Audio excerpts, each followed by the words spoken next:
Chapter 1138. Departure. The person who had just spoken was Wang Ying. When Elder Wei and the others entered the room earlier, she and Lu Yong had still been in the midst of cultivating. Since it didn't seem like anything confidential, they didn't excuse themselves. However, when Elder Wei took out the stone, she had felt a tingling sensation in her heart. It was a feeling reminiscent of intimacy. Thus, she could not stop herself from asking for a go. Zhang Xian turned to his student and asked, "You wish to give it a try?"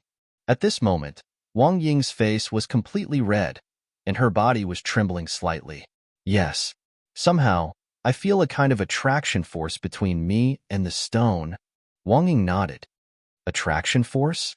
Noting the serious look on Wang Ying's face, Zhang Xian turned to Elder Wei and said, "Elder Wei, I might need to trouble you for this." "It's fine." Elder Wei nodded. With a flick of her finger, the spirit-gauging stone flew toward the young lady, landing accurately in the latter's hand. Without saying anything, Wang Ying placed the stone between her palms before slowly closing her eyes. Wang! A blinding light burst from the stone. It took a while before it dissipated, and a string of numbers slowly floated into appearance. This, upon seeing the number on the stone, Elder Wei's body jolted. Even Zhang Xian was dumbfounded. How can this be? 2 digits sat quietly on top of the spirit-gauging stone. 11. Didn't you say that the 10th level is the highest level? Why does the result reflect 11? Zhang Xian asked. I have no idea. Elder Wei was bewildered. Based on what she knew, the 10th level was the highest level achievable. Only one who had reached this peak was qualified to enchant the Spirit Awakener Mountain and become the next Spirit Awakener sovereign. For 11 to appear, what did this mean? Suddenly, a thought came to Elder Wei's mind, and she spoke with a quivering voice. Could it be this is the level of aptitude of the founder? The level of aptitude of the founder? Zhang Xian asked in incomprehension. According to the legends, the founder of our Spirit Awakener Guild, known to the world as the Fairy of Spirit Enchantment, possessed an aptitude above 10 in spirit enchantment, reaching a level beyond our imaginations. It's for this reason that she was able to turn an entire mountain into a powerful artifact and enchant it. Back in that era, even Kong Shi was fearful of her. It should have been impossible for an individual as talented as our founder to appear once more, but to think that I would meet such an individual in my lifetime. Elder Wei's breathing hastened as her face flushed crimson. She had originally hoped to find a genius of the 10th level to restore glory to the guild, but to think that she would actually find a genius of the 11th level instead. She could hardly imagine what this represented. As long as they groomed her well, she could potentially become a figure as powerful as their founder. Young lady, do you wish to follow me back to the Spirit Awakener Guild? Elder Wei asked anxiously. She had definitely found a treasure this time around. If she could get the other party to return with her, the Spirit Awakener Guild would reach greater heights in the near future, perhaps even ushering another era of greatness for them. Wang Ying had not expected for her aptitude in spirit enchantment to be so great either. Panicked, she could not help but turn to the young man. Teacher, I'll listen to your will. No matter how good her aptitude in spirit enchantment was, the will of her teacher was much more important. Principal Zhang. Elder Wei glanced at Zhang Xian anxiously. Slightly hesitant, Zhang Xian turned to Wang Ying and said, Execute a punching routine for me? Yes. Nodding, Wang Ying swiftly executed an elegant but powerful set of punches. Hula! Her punch tore through the air like a sharp spear, creating a sharp gust of wind. This was a fist art that she had just learned from Zhang Xian, but she had already achieved considerable mastery in it. A book appeared in the library of Heaven's Path. Zhang Xian placed his finger on it, and the information concerning Wang Ying flowed into his mind. Swiftly looking through it, a frown emerged on his forehead. There was nothing concerning Wang Ying's talent as a spirit awakener inside it all. To be more exact, there was not anything that hinted at it either. Is the library of Heaven's Path no longer accurate? Zhang Xian was perplexed. The library of Heaven's Path had reflected information on Zhao Ya's purine body the first time he met her, and the same went for Yuan Tao and Wei Rian as well. So, why was Wang Ying's aptitude in spirit enchantment not reflected in her Library of Heaven's Path book. Does the Library of Heaven's Path not reflect acquired constitutions? Back then, Lu Chang's combat soul constitution wasn't reflected in it either, Zhang Xian wondered. Back then, the Library of Heaven's Path did not reflect the reason behind Lu Chang's massive soul. It was only through Mo hunching that he learned of the combat soul constitution and that Lu Chang was suited to learn soul arts. Most likely, the situation was the same with Wang Ying as well. It might not have been an ability she was born with, and perhaps due to certain conditions of the Library of Heaven's Path, it wasn't reflected in it.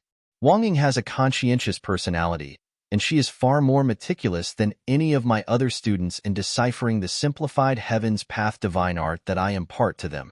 Perhaps it might be the work of her personality and the prowess of the Heaven's Path divine art at work that resulted in a change in her constitution, granting her such talents, Zhang Xian deduced. Fate is not something that is fixed. Not even the massive hands of the heavens are capable of grasping everything. In truth, whether it was Lu Chang or Wang Ying, their talent could only be considered average among countless others in the master-teacher continent. However, despite the deficiencies that fate had given them, they had still ended up meeting Zhang Xian and cultivated the powerful Heaven's Path divine art, thus changing their lives for good. For better or for worse, destiny was a capricious power. Perhaps, even the seemingly omnipotent Library of Heaven's Path was not infallible before the capricious nature of the world. In teaching a student, it's important to assess their talents individually and cultivate their strengths. However, it is also important to assess their growth and make alterations accordingly. There are some who might not show aptitude in a certain craft initially, but a sudden bout of enlightenment could bring about massive growth in their capabilities in the field. When such a situation happens, it wouldn't do to continue viewing them as a weaker student and teaching them as such. A sudden enlightenment sprouted within Zhang Xian's mind. He felt as if he was on the verge of coming onto something important, but when he tried to grasp it, it seemed to elude him. He tried to delve deeper, to grab hold of it, but at that moment, Elder Wei's voice jolted him back to reality. Principal Zhang. Raising his gaze, Zhang Xian saw the middle-aged lady looking at him anxiously. She really wanted to take Wang Ying away, but she could keenly sense the deep relationship between the teacher and student. If the latter was unwilling to go with her, it could create some feelings of aversion between Wang Ying and the Spirit Awakener Guild. Shaking his head, Zhang Xian knew that this wasn't the time for him to be thinking about other matters. Turning back to Wang Ying, he asked, "Are you willing to head to the Spirit Awakener Guild?" In such situations, what was important was not his opinion but his students. His role was only to help guide the latter along the road of life. Wang Ying frowned in a dilemma. At the Spirit Awakener Guild, you will be entitled to a great pool of cultivation resources and a complete heritage. Naturally, you will also advance much quicker through the ranks. However, even if you choose to follow behind me, I am confident that I'll be able to bring you to the same height eventually. Zhang Xian looked at Wang Ying calmly with deep confidence in his eyes. Heading to the Spirit Awakener Guild was a good opportunity, but even if Wang Ying did not wish to take the opportunity, Zhang Xian was still confident that he could groom her into becoming one of the strongest experts on the master-teacher continent. The ultimate decision lay in the hands of the young lady before him. A deeply conflicted look surfaced on Wang Ying's little face. A moment later, she spoke up meekly. "Teacher, just like Zhaoya, Yuan Tao, and the others, I wish to share your troubles as well. I don't want to continue being a burden to you." If she opted to follow her teacher, she would surely reach incredible heights in the future. In fact, she did not think that the heritage of the Spirit Awakener Guild could compare with her teacher's lectures. But, as her cultivation grew, the resources she required to advance through each realm would increase exponentially. Even though her teacher had never uttered a word of complaint about the matter, she could not bring herself to keep dragging her teacher back. She wanted to become a person worthy of standing beside her teacher to assist him, and not baggage that was dragging him down all the time. If she headed to the Spirit Awakener Guild and became the Spirit Awakener Sovereign, she could gain power swiftly. With her newfound strength, she would able to help her teacher in his time of need. She had not heard it from Zhaoya herself, but she felt that it was with the same conviction that the latter had made the decision to join the Glacier Plain Court. And the same went for Zheng Yang as well. As the first student his teacher accepted, she could not bring herself to continue selfishly leeching off him. On the other hand, upon hearing Wang Ying's words, Zhang Xian shook his head and sighed. You are my student. How can you possibly be a burden to me? They had only been together for a short year, but the experiences that they had gone through together were unforgettable. The bond between them was one that would never be severed. Wang Ying might have thought that she was a burden, but to him, she was family. How could a family member possibly be a burden? Hearing Zhang Xian's words, Wang Ying's eyes reddened. She was silent for a moment before resolution filled her eyes, and she declared, I want to head to the Spirit Awakener Guild. Teacher, I know that you view me as your family, but it's the same for me as well. This is an opportunity for me to grow and soar into the greater sky. In the past, you have sheltered me from the storm, and now, it should be my turn to protect you. That's because we are a family. Zhang Xian lowered his head and nodded silently.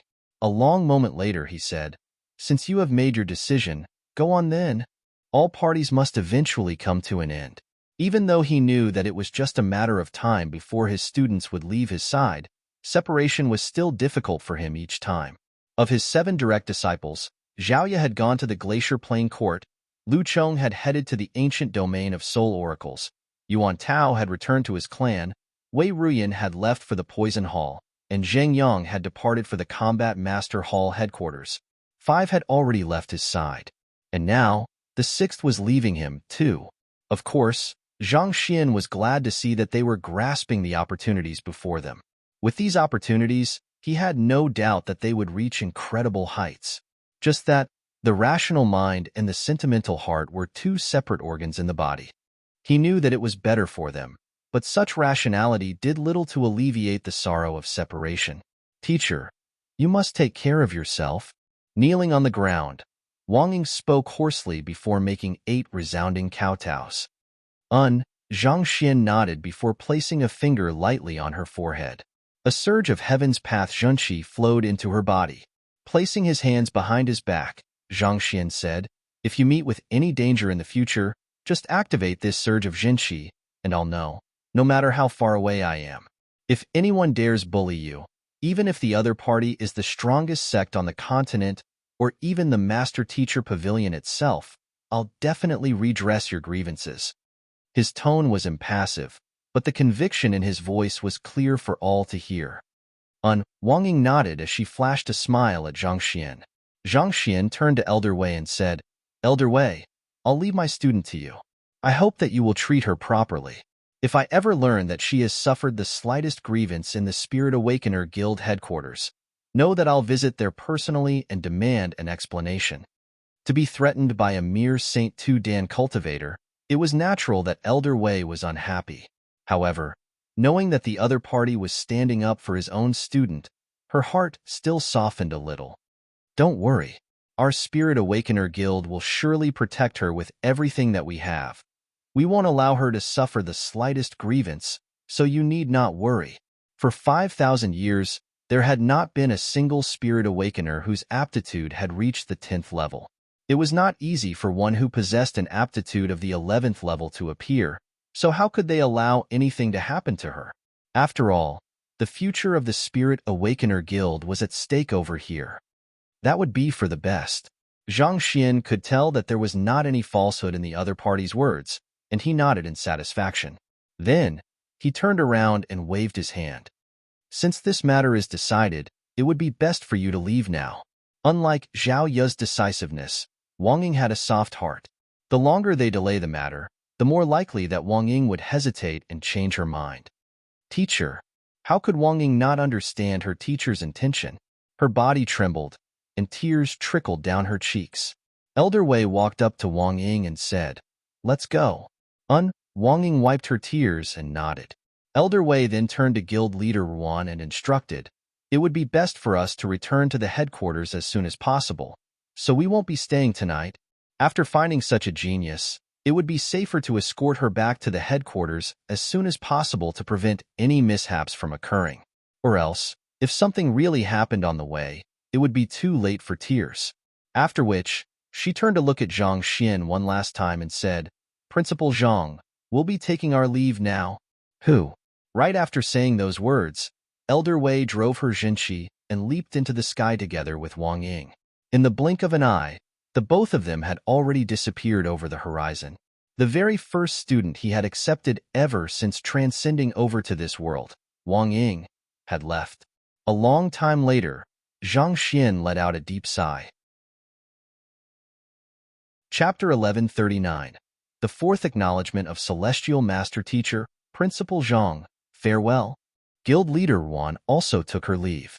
With this, aside from Zhang Xian, only Sun Chong and Lu Yang remained in the courtyard. By the time Zhang Xian turned around once more, Wang Ying and Elder Wei were already nowhere to be seen. With his hands behind his back, he looked into the deep night sky for a long time before saying, "All right, let's return back in." What that must go would eventually go. To become true dragons, they couldn't always remain by his side. How could they mature if they were always sheltered by him? Teacher. Knowing that Zhang Xian must be grieved over Wang Ying's departure, Lu Yang stepped forward, wanting to say something.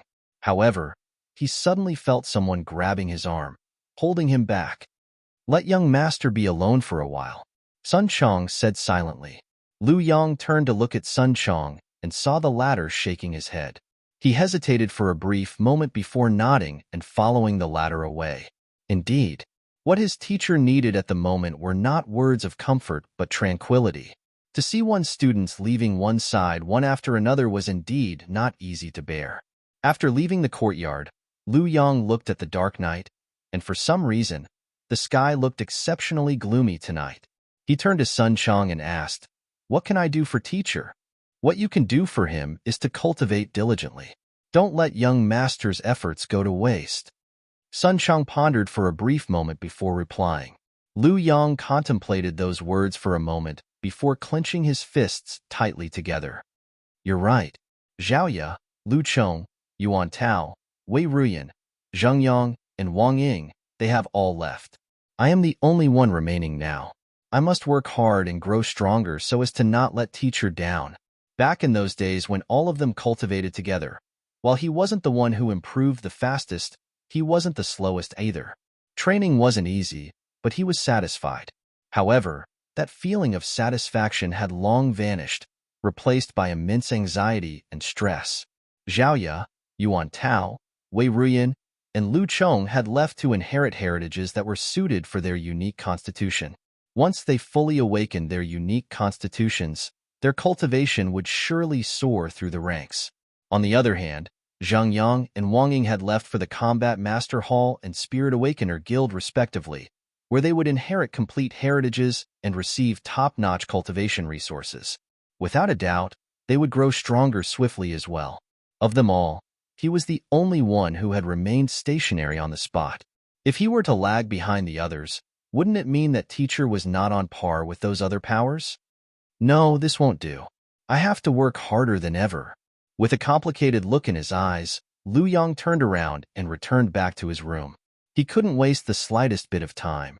He must work harder than ever on his cultivation, so as to catch up with the others. As fellow students, he didn't wish to be lagging far behind the others when they met once more. If so, he would truly become a baggage to his teacher.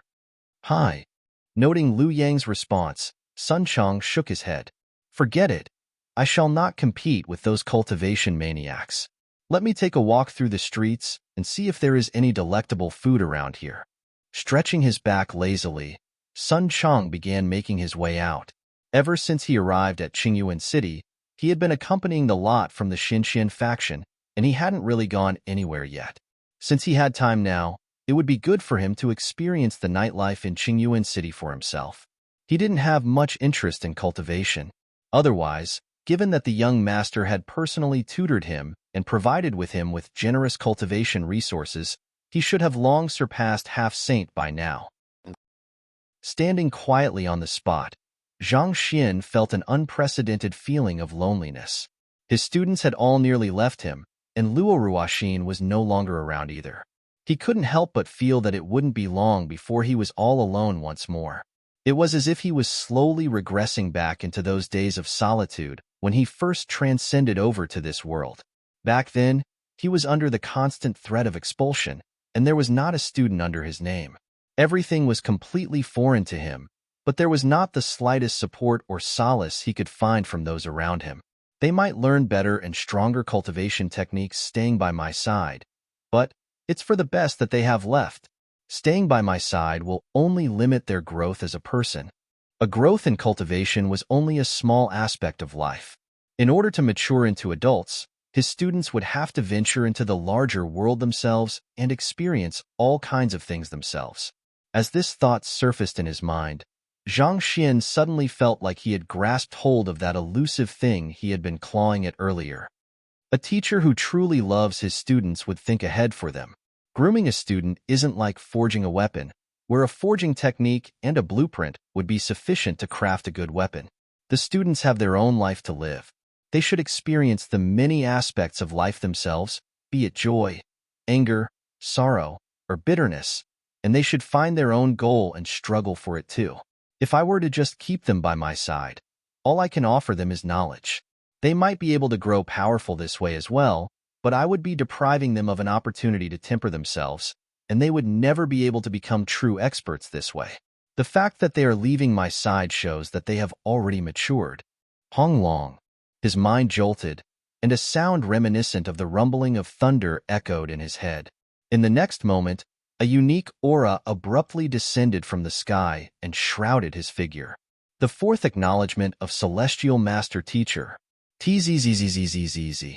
That unique energy dived into his body, raising his soul depth swiftly. At the same time, he fell into a trance, and his aura gradually grew deeper and steadier. The conference hall of the Combat Master Hall. Hall Master Xing. Here is the compilation of the combat knowledge we have learned from the Xinxian faction over the past few days. According to them, they were all imparted from Principal Zhang. The head of the footwork division, Lu Wangqiu, took out a few thick books. He had only left to the Xinxian faction to study. It didn't mean that he was never coming back to the Combat Master Hall. Hall Master Xing casually flipped open the first book and began browsing through it. Before long, his eyes lit up in excitement. When he finally browsed through the books and mused over their content, he couldn't help but exclaim, "Principal Zhang is indeed a genius. His understanding of combat has reached an unfathomable level." As simple as these theories may seem, they are directed towards the very crux of cultivation. Through this knowledge, our combat masters will be able to easily find the flaws of any battle technique and overcome them easily. He had never known that combat could be interpreted in such a straightforward and refreshing manner. As expected of Yang Shi's direct disciple, Principal Zhang was truly an incredible figure. Indeed, I was paying close heed when he conducted the lecture earlier during the exchange, and even though the knowledge he had imparted was simple, it was extremely enlightening. I felt that many new windows have opened up for my cultivation just by listening to his lecture. The head of the Palm Division, Yin Qinghai, added. The other division heads also nodded in agreement. If they were still a little opposed to joining the Xinxian faction before, after the exchange they had, such a feeling had vanished entirely. If anything, they would be delighted to join the Xinxian faction at this point. As long as they were to study diligently, they could foresee the overall prowess of the Combat Master Hall increasing by leaps and bounds. It seems like it's the correct decision for us to participate in the exchange. Hall Master Xing nodded in agreement. However, halfway through his words, he suddenly sensed something, and his eyes narrowed in astonishment. Voila! The other division heads seemed to have sensed the same thing that he did as well, and they hurriedly got to their feet. Let's head over to take a look. Without any hesitation, Hall Master Xing dashed out. Not too long later, he arrived at a massive hall located a short distance away from the conference hall. Placed within the hall were the tablets of the outstanding predecessors of the Combat Master Hall, as well as a sculpture of their founder. Upon stepping into the hall, they saw the tablets and the sculpture of their founder trembling non-stop, as if they had witnessed something terrifying. What's going on? The head of the footwork division, Lu Wangqiu, asked in apprehension. This was the first time he had seen such an occurrence in the 800 years of his life. Furthermore, there was no record of something of this sort happening in the long history of their Combat Master Hall. Voila! Just as Hall Master Xing and the other division heads were completely bewildered by the happenings before them, the tablets suddenly fell towards a certain direction. For some reason, their movement seemed to carry a hint of deference and respect. At the same time, the sculpture of the founder also fell to the ground. It was as if it had finally encountered an existence worthy of its respect. This. Could it be? Upon seeing these happenings, a thought suddenly came to Hall Master Xing's mind, and his eyes narrowed in shock. What is it? The division heads quickly turned their gazes to him. As combat masters devoted their time to furthering their combat skills, they weren't as knowledgeable as the master teachers. It was inevitable that they would be ignorant about the various legends and formalities of the Master Teacher Pavilion either. Trembling of myriad tokens, the bow of submission of the predecessors. It is the sign of the birth of a celestial Master Teacher. Hall Master Xing said hoarsely, his voice quivering in disbelief. Celestial Master Teacher? Those words left the faces of the other division heads paling as well. Lu Ran was a master teacher apprentice of the Qingyuan Empire Master Teacher Pavilion. He was in charge of cleaning and organizing the Teacher Acknowledgement Hall. It should have been his rest day today, but the other apprentice on duty had something urgent on, so he could only fill up for him. I have already made an appointment with Luo Yin to meet her parents. Damn it, she'll surely hold a grudge against me for this. Lu Ran muttered in distress. If not for this darn duty, he would have been able to make it for their appointment tonight. And if things go well, he might be able to finally bring the beauty he had been courting back home and officially terminate his long term of singlehood. But due to this darn duty, all of his plans had gone down the drain. The more he thought about this matter, the more frustrated he felt. It's only a bunch of lifeless tokens. Is there a need to guard them day in day out? Pushing open the door to the Teacher Acknowledgement Hall, Lu Ran looked at the same barren sight before him and shook his head in frustration. All that was in the Teacher Acknowledgement Hall was a bunch of old tokens and a sculpture of Kong Shi. He understood the need to respect one's ancestors, but those were all lifeless objects. It should suffice to clean them once in a while. Surely there should be no need to appoint a guard to specially look over them? Forget it. I just have to endure this for another half a year. Once I am promoted to an official master teacher, I won't have to do such dreary chores anymore. As an ordinary apprentice, it was inevitable that he would be appointed to carry out some menial labor for the Master Teacher Pavilion. However, once he became a true master teacher, his standing would become completely different from before. It was true that a one-star master teacher wasn't anything much in Qingyuan Empire, but a master teacher was still a master teacher. With this identity shielding him, he wouldn't have to live so humbly anymore, being at the beck and call of others. Forget it, I should just have a good sleep here and apologize to Luo Yin tomorrow morning. Stretching his back lazily, Lu Ran headed to a corner of the Teacher Acknowledge Hall and placed a few cushions together before lying down on it. Closing his eyes, he was on the verge of sleeping when he suddenly felt the entire hall tremoring intensely. What? What is going on? Nearly scared of his wits, Lu Ran immediately leaped to his feet in horror. He was in the Master Teacher Pavilion, the most important ground in Qingyuan Empire. There were many formations erected around it, such that even if an earthquake or avalanche were to occur, the Master Teacher Pavilion would still be able to emerge from it completely intact. And yet, just what in the world could have happened for such intense tremors to occur? Horrified, he scanned the room warily, only to see the many tokens leaping down from their stands. Upon seeing this sight, Lu Ran's body shuddered in fear. He had never encountered or heard of such a situation before. Those tokens should have been lifeless objects. In the past, when he was cleaning those tokens, he had accidentally knocked down some of them, but it was not as if anything had happened to him. Why would they suddenly come to life, jumping down from their stands? Walala! Falling to the ground, they stood in a neat row, as if filing in on someone's command, and with a simultaneous action, they turned to look in a specific direction. Completely chilled by that eerie sight, Lu Ran hid in the corner, covering his mouth tightly with his trembling hands. He was afraid that if he would be killed if he were to make a move at this moment. Hong Long. Just as he was considering whether he should quietly sneak out of the room to report this matter to the pavilion master, he suddenly saw the unmoving sculpture of Kong Shi coming to life as well. It turned around and looked in the same direction as the tokens. Its eyes were deep and distant, reminiscent to that of a living person. In that instant, Lu Ran even forgot how to breathe. Kong Shi's sculpture slowly lowered its back and clasped its fist. "Greetings, my comrade."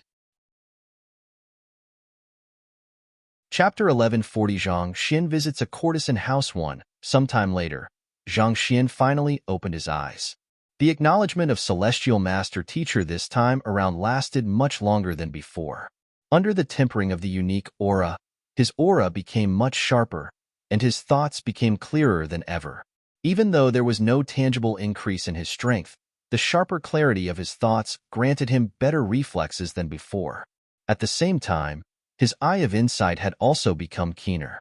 With his sharper perception, his ability to disguise himself was also enhanced too. As long as he willed it so, not even an 8-star master teacher would be able to notice anything unusual about him. On top of that, in the past, he was only able to discern flaws of individuals or objects which corresponded to a maximum to 4 cultivation stage higher than him. But now, he could see through the cultivation of those whose fighting prowess was on par with him. To put it in more direct terms, he was able to see through the flaws and openings in the cultivation of primordial spirit pinnacle experts. In the future, if he were to encounter such Saint Dan pinnacle experts, even without the library of Heaven's Path, he would be able to analyze their flaws just with his eye of insight and subdue them with ease. The growth of my eye of insight is great, but what is truly significant is that my soul depth has increased by 2.0 once more. Zhang Xin thought in excitement. The changes in the eye of insight was great, but what that had left him the most excited was the explosive rise in his soul depth. This acknowledgement of celestial master teacher had increased his soul depth by a whole 2.0. After undergoing the Saint Ascension ordeal, his soul depth had already been increased to 23.1, putting him on par with 7-star pinnacle master teachers. With this further increase by 2.0, it had reached a staggering 25.1, putting him on an equivalent level as 8-star high-tier master teachers. With his enhanced soul depth, even 7-star pinnacle master teachers would succumb easily to his impartation of heaven's will and willingly submit to him. As long as I know their cultivation technique, I should be able to phase even 8-star low-tier master teachers with my impartation of heaven's will. Zhang Xin thought with clenched fists. For the impartation of heaven's will to work, the knowledge which one was lecturing must be aligned with the essence of the world. Those who were able to become an 8-star master teacher were all individuals with near transcendental state of minds. At their level, a lecture of fundamentals would do little to phase their mind. However, if Zhang Xin could uncover their cultivation technique and correct it, beguiling them with his impartation of heaven's will shouldn't be too difficult. Speaking of which, my soul depth has already long reached the mark required for me to become a 7-star master teacher. It should be about time for me to start preparing to take the 7-star master teacher examination. Zhang Xin thought as he exhaled deeply. More often than not, the limiting factor to a master teacher was his soul depth. High soul depth enhanced one's rate of cultivation and learning. So once one's soul depth reached the mark, one's cultivation and supporting occupations would swiftly follow suit. At the moment, the conflict between the Xin faction and the Combat Master Hall seemed to be resolved. The members from both organizations were getting along amicably with one another, so that was a burden off his mind. With that, it was about time for him to focus on his own personal matters. It would be good to pay a visit to the Master Teacher Pavilion, meet some old friends, and obtain a 7-star Master Teacher emblem while he was at it. For this 6-star Master Teacher examination, he had chosen to challenge empire building.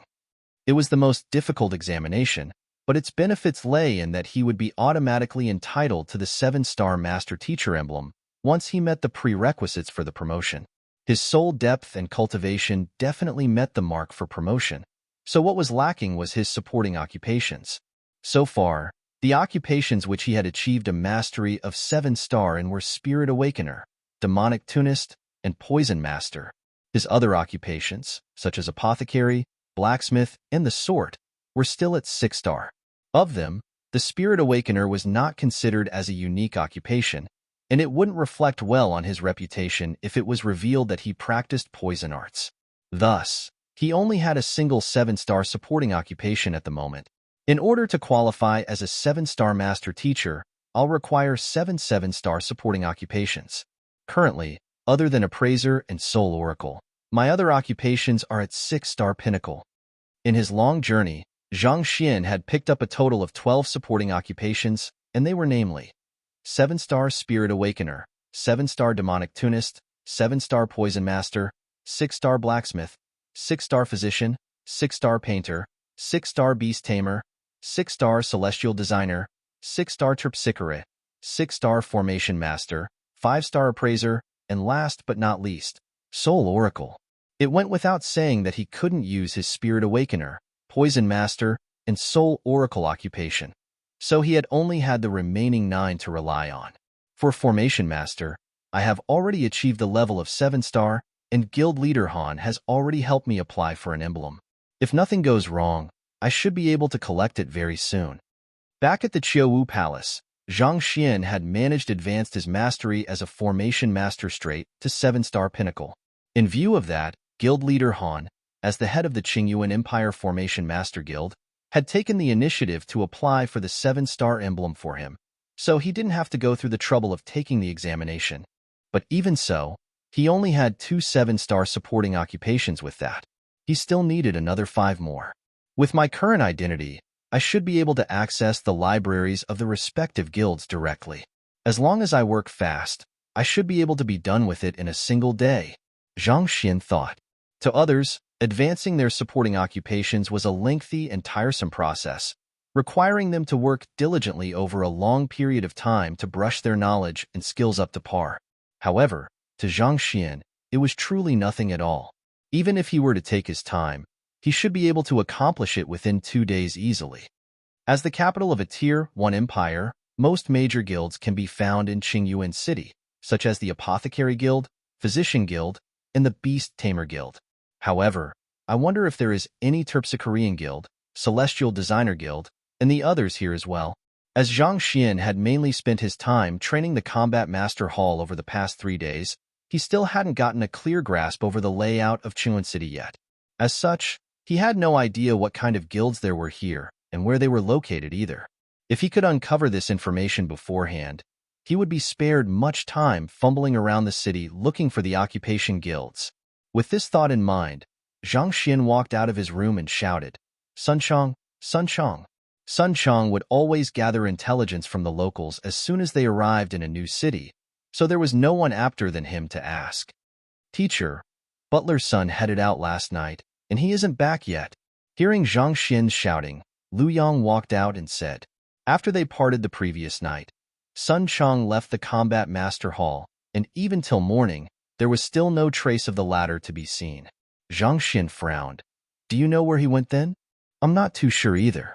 However, I have already entrusted some friends from the Combat Master Hall to help look into this matter." Lu Yang quickly replied. Zhang Xian nodded. "Tell him to look for me as soon as he returns." This wasn't the first time Sun Chong had stayed out overnight, so Zhang Xian was not particularly worried about him. In any case, the Combat Master Hall was already looking for him, so it shouldn't be long before the other party returned. Noted. Lu Yang nodded. After which, Zhang Xian began making his way over to Hall Master Xing's residence. Since Sun Chong wasn't around, he could only seek Hall Master Xing for help. "You wish to brush up your supporting occupations and push for a promotion to 7-star Master Teacher?" Hearing the intent behind Zhang Xian's visit, Hall Master Xing replied with a smile. "That's right." Zhang Xian nodded. "Elder Qi happens to be the old head of the Physician Guild, and given your deep mastery in the way of medicine, it shouldn't be too difficult for him to apply for a 7-star Physician emblem, so there is no need for you to take the Physician examination either." Hall Master Xing smiled. "Furthermore, the head of the Apothecary Guild, Wu Huayu, has heard news that you are currently residing in our Combat Master Hall. In a conversation we had recently, he indicated that he has helped you apply for a 7-star Apothecary emblem, and he intends to pay you a visit and hand the emblem over to you personally sometime soon." Wu Huayu. Zhang Xian was startled. That name was astonishingly familiar to him. It was the apothecary whom he challenged during the pill debate conducted via the communication jade screen back when he was at the Hongyuan Master Teacher Academy Apothecary School. Back then, he had given the latter several pointers in his pill forging, and in exchange, the latter had helped him apply for the grand intermittence grass he needed to save Wei Ruyan. All along, he had thought that the other party was a small fry in the Qingyuan Empire Apothecary Guild. Who could have thought that the other party would actually turn out be the head of the Apothecary Guild? Later on, it seemed like the other party had come over to Hongyuan Empire personally to deliver the grand intermittence grass, but Zhang Xian happened to be out with Luo Ruoxin during that period of time, so they missed one another. Factoring in those two occupations, I would have 4 7-star supporting occupations at the moment. I would just need 3 more in order to qualify as a 7-star master teacher. Hearing those words, Zhang Xian heaved a sigh of relief and smiled. It would have surely taken quite a bit of effort if he had to go through the various occupations one after another. Naturally, it would be for the best if he could save some time. As for the location of the respective guilds, our Qingyuan city doesn't have a Celestial Designer Guild, and the Beast Tamer Guild is located in a mountain range roughly 200 li away from the city. However, the Terpsichore Guild, Appraiser Guild, and Painter Guild are located in the city, so you could consider going for them instead. Hall Master Xing explained. I see. I'll head to the Terpsichore Guild first then. Zhang Xian nodded. Since the Beast Tamer Guild wasn't in the city, it would be more efficient if he could clear all the examinations within the city before heading there. All right, allow me to bring you over then. Hall Master Xing nodded. It's fine, it's fine. There's no need to trouble Hall Master Xing over a minor matter like this. You just have to tell me the location, and I'll head there myself. Zhang Xian replied with a smile. He was only taking the examination for a supporting occupation. It would be an overkill if he were to have the head of the Combat Master Hall accompany him there. That would raise too much of a commotion, and it went without saying that it was at odds with his intention of maintaining a low profile. That works too. However, the branch of the Terpsichore Guild in Qingyuan Empire is located at a location which might be a little awkward for you to visit. At this point, Hall Master Xing suddenly recalled a matter, and a peculiar expression appeared on his face. Awkward for me to visit? You have learned Terpsichorean arts yourself too, so you should know that Terpsichoreans utilize dance as an intermediary for their offense, and the location where dancers are the most sought after happens to be the Spring Pavilion. Hall Master Xing continued. Spring Pavilion? Zhang Xian was perplexed. Is that the name of the Terpsichorean Guild branch in Qingyuan City? It is, the name of a courtesan house. Hall Master Xing replied awkwardly. A courtesan house? Zhang Xian's lips twitched. Yes, but it isn't the kind which you are thinking of. The courtesans there sell their craft, not their bodies. Nevertheless, it is still one of the most popular spots in the city with huge crowds walking in and out of its doors every day. Hall Master Xing said. Typically speaking, those who opted to learn Terpsichorean arts were top-notch beauties with excellent figures. A dance from them could easily enchant them, leaving them craving for more. But still, for an orthodox unique occupation to run a courtesan house, just the thought of it sounded deeply inconceivable. The founder of the Terpsichore Guild, Elder Gong's son, had her entire family massacred by an enemy back when she was still at a young age. She spent many years of her life refining her craft as a dancer, and eventually, she managed to exact vengeance on her enemy. After that, under Kong Shi's guidance, she founded the Terpsichore occupation. However, in acknowledgement of her past as a dance courtesan, most of the Terpsichore Guild branches are still established as courtesan houses. Hall Master Xing explained. Zhang Xian nodded in realization. He had learned about the history of Elder Gong's son through the books in the Master Teacher Academy, but as most of them were carefully selected by master teachers, the portion regarding Elder Gong's son being a dance courtesan was probably intentionally left out due to it being viewed as dishonorable. Nevertheless, Kong Shi didn't look down on Elder Gong's son despite her occupation. Instead, he said that there was no such thing as a lowly occupation. There were only lowly individuals in the world. As long as dance courtesans lived their life with dignity, they were individuals worthy of respect too. It is with this philosophy in mind that Terpsichore eventually managed to become a unique occupation as well. Zhang Xian nodded. Kong Shi was right. Every single occupation had to be respected. Even the most ordinary occupation served a vital purpose in this world, so they shouldn't be disregarded and looked down upon. As expected of Kong Shi, his state of mind had indeed transcended mere forms. Where is the spring pavilion you spoke of located? Tossing aside the prejudice in his mind, Zhang Xian asked. It's located not too far away from the Combat Master Hall. After you leave here, turn left and head straight for roughly 10 li, and you should see it. Hall Master Xing said. After getting the location of the other two guilds out of Hall Master Xing, Zhang Xian finally clasped his fist and bade farewell. All right, I'll be heading over to take a look now. Farewell. After leaving the residence of Hall Master Xing, before Zhang Xian could even step out of the Combat Master Hall, he saw a young lady hurriedly walking towards him. Zhang Shi, are you heading out? Why don't you bring me along with you? Chapter 1141. Zhang Xian visits a courtesan house too.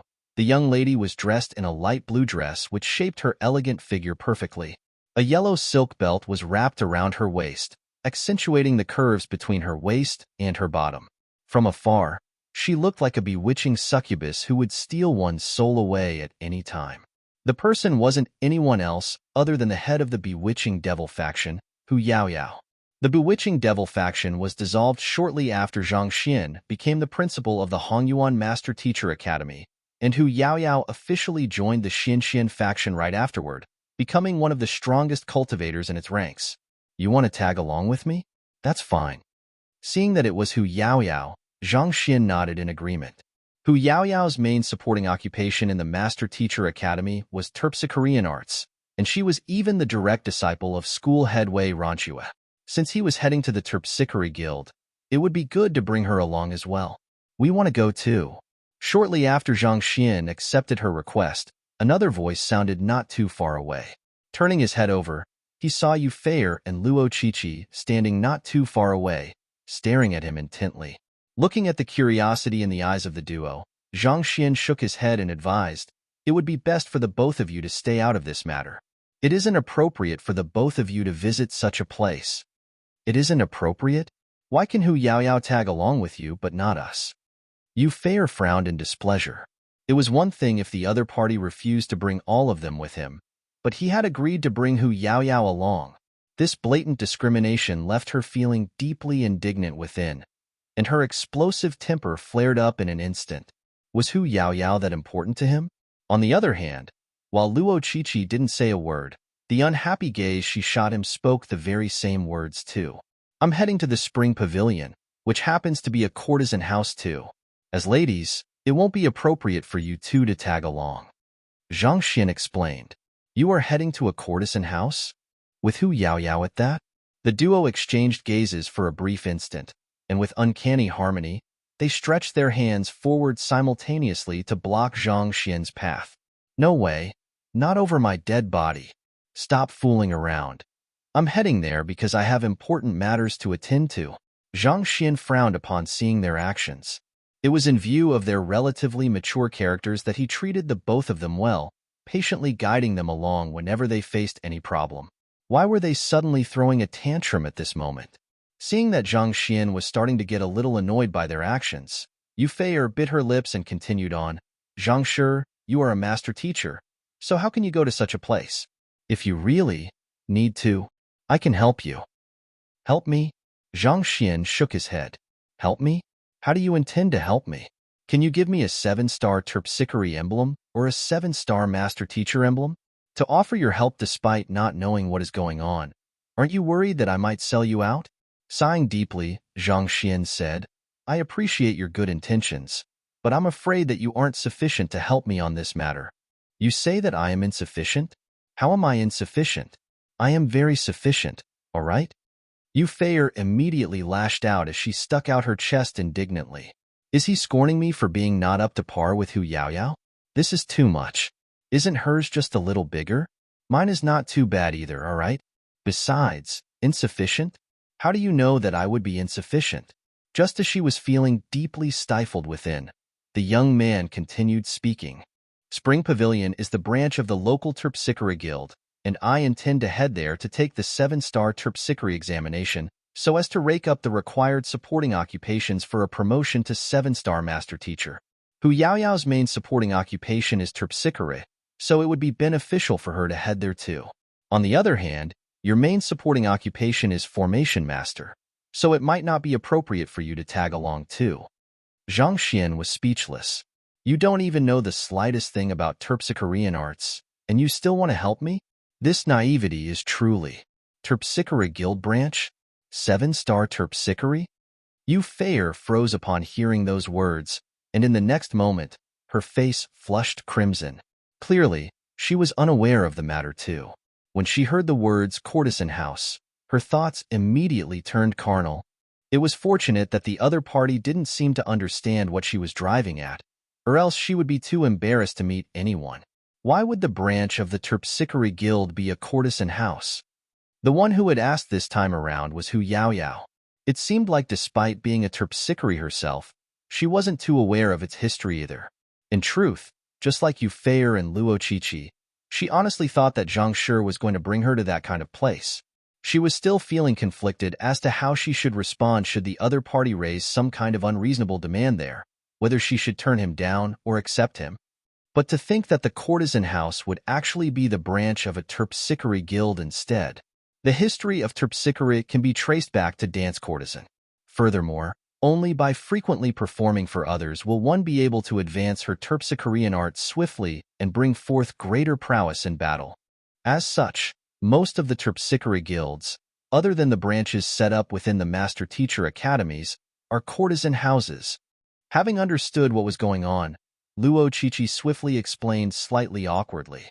On the other hand, Zhang Xian was slightly surprised to see that Luo Qiqi even knew of this matter, and he nodded in agreement.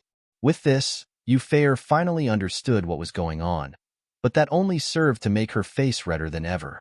Nevertheless, she still bucked up her courage and stared at Zhang Xian intently. I still want to tag along with you. Teacher, I wish to follow you too, Luo Qiqi added. All right then, you can follow me there if you really want to. Seeing that he was unable to talk the duo out of the matter, Zhang Xian eventually conceded. In any case, it was not like he was going there to do something that couldn't be seen. He was only intending to take the terpsichore examination, so it mattered not whether he brought another person with him or not. Soon, the group of 4 set forth from the combat master hall, and after traveling roughly 10 li, a massive building appeared before their eyes. Even before coming close, they could already hear the excited voices within. There was a constant huge crowd walking to and fro the building, a truly bustling sight. Almost the entirety of the crowd were young men, and judging from their extravagant dress-up, they were likely to be from considerable backgrounds too. Too beautiful. She's truly too beautiful. Indeed. I would die just for an opportunity to share a night with a fairy like her. Die? I would be willing to die 10 times over for that. Stop the talking and get moving. Fairy Ziyan's dance is about to begin. Such heated discussions could be heard all around the place. There was an excited gleam in the eyes of every single young man walking in or out of the building. It seems like terpsichore is a celebrated occupation in Qingyuan Empire, Zhang Xian noted. He had been to many guilds over the past year, but it was truly rare to see one as lively as this. Who knows if it's really the occupation that is celebrated? Yu Feier harumphed coldly. All right, let's head in. With a smile, Zhang Xian began making his way in as well.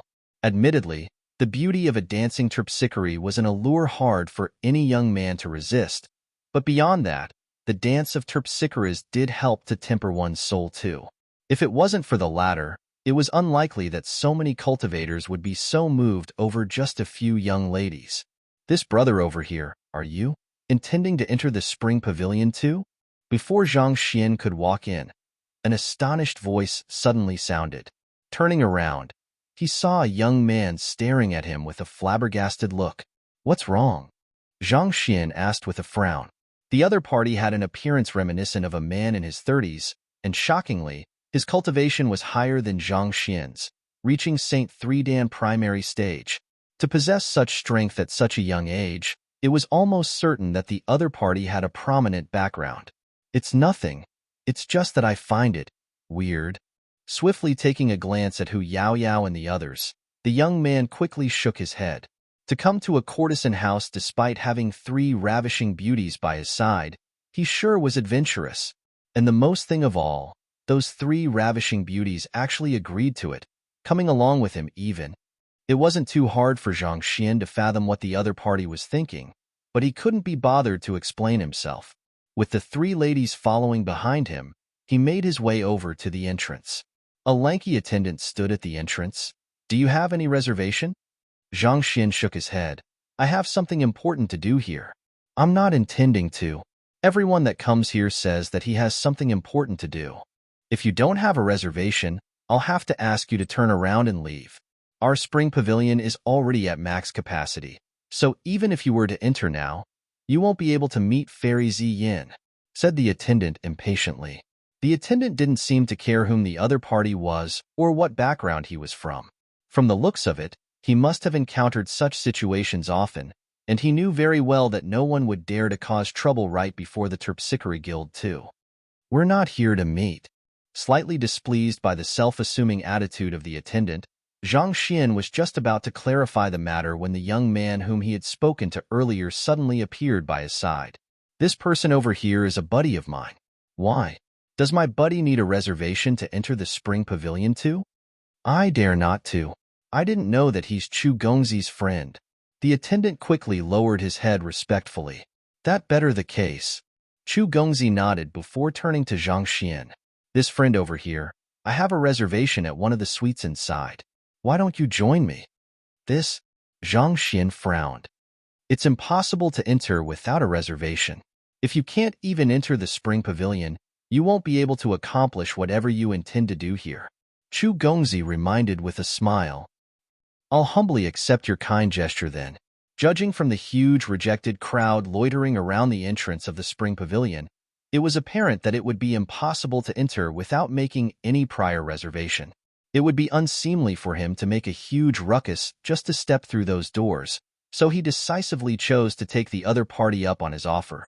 Having thought things through, Zhang Xian nodded. "Thanks. There's no need to stand on ceremony. With just a look, I can tell that you are one who pursues the same path as me. Naturally, it's only right for us to help one another in times of need." Chu Gongzi blinked his eyes, gesturing with an "I understand" look. Seeing how Chu Gongzi was acting, Zhang Xian knew that the other party must be misunderstanding something here. He immediately tried to explain himself, but the other party simply shook off his words leisurely. "Don't worry. I'm not so underhanded as go after the companions of a friend. Since I regard you as my friend, you can be certain that I'll respect your women as well." Zhang Xian placed his hand on his forehead. What the heck was this? Forget it. At this point, it didn't feel like there was any point for him to explain anymore. The other party seemed to be so convinced of the matter that anything he said would probably be regarded as a mere excuse out of embarrassment. Following behind Chu Gongzi, it didn't take long for them to arrive at a suite on the 2nd floor. The room was spacious and clean. It was divided into several smaller rooms which would allow a large group to reside within this space comfortably. More importantly, its walls were made of glass panels, granting one a clear view of everything within the grand hall of the spring pavilion. With just a look, Zhang Xian could tell that the cost of reserving this single room had to be absurdly high. "Young master." As soon as Chu Gongzi entered, several beautiful ladies immediately walked up to welcome him. They paled in comparison to Hu Yao Yao and the others, but indubitably, they were still charming individuals in their own right. Chu Gongzi nodded before turning to Zhang Xian. "They are all my lovers. I told them to come here and wait for me in advance." "Well, you also know how watching the dance of a terpsichore can leave a raging flame burning within one's heart. If I don't find an avenue to vent my heat, I might just explode inside." "Vent your heat?" "Indeed. The terpsichores of the spring pavilion only sell their craft and not their bodies. Oh, their graceful moves, those slim waists, and that elegant demeanor. Just one look is sufficient to draw out one's soul. Who in the world can bear to just watch and not do?" Chu Gongzi shook his head. "Seeing how you have brought a few people of your own over as well, I can see that we are men treading on the same path." Cough, cough. "Actually, I'm here for another matter." Seeing how the other party was getting more and more ludicrous with everything he said, Zhang Xian couldn't help but interject. Actually, I'm here to take the terpsichore. Don't worry, we are all men. I understand. I understand. Who doesn't want to take a terpsichore home? Ah, how could I forget my manners? My name is Chu Xiang. May I know how I can address you? With a smile, Chu Gongzi introduced himself. I am Zhang Xian. Zhang Xian replied with a nod. Previously, his attempts to conceal his name had ended up backfiring badly for him. With this trauma still vivid in his mind, he decided to just use his real name instead. In any case, he wasn't here to watch some fairy perform anyway. All he wanted was to take the terpsichore examination. So it's Zhang Gongzi. I have long heard of your name. With a hearty laugh, Chu Xiang said. Even though he had said that he had long heard of Zhang Xian, from the looks on his face, it seemed to be just pleasantries. But that was to be expected. While Zhang Xian's reputation resounded in the Hongyuan Empire, the same couldn't be said about the Qingyuan Empire. After all, there were many outstanding individuals here. Chapter 1142. I'm willing to offer a dance to you. You're being too polite. Seeing that the other party didn't know him, Zhang Xian heaved a sigh of relief. It was for the best that the other party didn't know him. Otherwise, if it were to be known that an honorable master teacher, as well as an esteemed guest of the Combat Master Hall, had visited a courtesan house, his reputation would be dragged through the mud. To be honest, Brother Zhang has chosen the right time to visit. Tonight, we have Fairy Ziyuan on the line, and Fairy Zian is going to perform her newly learned terpsichorean art too. I can guarantee you that it's going to be a feast for the eyes. Chu Gongzi said excitedly. Ziyuan? Zian? Zhang Xian asked doubtfully. You haven't heard of the both of them before? Noting the confusion in Zhang Xian's voice, Chu Gongzi was taken aback. Zhang Xian shook his head. To think that you actually wouldn't have heard of them, Brother Zhang. You are really? Chu Gongzi couldn't help but shake his head in disappointment.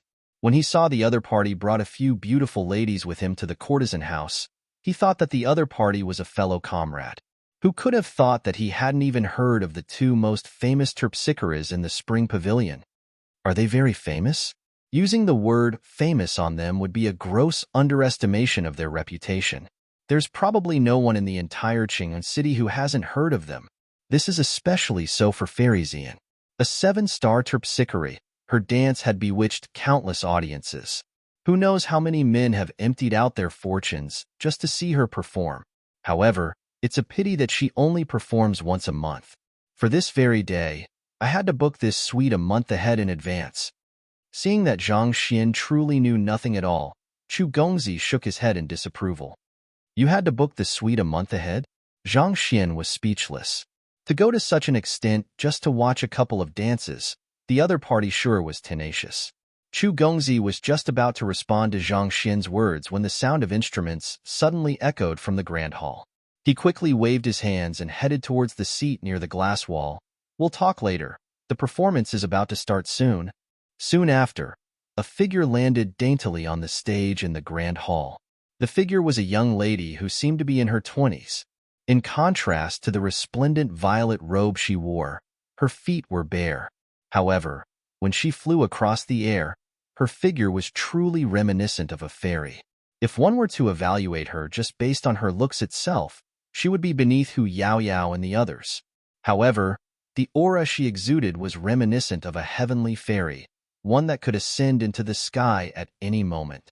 It was like fiction had spilled over into reality, making her existence one that was extremely hard to fathom. Such a feeling was further enhanced by her clothes. Not only was it resplendent and gorgeous, it shaped out her figure perfectly, accentuating her natural grace. At the same time, it bared her skin at the perfect proportion, a little more revealed, and she might have appeared crass, a little less revealed, and she might have looked plain. With such, it was inevitable that her appearance could capture every single gaze in the room as soon as she landed. It was no wonder why Chu Gongzi would be so moved by her. If not for the fact that Zhang Xian's state of mind had already reached a near transcendental level, he might be tempted to take a few more glances at her while sighing in pleasure. This is Fairy Zian? Zhang Xian asked. Of course not. This is Fairy Ziyuan, Fairy Xian's junior. Without turning his gaze from the stage, Chu Gongzi replied indignantly. Seeing how the other party wasn't even willing to tear his eyes away from the stage for a single instant, as if a little boy who had never seen a woman in his life, Zhang Xian could only shake his head bitterly. Looking out of the glass wall, he took a swift glance of his surroundings. Be it the audiences in the suites beside him or amidst the grand hall below, their eyes were all fixed on the young lady on the stage as well. It was as the young lady had already stolen their souls from the moment she first arrived in the grand hall. A dance to steal the world. This is indeed a formidable occupation. Seeing how everyone was reacting, Zhang Xian couldn't help but remark in his head. It was only due to the fact that his mastery in terpsichorean art was equivalent to a 7-star terpsichore and his powerful soul that the other party's dance couldn't faze him. But the same couldn't be said about the others. Their souls were more vulnerable, so it was inevitable that the dance would put them into a deep trance. Even though that Fairy Ziyuan is only a 6-star pinnacle terpsichore, her prowess in terpsichorean arts seems to be significantly more refined than Wei Ranxue, the head of the Hongyuan Master Teacher Academy Terpsichore School, as well as Hu Yaoyao's teacher, Wei Ranxue, was a 6-star pinnacle terpsichore too. Her beauty was on par with Fairy Ziyuan, but in terms of the allure of their dances, she didn't even come close to matching up with Fairy Ziyuan. Every single gesture of the young lady on the stage was just so graceful that others would inadvertently fight their attention, completely stolen by it. Clearly, the young lady's comprehension of terpsichorean arts had already achieved an incredible level. Esteemed as one of the 10 great master teachers, it is inevitable that Wei Ranxue's dance would be a little more rigid in consideration of her reputation. This resulted in the loss of the worldliness in her dance, and the lack of this quality resulted in a steep decline in the prowess of her dances. With just a look, Zhang Xian was able to analyze the problem in Wei Ranxue's dance. Those who hadn't gone through the vicissitudes of life wouldn't be able to devote feelings into their dance to evoke a certain quality, and as a result of that, their dance would be lacking in appeal. This appeal was extremely important for bring forth the true prowess of a terpsichorean art in battle. It was no wonder why the branches of the Terpsichorean Guild were established as courtesan houses. It was indeed beneficial for mastering this occupation. Without a doubt, if Wei Ranxue were to battle with Fairy Ziyuan, the latter would emerge victorious. Voila! While Zhang Xian was still deep in thoughts, the young lady suddenly twisted gracefully, and a set of beautiful dance moves flowed smoothly from her. Her dance was silent and tranquil, reminiscent to the soothing atmosphere of a river gentle knocking on a boulder amidst a lush, remote mountain. Those watching it instantaneously fell into a unique state of mind, which placed their bodies and souls in a state of absolute relaxation. Watching such dances regularly will be beneficial to the growth of one's soul. After taking a short look, Zhang Xian nodded in approval. Even though the dance was riddled with so many flaws that he could hardly bring himself to watch it, its effects to place one in a calm state was still undeniable. By immersing themselves into such a state of mind often, one's soul would be nourished. Perhaps, just like what he had guessed before, the crowd had come not for the allure of the dancers but the pleasurable sensation of one's soul growing. With such thoughts in mind, he subconsciously turned his head towards Chu Gongzi, only to see the latter's eyes glowing brightly as his saliva dripped all over his clothes. Astonished, Zhang Xian swiftly turned his eyes toward the other audience as well. Just like Chu Gongzi, they were completely absorbed into the dance too. Saliva was trickling down their cheeks, and there was an inexplicably lecherous expression on their faces. From the looks of the faces, if not for fear of the prowess of the Terpsichore Guild, those men might have rushed forward and committed atrocities. It seems like I have overthought the matter. Zhang Xian rubbed his glabella as a bitter smile surfaced on his lips. Very soon, the dance came to an end, and Fairy Ziyuan bowed gracefully before taking her leave. Following which, a middle-aged lady stepped out, and surveying the crowd, she said, "Tonight, our spring pavilion will be auctioning an exclusive dance from Fairy Ziyuan. If anyone is interested in it, feel free to make a bid. The starting bid is 50 high-tier spirit stones, and every raise must be of 10 high-tier spirit stones at the minimum. Exclusive dance? Zhang Xian asked in confusion. At this moment, Chu Gongzi had finally recovered from his trance, and he quickly wiped away the drool from his mouth as he explained. It means that the fairy dance for you personally. Just imagine it in your head. Watching the dance of a fairy at close proximity within a private room, how could one not fall into a frenzy over it? It's precisely due to the popularity of exclusive dances that they are priced so steeply. Zhang Xian came to a realization. The execution of terpsichorean arts was extremely taxing on one's soul. Most terpsichoras would only be able to dance at her full prowess once or twice per day due to the limitations of their souls. But who could have thought that such an opportunity could actually be auctioned as a limited commodity too? For the starting bid of a single dance to be 50 high-tier spirit stones. How fearsome. Even the private lesson from a 6-star pinnacle master teacher wasn't worth as much. I'll offer 60. 70. Huh? Aren't you embarrassed to be only bidding 70? 100.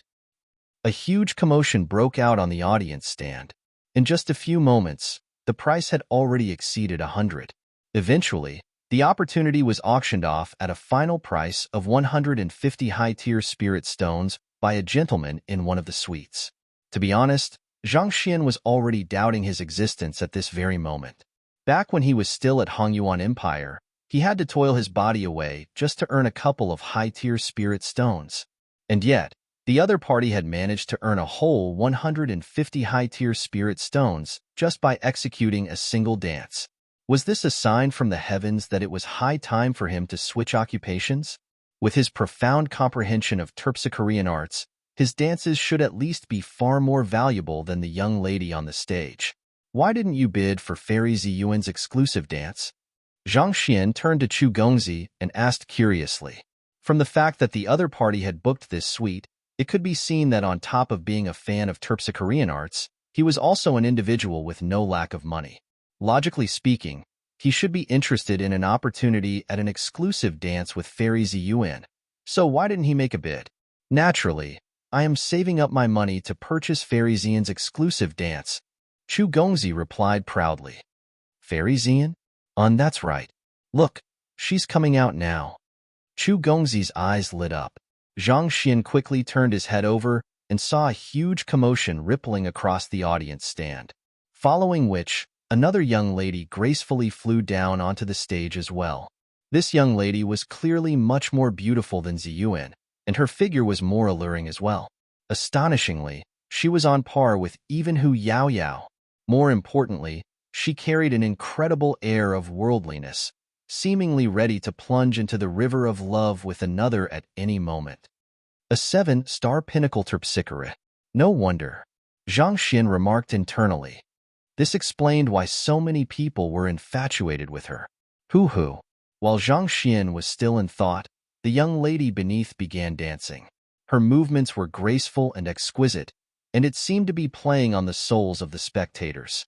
Once again, Zhang Xian turned his head over to look at Chu Gongzi, and as expected, the latter was drooling more than ever. Shaking his head, Zhang Xian quietly turned his attention back to the dance on the stage. It must be said that Fairy Ziyan's comprehension of terpsichorean arts had reached an astonishing level. Every single movement of hers seemed to be aligned with the natural beauty of the world, causing even one's heart to beat in tempo with her dance. As long as she wills it so, she could easily cause the hearts of every single one here to come to a complete halt with her dance. Zhang Xian remarked meaningfully. If her dance could even control the beating of one's heart, it would be no exaggeration to say that she wielded the life of every single being within this grand hall at this very moment. Truly, no occupations should be underestimated. Before long, the dance came to an end, and the auctioning of Fairy Ziyan's exclusive dance began. The starting bid of Fairy Ziyan's exclusive dance will be 500 high-tier spirit stones, and every increment must not be less than 100. All right, let's begin the auction right now. The middle-aged lady announced once more. I offer 600, 800, 1,000. Fairy Ziyan's exclusive dance was indeed far more popular than Fairy Ziyuan's. In the blink of an eye, in the literal sense of the phrase, The price had already shot up to 1,000 high-tier spirit stones.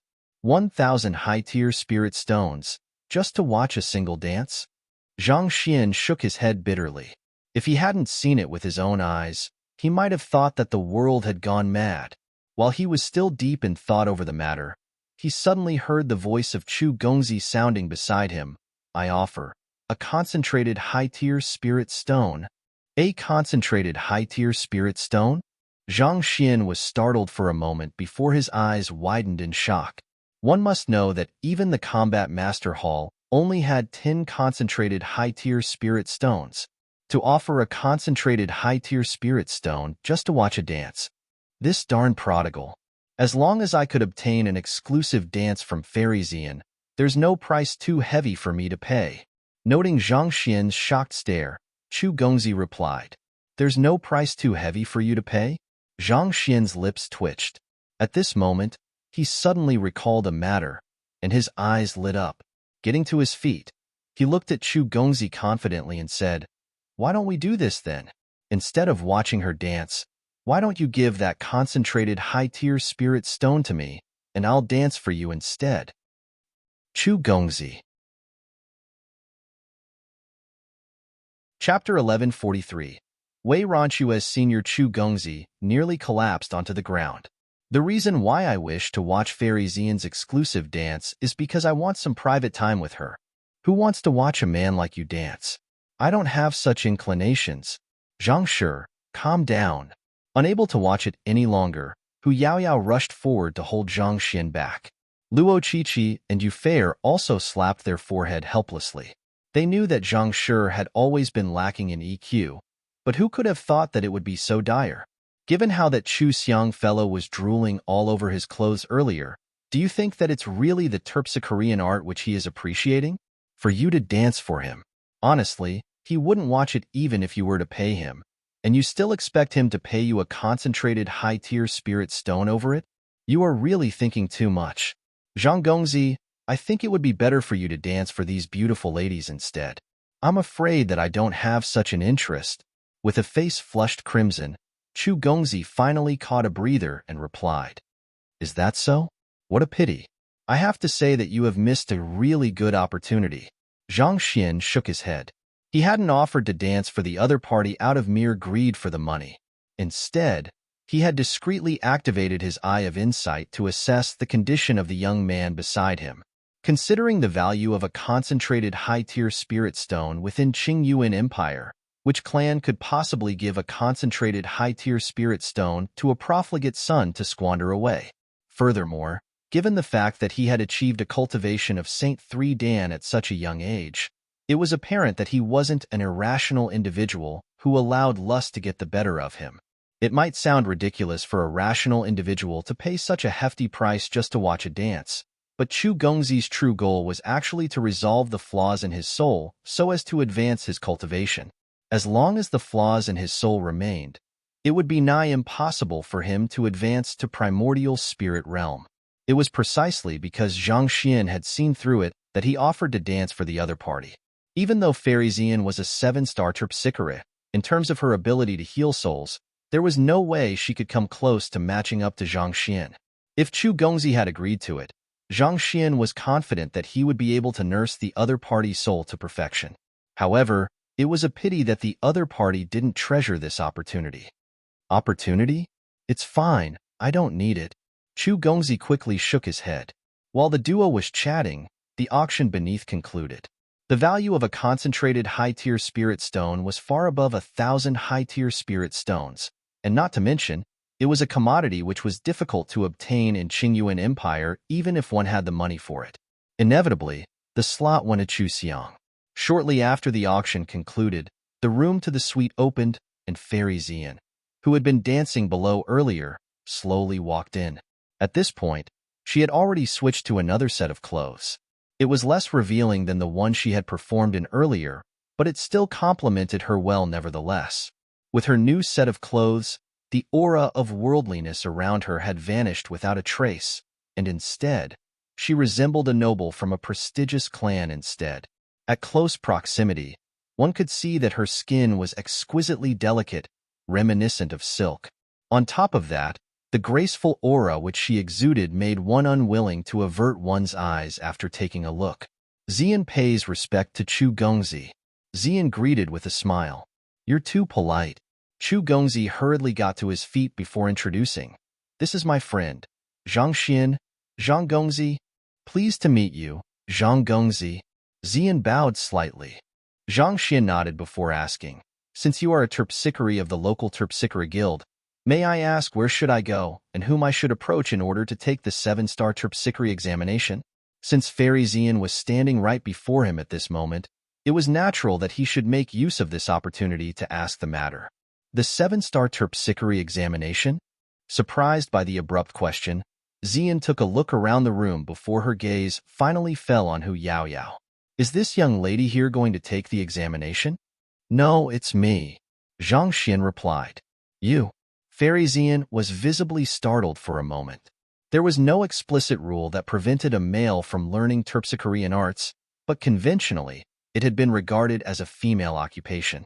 This was the very first time she saw a male asking to challenge the terpsichore examination. That's right, Zhang Xian nodded. Under his guidance, Hu Yaoyao's proficiency as a terpsichore had advanced to the level of 6-star pinnacle. Nevertheless, she still needed more practice before she was ready to be promoted to 7-star. Knowing what Fairy Xian was thinking of, Zhang Xian flicked his wrist and took out his 6-star terpsichore emblem. That was the emblem which Wei Ranxue had applied for him previously. Taking a closer look at the emblem and confirming its authenticity, Fairy Xian turned to Zhang Xian apologetically and said, You are really a 6-star terpsichore. I'll bring you over right now then. Chu Gongzi, pardon me, but I'll have to ask you to wait for me here for a moment.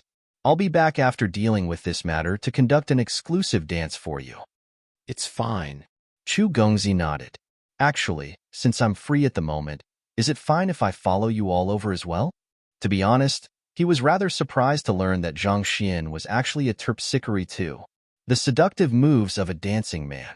Just the thought of it left him feeling a little agitated within. This, Fairy Xian turned to Zhang Xian to seek his opinion. Typically speaking, the examination would be conducted in a private location so as to ensure confidentiality and absolute silence for the examiner to showcase the full extent of his abilities. Since Zhang Xian was the one going to take the examination, it would only be right for her to seek his opinion on the matter. It's fine. Zhang Xian nodded. In the first place, terpsichorean art was a performance art meant for others to spectate. It mattered not to him whether he performed before a crowd or not. Zhang Gongzi, this way please. Knowing that the other party was here to challenge the 7-star examination, Fairy Xian's attitude became significantly more amiable. She began leading the way forward. Stepping out of the grand hall, they arrived in a spacious room. A middle-aged lady walked up to them and frowned. Xian, why did you bring others in here? Teacher, Zhang Gongzi over here is a 6-star terpsichore. He intends to challenge the 7-star examination. After saying those words, Fairy Xian passed Zhang Xian's 6-star terpsichore emblem over. Zhang Gongzi? Lowering her head to look at the emblem, a look of astonishment surfaced on the middle-aged lady's face. You are Zhang Xian, Zhang Shi? From Hongyuan Empire? Zhang Xian was perplexed to hear those words. You know me? I am Wei Ranxin, the head of the Hongyuan Master Teacher Academy Terpsichore School. Wei Ranxue is my junior. The middle-aged lady replied with a kind smile. Not too long ago, she sent a message over and told me about your affairs. It's truly incredible for a man as young as you to achieve the level of unadorned quintessence in your terpsichorean art. I see. Zhang Xian nodded in realization. Wei Ranxue had never spoken about Wei Ranxin before, but given how the latter knew of his background, her words should be true as well. There's no need to stand on ceremony. Due to the considerations as a result of her identity as a master teacher, Junior Ranxue hasn't been able to release her inner self through her dance, resulting in an awkward rigidity in her move. As a result, she has stagnated at 6-star pinnacle for a very long time. It's thanks to your guidance that she's able to take the final step forward and achieve the level of 7-star. Guild leader Wei Ranxin said with a smile. She specially sent a message over saying that you might visit our guild in recent days. and she entrusted me to relay her gratitude to you if I were to meet you. Since you are intending to take the 7-star terpsichore examination, allow me to make preparations for you now. Guild leader Wei Ranqin nodded. I'll be troubling you then. Zhang Xian clasped his fist in response. It's no problem. It's also a good thing for us if more geniuses to emerge from our terpsichore guild. Wei Ranqin replied with a smile. After which, she turned around and instructed, Xian, accompany Zhang Shi here for a moment, while I make some preparations for the examination. Yes. After Wei Ranqin left, Fairy Xian and Chu Gongzi couldn't help but reassess Zhang Xian with a look of bewilderment on their faces. To them, Guild leader Wei was a nonchalant person who rarely showed her emotions. Power and prestige, these are things which didn't seem to affect her in the least. This was the very first time that Fairy Xian had seen her teacher getting so excited. Brother Zhang, you are really a terpsichore? Chu Gongzi still found it difficult to believe the matter. That's right. Zhang Xian nodded. Aya, how could I have been so dense? Hearing Zhang Xian acknowledge the matter, Chu Gongzi slapped his forehead and exclaimed, What's wrong? Zhang Xian was bewildered by Chu Gongzi's abrupt words. If I were to become a terpsichore too, I would have more opportunities to come into close range with other terpsichores too. If so, I'll be able to watch as many dances as I want to without spending a single gold coin. More importantly, as the saying goes, those standing by the gazebo are the first to acquire the moon one. That must be the reason why Brother Zhang has 3 ravishing beauties following you. You are truly a winner in life, my idol. Chu Gongzi exclaimed with a look of deep regret on his face. How could I have been so foolish back then? If only I have insisted on learning terpsichorean arts back then, my life could have very well taken a wholly different trajectory.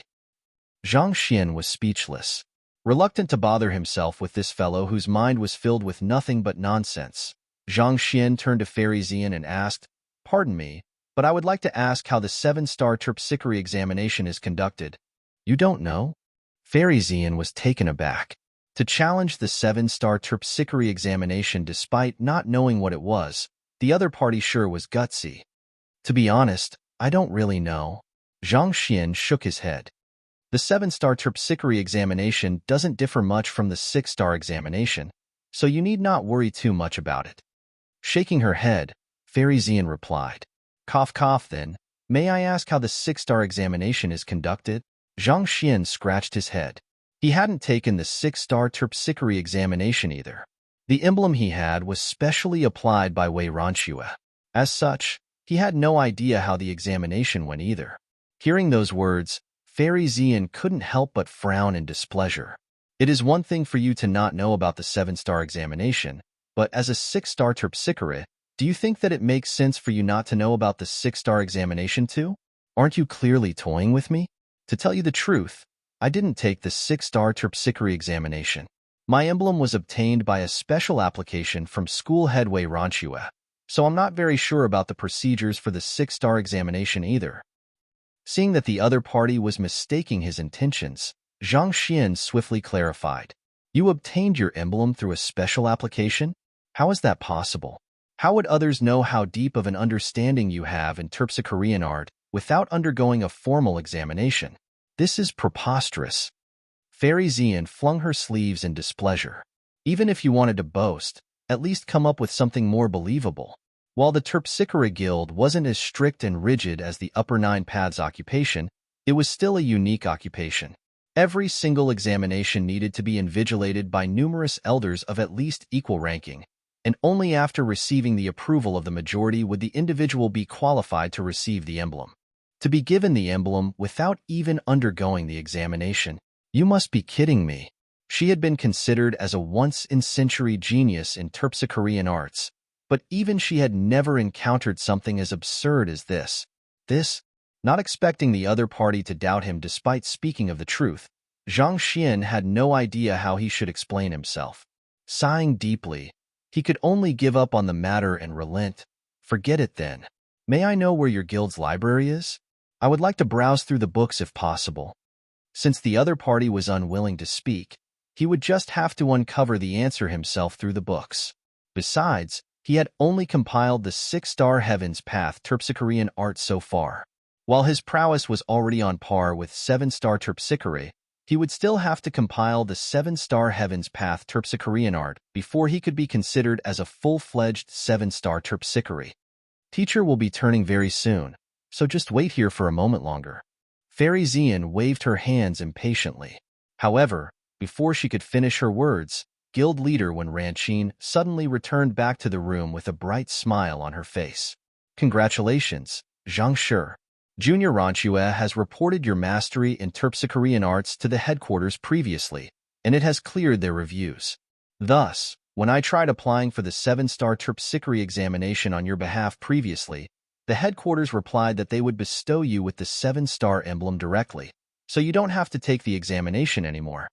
Wei Ranqin said as she passed an emblem over. Thank you for that. Taking the emblem, Zhang Xian heaved a sigh of relief. It's really possible to obtain the emblem without undergoing any examination? Fairy Xian froze on the spot. Chapter 1144. News on Sun Chong. It was just a moment ago that she said that it was ridiculous for one to obtain an emblem without any examination when her teacher delivered an emblem straight to the other party in the very next moment.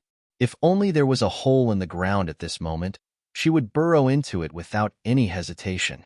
Too embarrassing. It was too embarrassing.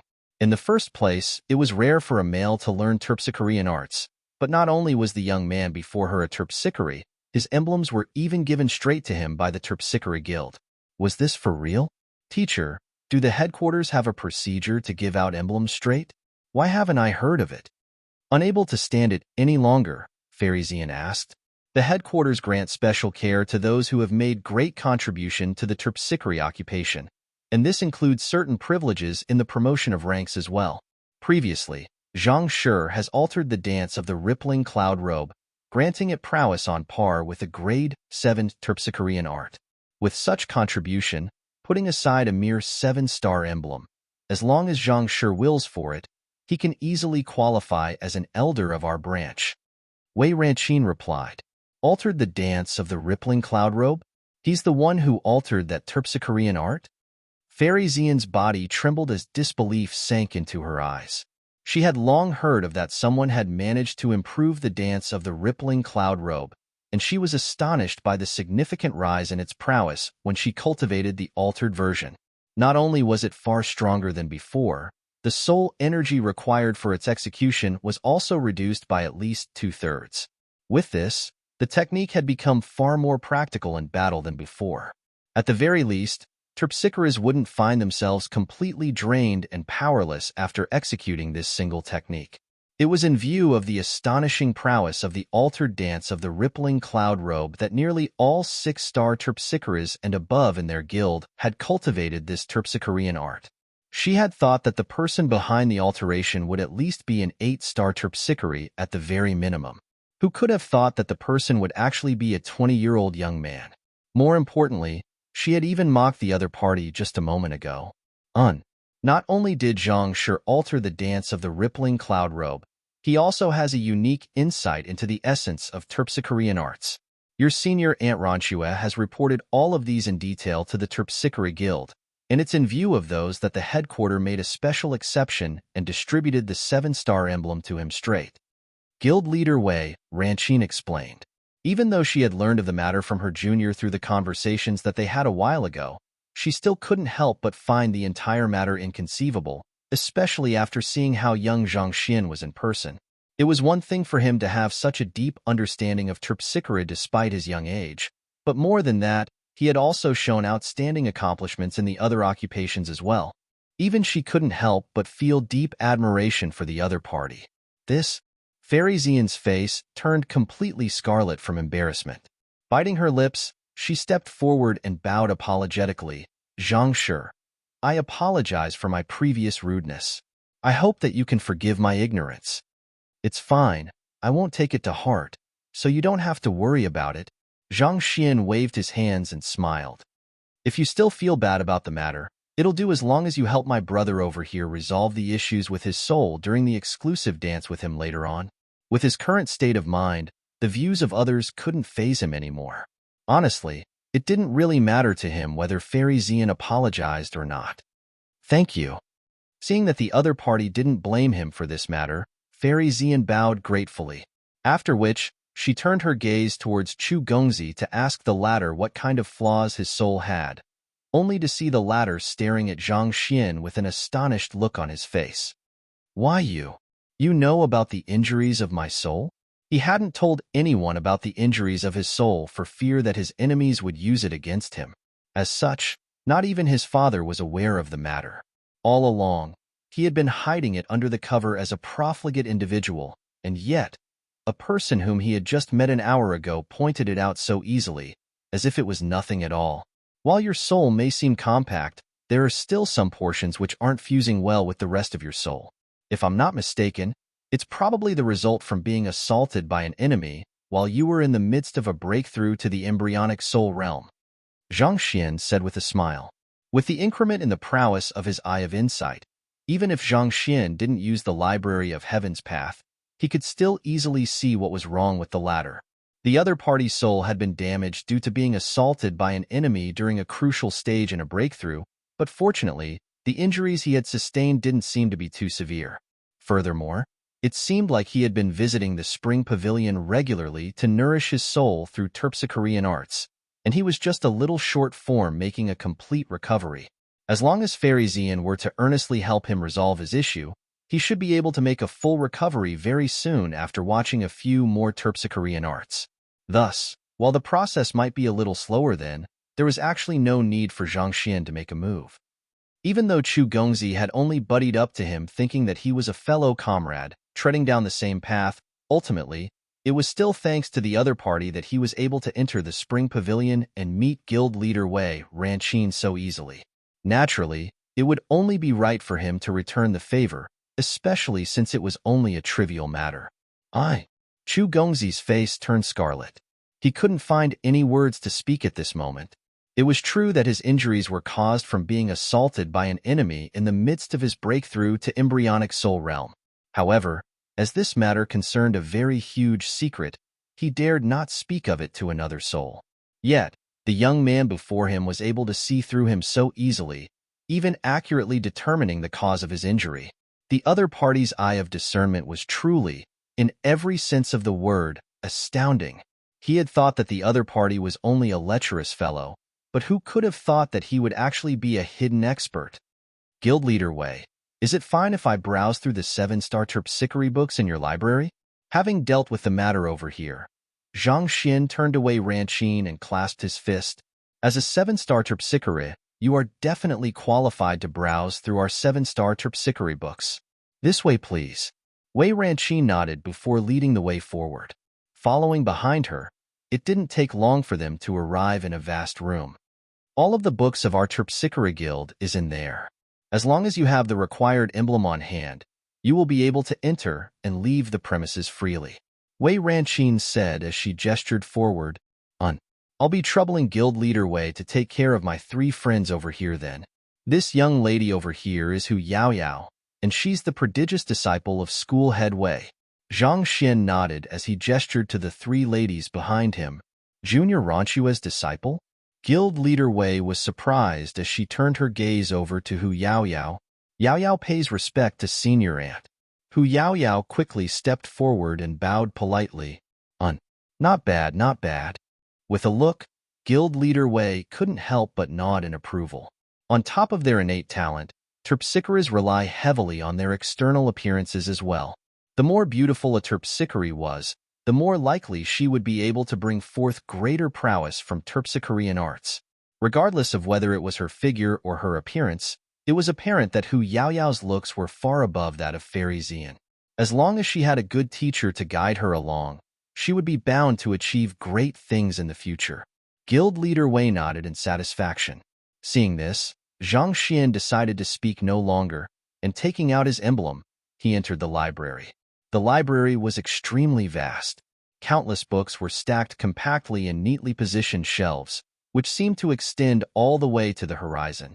Without bothering himself with the 1-star to 6-star books, Zhang Xian headed straight towards the section with 7-star terpsichore books and began scanning through them with his gaze. Walala! Countless books materialized in the library of Heaven's Path. After undergoing the fourth acknowledgement of Celestial Master Teacher, while the library of Heaven's Path didn't undergo any changes, Zhang Xian's ability to process things did rise significantly. As such, the rate at which he could collect books was also raised considerably. It took him less than an hour to collect all of the 7-star terpsichore books into the library of Heaven's Path. Compile.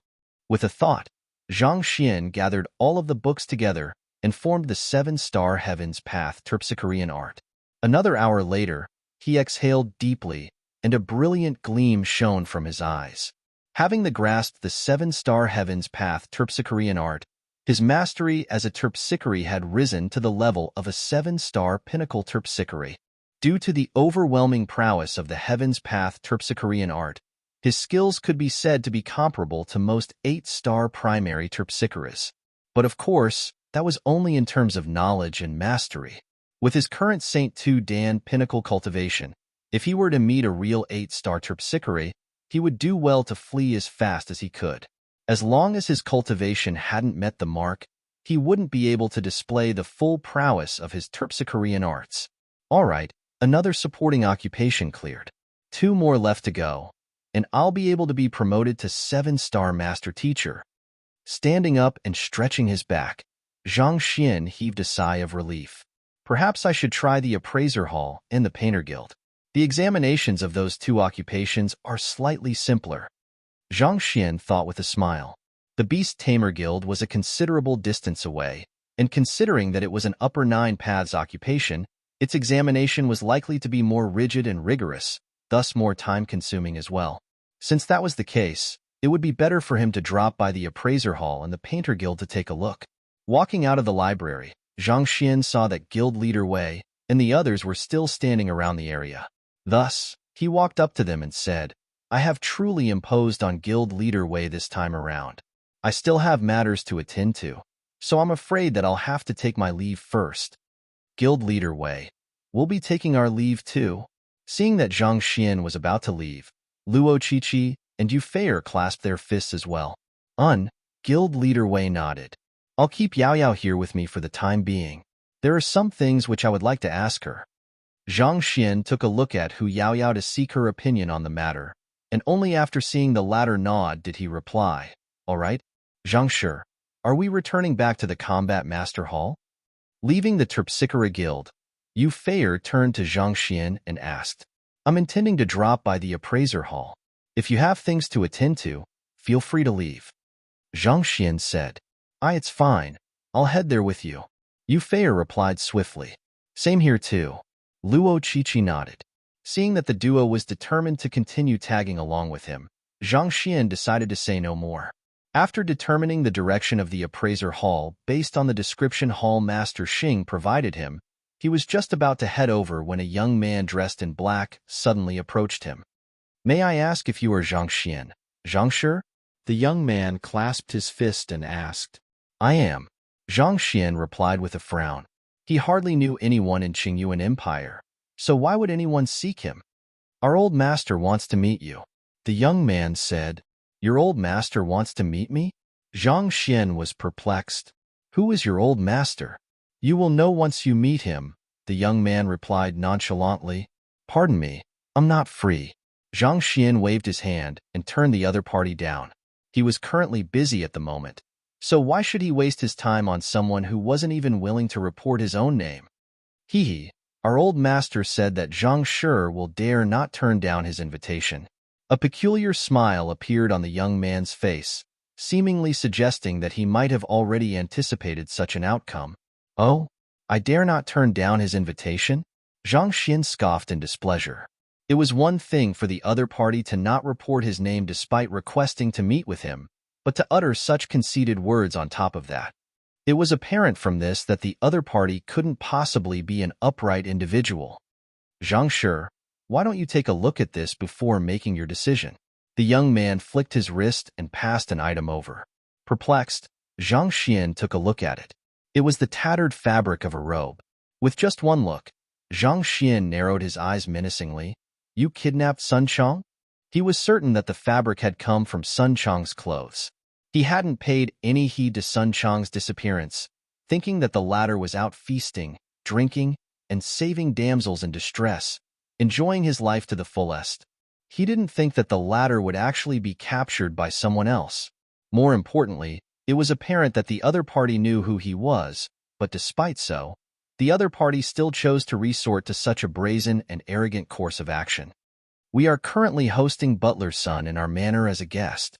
Our old master has entrusted me to bring Zhang Shi over at all cost, or else what that would be sent over next might not just be a simple piece of fabric anymore, but seeing that Zhang Shi recognized the object, the young man smiled gleefully. However, before he could finish his words, a sharp pain assaulted his abdomen, causing his face to distort hideously. Pong!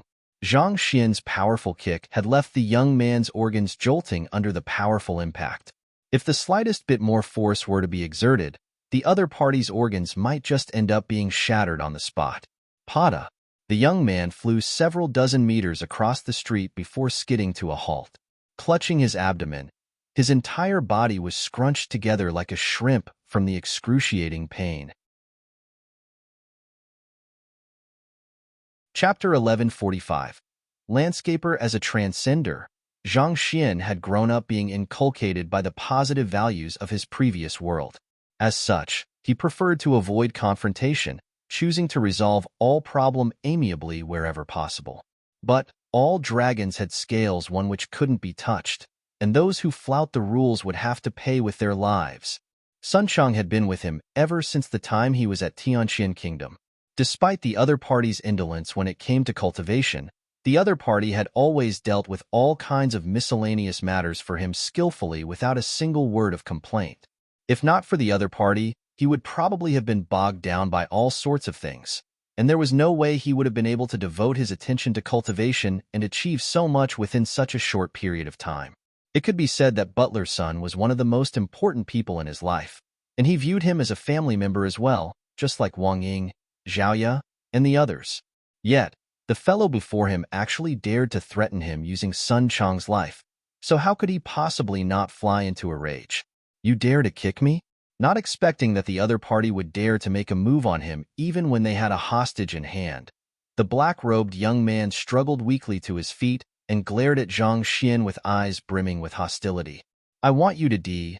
Roaring furiously, the young man charged forward, but before he could finish his words, he suddenly felt his entire body tensing up. Someone had grabbed him by his neck and pulled him up, following which, a pair of frosty eyes appeared before him. If you want to die, I can fulfill your wish right now. The frosty voice paired with the killing intent left the black-robed young man paling in fear. The words which he had wanted to speak stifled in his mouth, rendering him incapable of utter anything at all. Having undergone life and death situations before, the black-robed young man could tell that the other party was deadly serious about this matter. If he were to dare speak another word of the matter, the other party would very well have him killed. Who is your old master, and where is Sun Chang at the moment? Zhang Xian uttered frostily. I. The black-robed young man shuddered upon hearing those words completely devoid of warmth. Fearing for his life, he quickly replied, "Oh, our old master is the first king of the Qingyun Empire, King Zhongqing."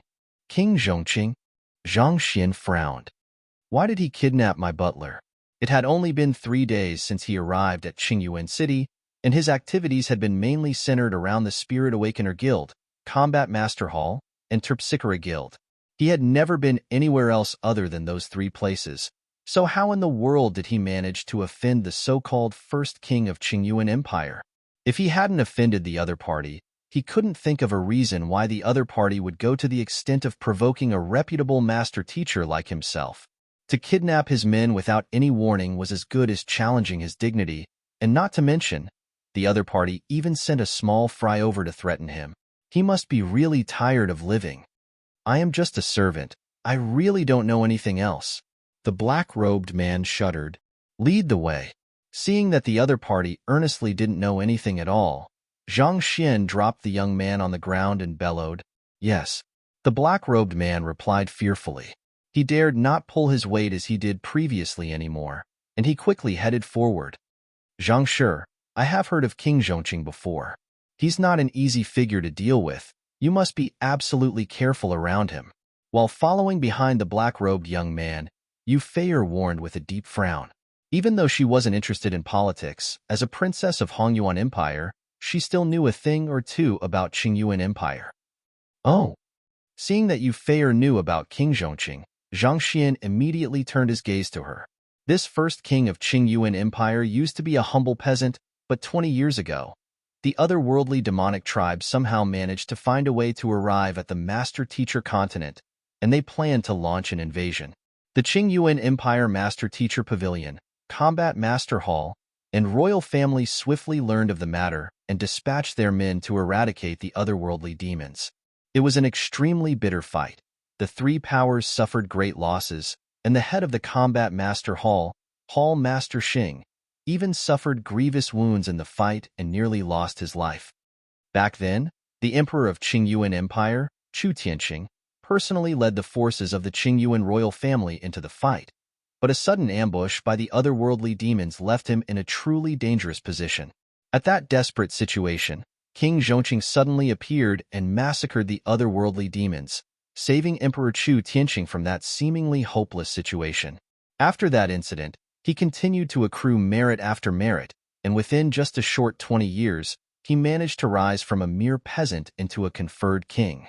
In the entire Qingyuan Empire, he's definitely the #1 figure of the external kings too. Yu Feier explained.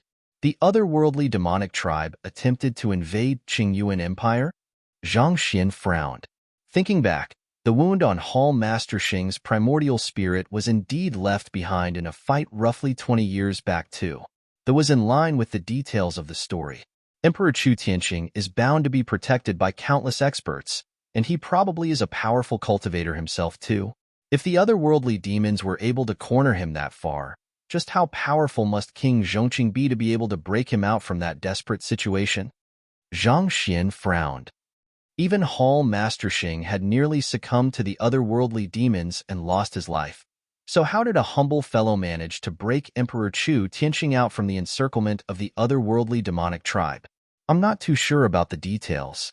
Wait, I seem to recall my father discussing this matter with another person before.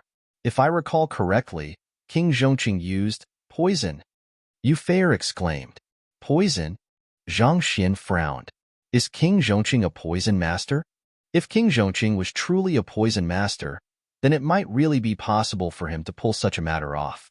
The reason why poison masters were so deeply feared was because of their ability to fend against multiple enemies simultaneously.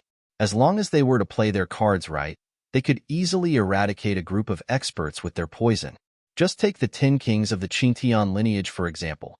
Back then, he was only at nascent Saint Pinnacle, and any one of them could have easily killed him in a direct battle. Yet, nearly all of them ended up dying from the poison within his Heaven's Path Shinchi anyway. I'm not too sure whether he is a poison master or not, but there is one thing particularly sinister regarding him.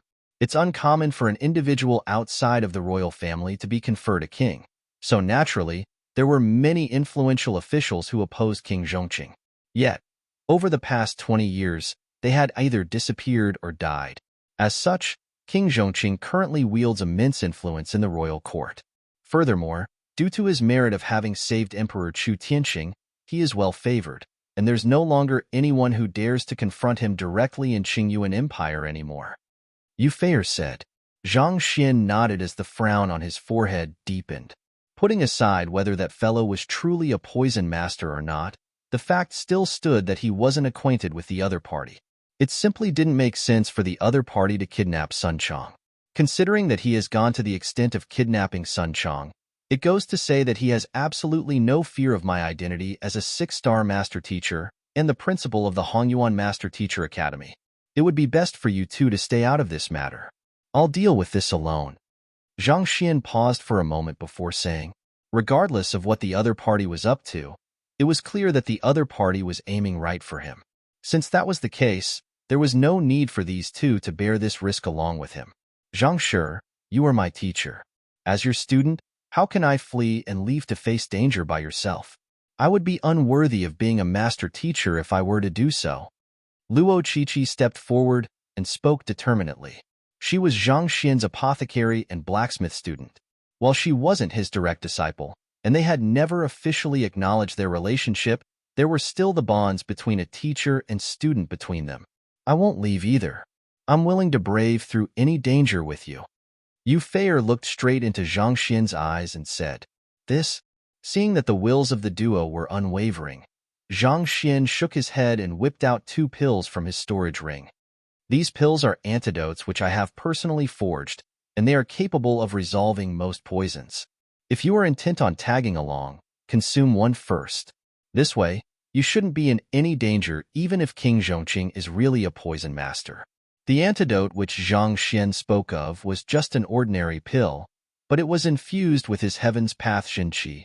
The duo knew that Zhang Xian wouldn't allow them to follow him if they were to refuse, so they swallowed the pill without any hesitation. All right, let's go. All this while, they had been conversing through Zhenqi telepathy, so it didn't affect their movement. Following behind the black-robed young man, it didn't take long before a massive manor appeared before their eyes. The manor was truly huge. While it couldn't be compared with behemoths like the Combat Master Hall, it was definitely one of the largest and grandest manor in Qingyuan City. The interior of the manor was filled with all kinds of formations, and even before coming close to it, one could feel the surrounding spiritual energy gravitating towards the manor. Without a doubt, the manor was definitely a top-notch land for cultivation. Even ordinary men would find their lifespan lengthening by living in such an environment. "This is the manor of our old master," the black-robed man said before walking forward to discreetly whisper some things to the guard standing by the door. The guard glared at Zhang Xian and the others for a moment before heading in. Not too long later, the guard returned and gestured with a nod. "This way, please." The black-robed man gestured forward politely. A vicious glint flickered swiftly across his eyes as he turned his head to lead the way into the manor. Zhang Xian noticed it, but he decided to feign ignorance. With Yu Feier and Luo Qiqi following behind him, he headed into the manor as well. As expected of the manor of the first king of a conferred empire, it was far grander than the royal palace of Hongyuan Empire. Even its pavements were crafted out of valuable ores. Every single part of the manor screamed of extravagance. On top of powerful formations, it seems the entire manor has been specially designed by a landscaper. Shortly after entering the manor, Luo Qiqi remarked, "Landscaper?" This was the first time Zhang Xian was hearing of this name. Just like Spirit Awakener and Herbologist, Landscaper isn't considered to be a unique occupation either. However, due to the unique capabilities that landscapers possess, they are still deeply welcomed by influential powers and clans as honorary guests. Luo Qiqi said, "Oh, are there landscapers in Hongyuan Empire?" Zhang Xian turned to look at Yu Feier curiously. "I haven't heard of such an occupation before." Yu Feier shook her head. "I learned of the existence of this occupation from an ancient record." Luo Qiqi replied with a smile. It said that landscapers are able to assess the geographical terrain, geomancy, and many other factors of the environment to design structures, be it residences, sects, formations, or mechanisms, and fuse them perfectly together, such that they complemented one another to exert the maximum strength possible. If a power were to have its base designed by a landscaper, its overall defenses could potentially be enhanced by several-fold. But of course, it is an extremely rare occupation, and it doesn't have a complete heritage either, so I can't be too sure about the matter. It's in view to the exquisite layout of the manor and the perfect harmony of the various structures and formations that I made such a deduction. You're right. The harmony of the various structures within this manor is indeed exquisite. Zhang Xian nodded in agreement. As a 7-star pinnacle formation master and a possessor of the Eye of Insight, it went without saying that he would be able to easily notice what Luo Qiqi saw. He had been to Hongyuan Royal Palace, and as numerous as the formations there were, they were all separate entities from one another. Each formation had to be manually triggered in order to come to life. On the other hand, the formations within King Zhongqing Manor were interconnected with one another, as well as the structures in the area. If they were to just trigger a single formation, they might find other formations coming to life as well, swiftly cornering them. If the formations within Hongyuan Empire were said to be mousetraps, effective only when in contact, The formations within King Zhongqing Manor were most definitely dominoes. Touch a single one of them, and it could cause a chain reaction with devastating outcomes. What Luo Qiqi had said could very well be true. The manor had been worked on by landscapers. Just as Zhang Xian was still in the midst of contemplating over the matter, a bunch of footsteps suddenly sounded right in front of the black-robed young man, following which, dozens of guards abruptly rushed out. In the blink of an eye, they had the trio tightly encircled. "Brat, you sure acted arrogantly a moment ago. Give him a good beating. Let him know that we from the King Zhongqing Manor are not to be trifled with." The black-robed young man sneered savagely as he hid behind the crowd. When he heard that he had to invite the other party here, he thought that it would be an easy assignment. He had never thought that he would be nearly kicked to death. From that point onward, he was filled with nothing but utmost antagonism for the young man before him. Thus, back when he was still at the doorstep, he secretly informed the guard to prepare an ambush. Voila! Upon hearing those words, the guards began walking forward as they brandished the sharp weapons in their hands threateningly. Their movements seemed to be aligned with the surrounding formations, causing an overwhelming pressure to fall upon Zhang Xian and the others. Chapter 1146. King Zhongqing Teacher. Luo Qiqi's face warped in shock, and she hurriedly stood in front of Zhang Xian to shield him. Individually, these half-saint guards were no threat at all. However, when their prowess was enhanced by the surrounding formations and the perfect harmony crafted by a landscaper, the nature of the matter became completely different. Even a Saint 3 Dan expert would find it difficult to flee from their combined might. There's no need to panic. Seeing the anxious state the young lady was in, Zhang Xian pulled her behind him before turning to the black-robed young man. His lips curled up as he asked, "You wish to teach me a lesson? Considering that our old master has specially invited you over, I'll allow you to keep your life for the time being. However, you won't be getting away from here without suffering some pain." The black-robed young man sneered.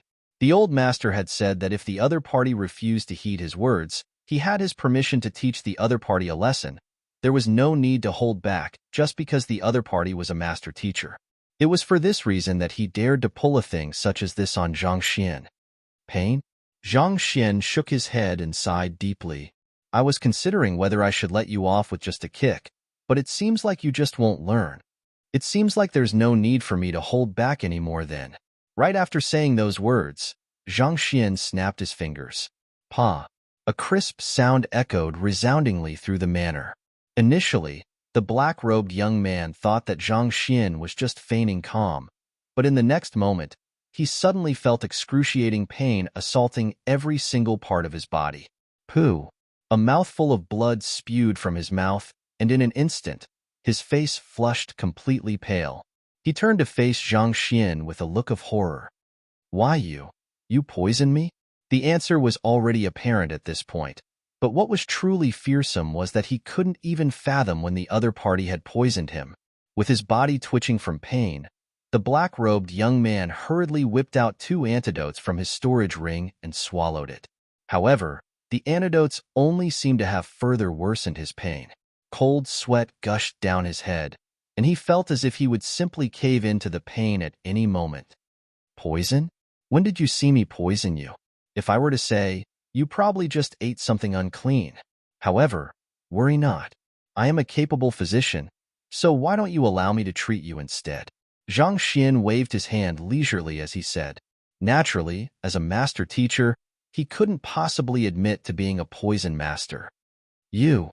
Veins popped out on the temples of the black-robed young man as he clenched his jaws so forcefully that it seemed like his teeth would chip.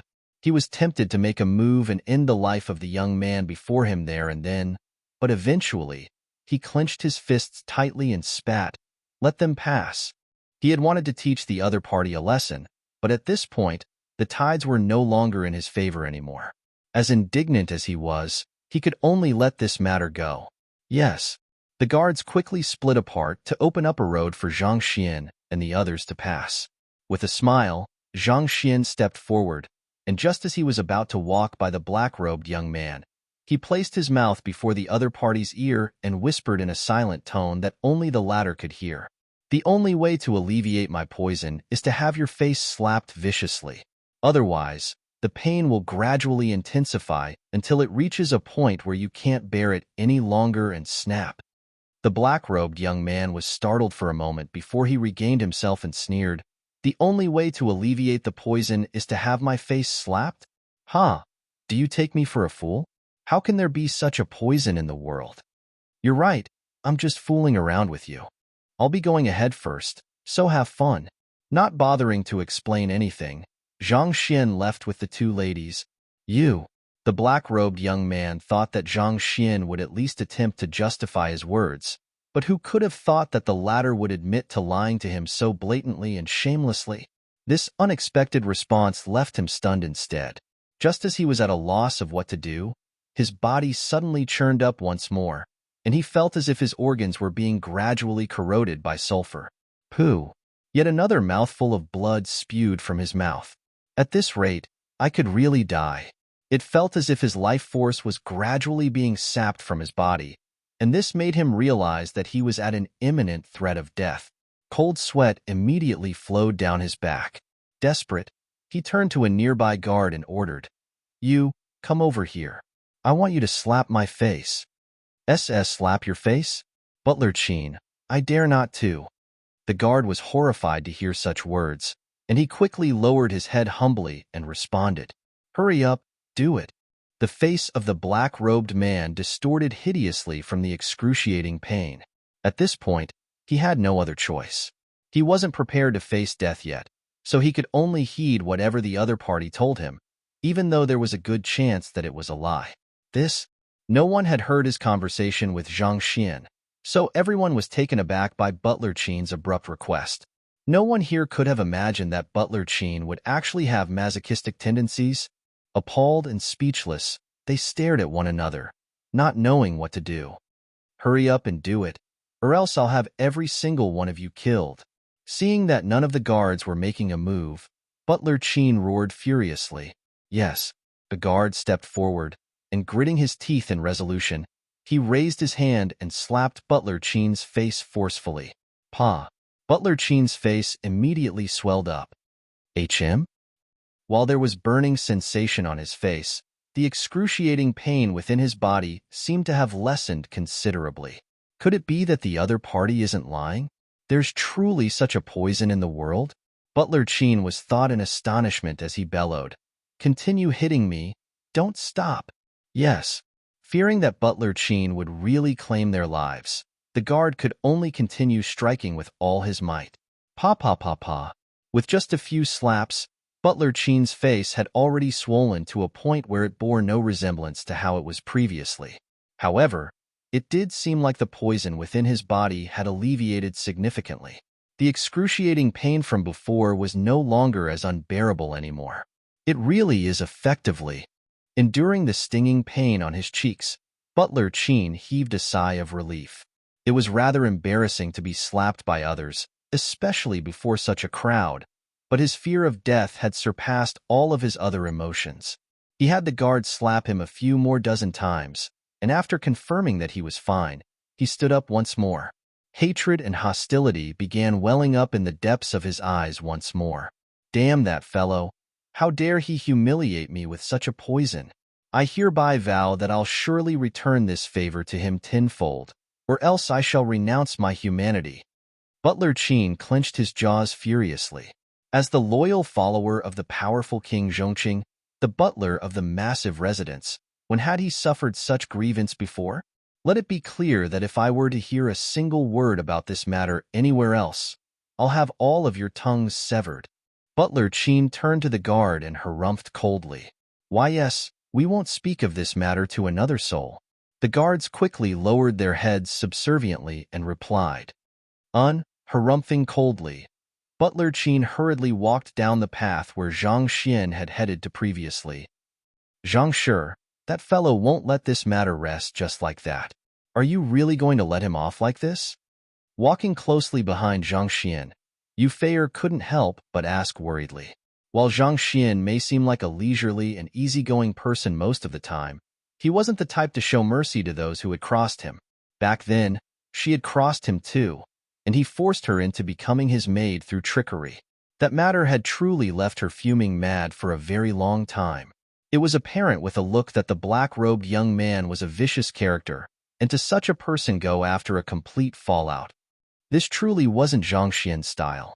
To dare to confront the principal of a master teacher academy head-on, a 6-star pinnacle master teacher, there's no doubt that King Zhongqing must have prepared a foolproof plan.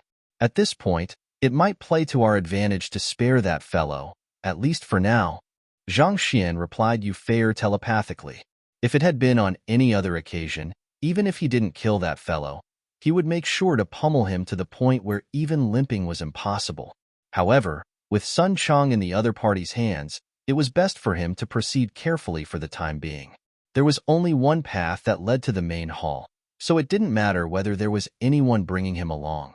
Very soon, they arrived at their destination. A hall that towered several dozen meters high had 4 thick and bulky pillars supporting its entrance. Each of these pillars was at least 3 meters big, and from afar, the grandeur was truly impressive. You must be Zhang Shi. Our old master has been waiting inside for you for some time now. A guard stepped forward and ushered Zhang Xian in. Nodding, the trio made their way into the hall.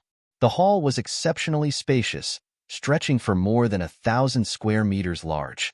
The ceiling was embedded with night illumination pearls of all sizes, bringing radiance to the insides of the hall. Seated on the main seat in the room was a middle-aged man with tan skin and eagle-like eyes. Even without coming close, one could already feel the aura of authority and bloodshed that he emanated. It was clear that he was a powerful man, no stranger to slaughter. Without a doubt, he was the famous King Zhongqing. Not too far away from King Zhongqing sat an elder, who seemed to be in his 60s. The elder wasn't too tall, and he was a little hunched over even. However, his presence felt similar to a silent, unmoving painting.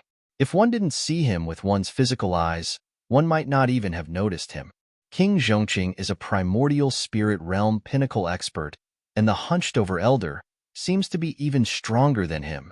In the blink of an eye, Zhang Xian managed to assess his current situation.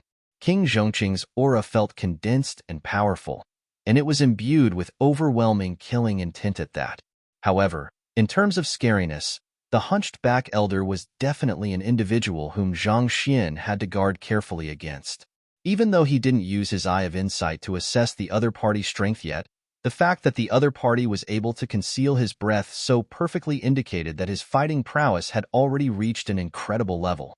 Most likely, the other party was even stronger than Wu Shi, even after the latter's breakthrough in the Qiuwu Palace. You are Zhang Xian, Zhang Shi? While he was assessing the other party was also assessing him. When the trio finally reached the center of the hall, King Zhongqing turned to look at him with a frown. That's right. Zhang Xian nodded as he walked up to a guest seat by the side and sat down. Even though the other party wielded great authority in his hands, Zhang Xian didn't pale in comparison either, so there was no need for him to fear. It was one thing if the other party didn't provoke him, but if the other party didn't know what was better for him, he didn't mind flipping the entire Qing city upside down. To be honest, they should already be counting their blessing that he hadn't gone around causing trouble.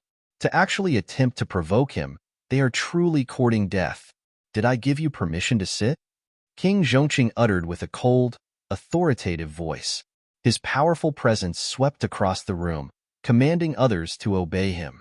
I am a 6-star pinnacle master teacher, as well as a principal of a master teacher academy. In terms of standing, I am on par with any 7-star master teacher. Not even your emperor is worthy of dictating where and when I should sit. So who do you think you are? Zhang Xian raised his eyelid and glanced at King Zhongqing coldly. Upon hearing those words, Yu Feier and Luo Qiqi's face twitched as cold sweat filled their palms. To act so brazenly despite being within the other party's territory, even going to the extent of criticizing the other party, wasn't Zhang Shi a little too gutsy? However, master teachers also had their own dignity to uphold. If Zhang Shi couldn't even stand his own ground after what the other party had done, how could he stand before his students and lecture others? 6-star pinnacle master teacher?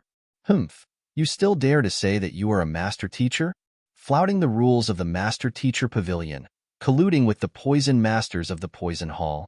Do you honestly think that no one will know of these, principal of the Hongyuan Master Teacher Academy? King Zhongqing harumphed coldly. Colluding with the poison masters? Zhang Xian glanced at King Zhongqing and sneered. Watch your words, King Zhongqing. You should know the consequences of slandering a master teacher. Master teachers mustn't be sullied. Slandering a master teacher was an extremely grievous crime.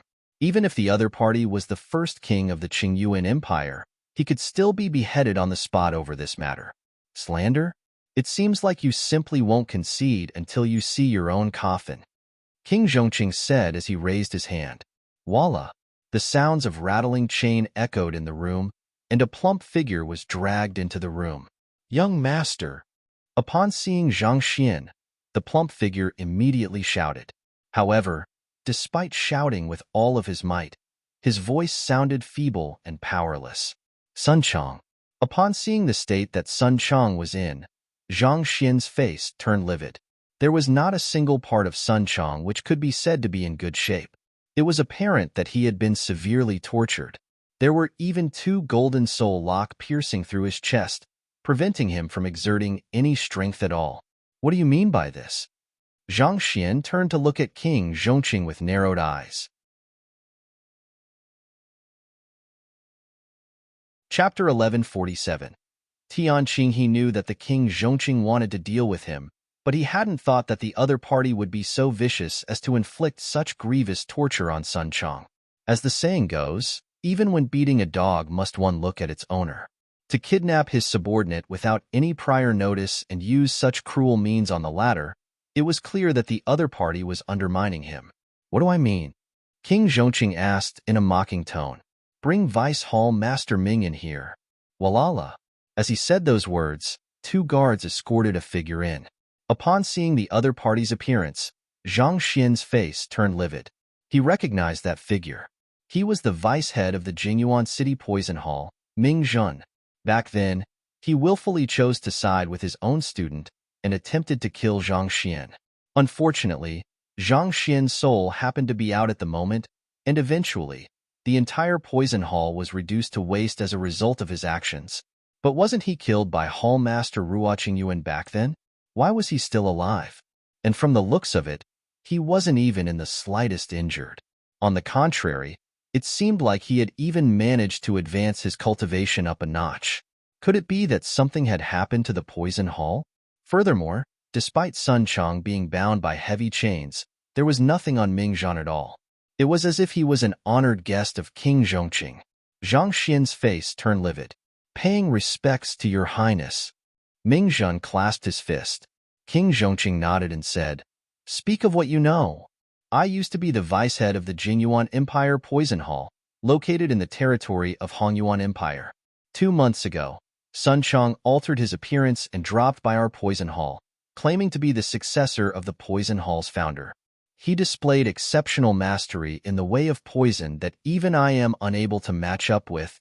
Ming Zhan swiftly revealed everything that had happened at the Poison Hall. After which, he entrusted the founder to Poison Hall by an Poison Master High. Initially, I was to be executed for my actions, but it's fortunate that the one who was responsible for executing me was my student, and it was due to that I was able to escape with my life. The successor of the Poison Hall's founder? If I hadn't heard this with my own ears, I would truly dare not believe such a matter. Zhang Shi, this Sun Chong over here is your subordinate, and yet, he is also a formidable poison master as well. What do you have to say for yourself? Sneering coldly, King Zhongqing gazed down at Zhang Xian haughtily. You are accusing me of colluding with the poison masters over this? Zhang Xian was still wondering if the other party had managed to obtain some kind of evidence regarding the matter, but it turned out to be this much only. Shaking his head, he continued, putting aside the fact that this Ming Zhan fellow over here has dubious backgrounds. Just the fact that he's a vice head of the Poison Hall should warrant him a death penalty. So, why is he standing right here, honored as a guest in your manor? Could it be that King Zhongqing has colluded with the Poison Hall? Are you, in fact, a poison master, just like what others say of you? Audacious! King Zhongqing bellowed furiously. You are the one being audacious over here. Zhang Xian interjected with a roar. There are plenty of people in the world who goes by the name of Sun Chong, and yet, based on this kind of indeterminate evidence, you kidnapped my butler and tortured him? If I were to capture a dog and confer it the name of King Zhongqing, can I say that you are a dog? If my butler is truly the successor of the Poison Hall's founder, you will have long been poisoned to death for treating him in such a manner. You. Not expecting the other party to be so crude in his words, King Zhongqing nearly spurted blood. With a face livid with rage, he harumphed. My men proceeded carefully and subdued your butler before he could even retaliate. So naturally, he wouldn't have a chance to strike at all. There is no doubt about Mingzhen's identity, and he has voluntarily left the Poison Hall to side with us. In fact, he has led our men to eradicate the Jinyuan City Poison Hall, and his merits are more than sufficient to make up for his wrongdoings. Eradicate the Jinyuan City Poison Hall? Getting Zhang Xian's heart skipped a beat. As formidable as the Jinyuan City Poison Hall was, if there was an insider to lead the elite forces of the Qingyuan Empire in, it would indeed be difficult for the Poison Hall to stand its ground. If the Poison Hall were to be destroyed, what would become of Elder Su and the others? He hadn't thought that so much would happen over a short frame of 2 months. Indeed, no matter how he was before, his accomplishments are more than sufficient to bring credibility to his words. Furthermore, we have corroborated his words with the confessions of the other poison masters of the Jinyuan City Poison Hall, so there is no doubt about the authenticity of this matter. Standing up, King Zhongqing flung his sleeves and harumphed. Despite being a master teacher, you actually kept such a reprehensible poison master by your side. This is a blatant infringement of the Master Teacher Pavilion's rules. For the safety of Qingyuan City, I am obliged to apprehend you. For the safety of Qingyuan City, I, Zhang Xian, am an upright master teacher of the Master Teacher Pavilion. If there's any problem with me, it should be the Master Teacher Pavilion to pass judgment. And you? Pardon me, but I don't believe that you are in charge of the Qingyuan Empire Master Teacher Pavilion. When a master teacher erred, only the Master Teacher Pavilion was qualified to judge them. A mere king of the conferred empire had no rights to take things in his own hands. I know that I'm not qualified to judge this matter, so I specially reported this matter to Vice Pavilion Master Tian Qing of the Master Teacher Pavilion to have him judge this matter. Saying these words, King Zhongqing clasped his fist towards the hunched-over elder seated beside him. Tian Qing. Hearing that name, Zhang Xian recalled a matter, and his eyes narrowed. Voila! But before he could say a word, the elder stood up, and it was only then did everyone notice the 7 stars on the emblem pinned on his chest. A 7-star master teacher. Vice Pavilion Master? Luo Qiqi and Yu Feier were alarmed, and they quickly turned their gazes towards Zhang Xian. If the Master Teacher Pavilion wasn't involved in this matter, Zhang Xian might still be able to use his identity as a master teacher to avoid this matter. Yet, the other party actually brought a Vice Pavilion Master of the Qingyuan Empire Master Teacher Pavilion in. This would really complicate matters. He sure did come prepared. Swiftly calming down, Zhang Xian began reanalyzing the situation. Previously, he had heard Wu Shi briefly introduce the current circumstances within the Qingyuan Empire Master Teacher Pavilion. The current Pavilion Master, Go Tianze, was a leaving Aperture Realm primary stage expert. However, he had retired from managing the affairs of the Master Teacher Pavilion since many years ago, and currently, Vice Pavilion Master Tian was the one who was in charge. As such, despite being a Vice Pavilion Master, Tian Qing wielded authority comparable to the Pavilion Master himself, making him one of the most powerful individuals in Qingyuan City. Zhang Xian had thought this would only be a small conflict. Perhaps he might have accidentally crossed King Zhongqing somewhere, and the latter wanted to embarrass him. He hadn't thought that the latter would actually bring Vice Pavilion Master Tian into the picture as well. As the person in charge of the Regional Master Teacher Pavilion, Vice Pavilion Master Tian had the right to liaise with the headquarters. If the other party were to judge that he had colluded with the Poison Hall, he would never be able to cleanse his reputation. But of course, while the Jinyuan City Poison Hall had a poor reputation, it hadn't really caused too much harm. At the very most, being associated with it would only tarnish Zhang Xian's reputation. Zhang Shi, I have heard of your affairs, and I know that you are a person who possesses exceptional talent and capabilities. Vice Pavilion Master Tian turned to Zhang Xian and smiled.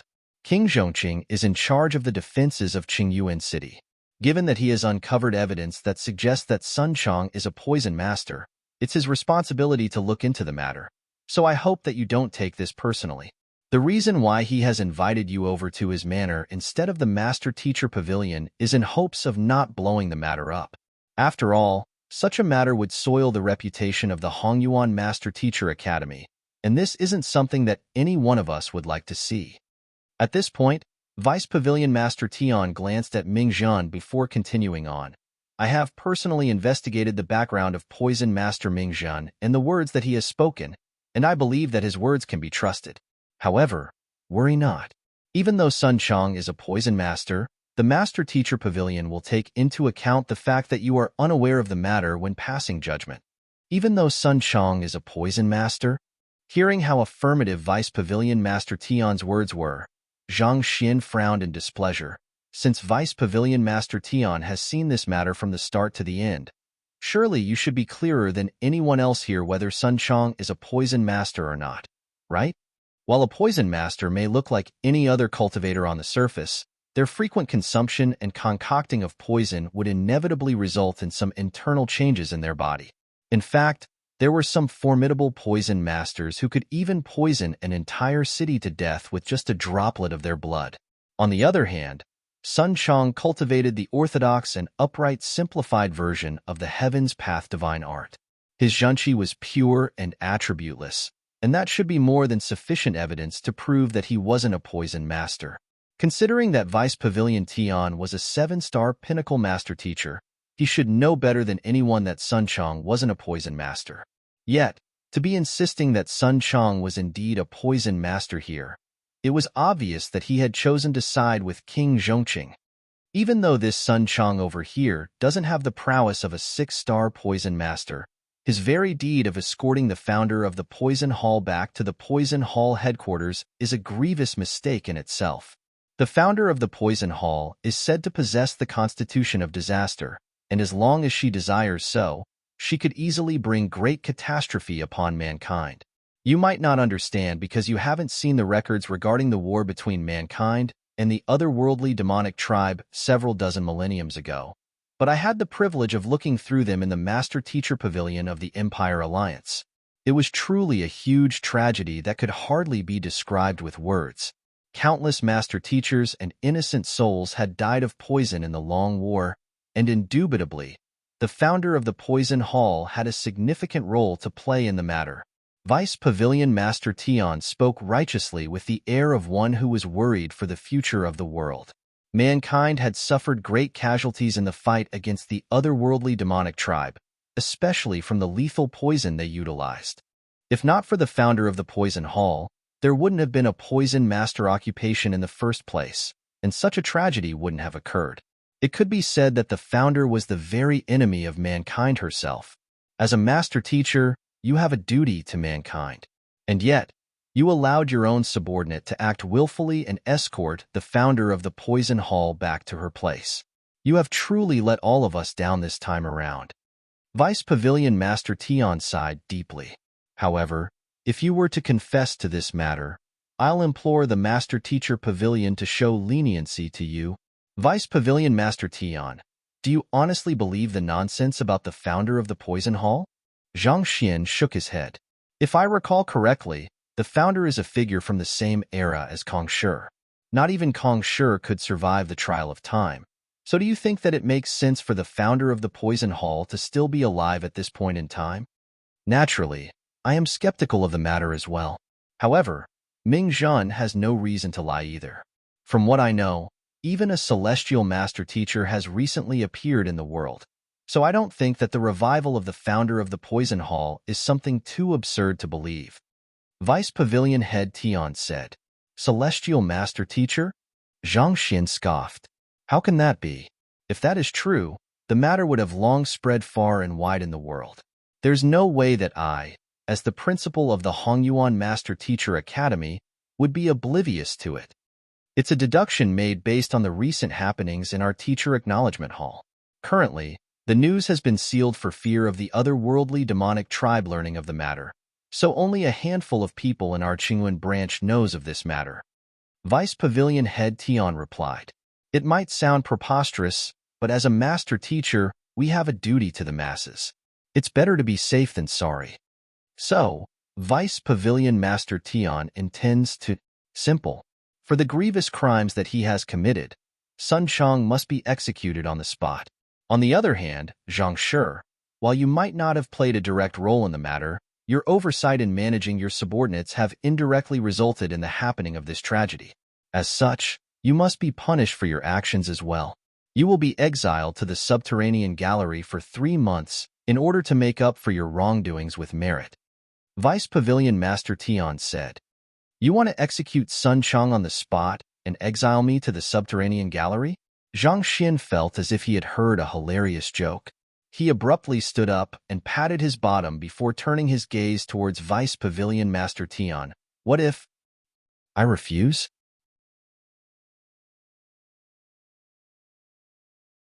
Chapter 1148.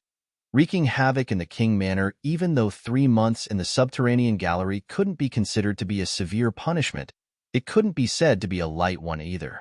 The subterranean gallery was the intersection point between the master-teacher continent and the otherworldly battlefields. As such, it was constantly plagued with overwhelming killing intent. From time to time, otherworldly demons might even appear. Without a doubt, it was one of the most dangerous lands on the master-teacher continent, and most of those who ventured into its depths never return alive. Only master teachers who had committed unpardonable crimes or wanted to make one last contribution to mankind would apply to enter those lands. This was also the same with schoolhead Lu Feng back then.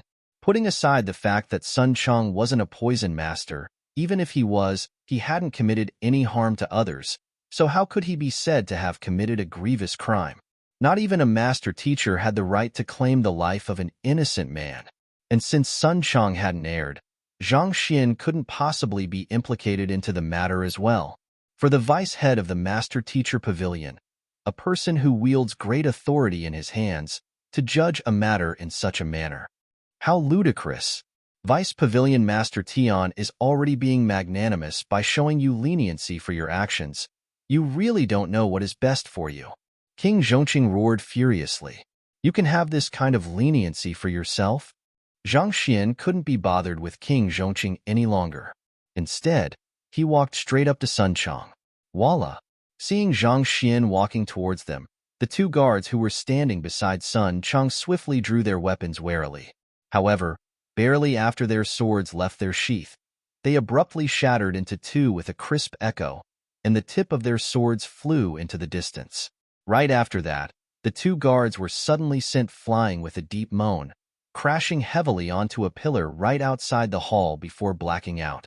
At this point, Zhang Xian was already standing before Sun Chang, and sighing deeply, he said, "You have suffered." In the next moment, the golden soul lock on Sun Chang suddenly flew out and fell onto the ground. Following that, Zhang Xian flicked his finger towards Sun Chang. Tzzzzzz. The latter's injuries began recovering at a pace visible to the eye. As Sun Chang's cultivation was far lower than his, it didn't take long for the Heaven's Pathshan to heal his injuries. Audacious! Zhang Xian, this is Qingyuan City, not your Hongyuan Empire. To disregard the earnest lecturing of a senior master teacher and act on your own accord, showing no regards for the law at all, a person like you isn't worthy to be a master teacher. Men, take him down. King Zhongqing roared. Walala! Right after saying those words, a bunch of men suddenly barged into the hall. Young master! Seeing that the young master was actually standing against the first king of Qingyuan conferred empire for him, Sun Chang couldn't help but feel a surge of warmth run through his heart. Falling out with a vice head of a conferred empire master teacher pavilion could possibly mean giving his future away, and yet, the young master still did so unhesitatingly just to save a servant like him. To him, this was a debt of gratitude greater than the heaven itself. Luo Qiqi and Yu Feier also swiftly moved over to Zhang Xian and stood by his side as they warily scanned their surroundings. Despite the sudden onslaught of guards, Zhang Xian didn't pay them any heed. Instead, he turned straight towards King Zhongqing and uttered coldly, "You wish to capture me? King Zhongqing, it seems like you really don't fear death. Or perhaps, do you honestly think that I dare not kill you? Kill me? You? Ha ha ha. It seems like becoming the principal of Hongyuan Master Teacher Academy has really got to your head. A mere 6-star master teacher like you dare to speak of killing me? The fact that you disrespected Vice Pavilion Tian is more than sufficient to have you indicted on the grounds of insubordination. Today, I shall help the Master Teacher Pavilion purge its black sheep."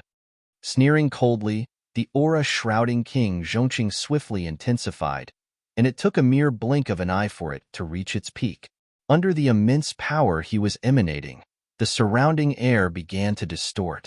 This was the overwhelming might of a Saint 4 Dan cultivator, a primordial spirit realm expert. His strength had already surpassed the head of the Formation Master Guild leader Han, reaching a level on par with Wu Shi prior to entering the Qiuwu Palace. "King Zhongqing, no matter what, Zhang Shi is still our master teacher. Even if he has erred, he can only be judged in our Master Teacher Pavilion. It'll do to just capture him, make sure to spare his life." Seeing that King Zhongqing was going to make a move, Vice Pavilion Master Tian instructed, "Rest assured, Vice Pavilion Master Tian, I won't go too far." Sneering coldly, King Zhongqing thrust his palm forward, and in an instant, it felt as if ominous clouds had gathered within the hall, and a powerful might reminiscent of the relentless waves of the ocean began crashing down upon Zhang Xian. On top of that, perhaps due to cultivating some kind of secret art, the first king's zhenqi was not only condensed and powerful, it was also imbued with the scent of the battlefield, leaving one feeling as if one was standing amidst of mountains of corpses and rivers of blood. That is, Scarlet Robe of Carnage? Upon seeing the move, Luo Qiqi's eyebrows knitted together warily. Scarlet Robe of Carnage? It's a technique that boasts of the strongest killing intent in Qingyuan Empire. Those who cultivate this technique must use fresh blood as a medium in order to advance their mastery in the technique. Once one starts practicing the technique, there's no turning back. The very sight of blood will trigger one's bloodlust, causing one to go into a manic. It's a truly sinister technique. Even the art of drawing oceans will struggle to be a match for it, Luo Qiqi explained grimly. However, due to the innately destructive nature of the technique, there was no master teacher or combat master who is willing to learn it. Who could have thought that a king of Qingyuan Empire would actually learn such a depraved technique? "Teacher, you must be careful. A mere small fry." In contrast to Luo Qiqi's anxiety, Zhang Xian didn't show the slightest hint of panic. Instead, with a derisive smile, he flicked his finger. So, the golden soul lock immediately flew towards King Zhongqing at a speed as swift as a streak of lightning, and in just an instant, it collided with the powerful palm strike that King Zhongqing executed an instant ago. Astonishingly, the palm strike didn't even hinder the advancement of the golden soul lock by even the slightest. It swiftly overwhelmed the palm thrust and arrived right before King Zhongqing Peng. The golden soul lock struck King Zhongqing's chest squarely, and the latter's face immediately reddened from the impact before spurting a mouthful of blood. Dang dang dang dang. He swiftly retreated 8 steps in order to ward off the impact before crashing into the exquisitely carved wooden chair behind him. The chair swiftly caved into the pressure and exploded into countless smithereens. King Zhongqing had to drive his zhenqi furiously and exert a relentless wave of might behind before he was able to finally steady his figure. At this point, he felt his blood within his body billowing furiously, and his face paled from frailty. He stared at the young man before him in disbelief, unable to accept what he had just experienced. He was a Saint 4 Dan primordial spirit realm pinnacle expert, whereas the other party was only a Saint 2 Dan spiritual perception realm pinnacle cultivator. There was a gap of 2 whole realms between them. Logically speaking, this should be an unbreachable gap for any cultivator, no matter how skilled a fighter one was, and yet, the other party was actually able to neutralize his palm strike with such ease and even knock him back at that. Too frightening. King Zhongqing was not the only one astonished by the happenings. Vice Pavilion Master Tian was startled as well. Zhang Xian's fighting prowess had far surpassed his imagination. Such an outcome had never flashed across his mind, not even once. No wonder you dare to act so arrogantly. So you do have something up your sleeves. However, if this is all you got, I'll make sure you dearly regret your actions. Gesturing to Vice Pavilion Master Tian that he didn't have to make a move, King Zhongqing roared furiously as he flicked his 5 fingers forth furiously. At the same time, he flicked his wrist forcefully, and his palm fell downward with a shape reminiscent of a lotus leaf. 3 Autumn Palm. Zhang Xian recognized the battle technique. Having browsed through all of the books in the Combat Master Hall's martial arts division and internalized them, he couldn't be any more familiar with this battle technique. 3 Autumns of Osmanthus, Tinley of Lotus Flower. The might of this technique was comparable to the Grand Constellation Finger, and it was relatively famous for its difficulty within the Combat Master Hall. There were many combat masters who had to spend decades on it before managing to achieve some degree of mastery in it. Yet, King Zhongqing had actually managed to achieve a mastery of major accomplishment in it. Such a formidable battle technique, paired with the scarlet robe of carnage, made the hall feel as if it had turned into a marshland. Crimson bloodied lotuses bloomed one after another eerily, and it felt as if they would reap the soul and life of those who dared to approach them. This is indeed a powerful battle technique. Even Division Head Liao and the others would have to retreat temporarily before its immense might. But it's a pity that you picked the wrong opponent. Shaking his head, Zhang Xian took a step forward instead of retreating, stepping right upon one of the scarlet lotuses. He raised his finger and tapped forward. Wong. The brilliance of the stars shimmered on his fingertip, outshining even the radiance of the night illumination pearls embedded on the roof. A furious surge of zhenqi burst forth from his fingertip, tearing apart the 3 Autumn Palm in an instant. In the next moment, blood spurted wildly from King Zhongqing's mouth, and he was forced to retreat in a fluster yet again. A few steps later, his back crashed heavily onto the wall behind him. Walala! Dust fell from the ceiling, cloaking his figure. You know of the flaws of the 3 Autumn Palm? King Zhongqing couldn't believe his eyes. Under normal circumstances, given that the Grand Constellation Finger and 3 Autumn Palm were 2 battle techniques of equivalent might, even if they were to clash directly with one another, he shouldn't have suffered such an utter defeat. But, somehow, Zhang Xian seemed to have found the flaws in his technique and aimed his attack directly at it, causing his zhenqi to wither. As a result, his offense was subdued in an instant, causing him to sustain severe injuries. Zhang Xian couldn't be bothered to explain anything to King Zhongqing at all. Placing his hands behind his back loftily, he calmly turned to Sun Chang and said, "He has caused you great suffering, so how do you think we should deal with him? Since he used the golden soul lock to pierce my chest, it's only right to return the favor to him." Sun Chang spat through gritted teeth. "That's simple." Zhang Xian smiled softly as he raised his palm once more. Voila! The golden soul lock on the ground immediately flew into the air and slithered menacingly as if a vicious snake. On the other hand, seeing that Zhang Xian was actually discussing with a mere subordinate on how he should be dealt with, King Zhongqing felt deeply humiliated. His face turned crimson, and he bellowed furiously, "What are you all waiting for? Take him down." Voila! Right after those words were spoken, the guards standing in the surroundings immediately charged forward with furious battle cries. Oomph! Couldn't even be bothered to turn around. Zhang Xian stomped his feet on the ground. Voila! A surge of zhenqi rippled from his feet, and in the blink of an eye, the formation shrouding the hall came to life, blocking all of the guards outside. No matter how hard they knocked against the formation, it simply wouldn't budge. "Even you are nothing to me. Do you think that a bunch of small fries will be able to stop me?" Zhang Xian glanced at King Zhongqing coldly. Having mastered everything within the Combat Master Hall, Zhang Xian's prowess could be considered to be invincible amongst primordial spirit realm.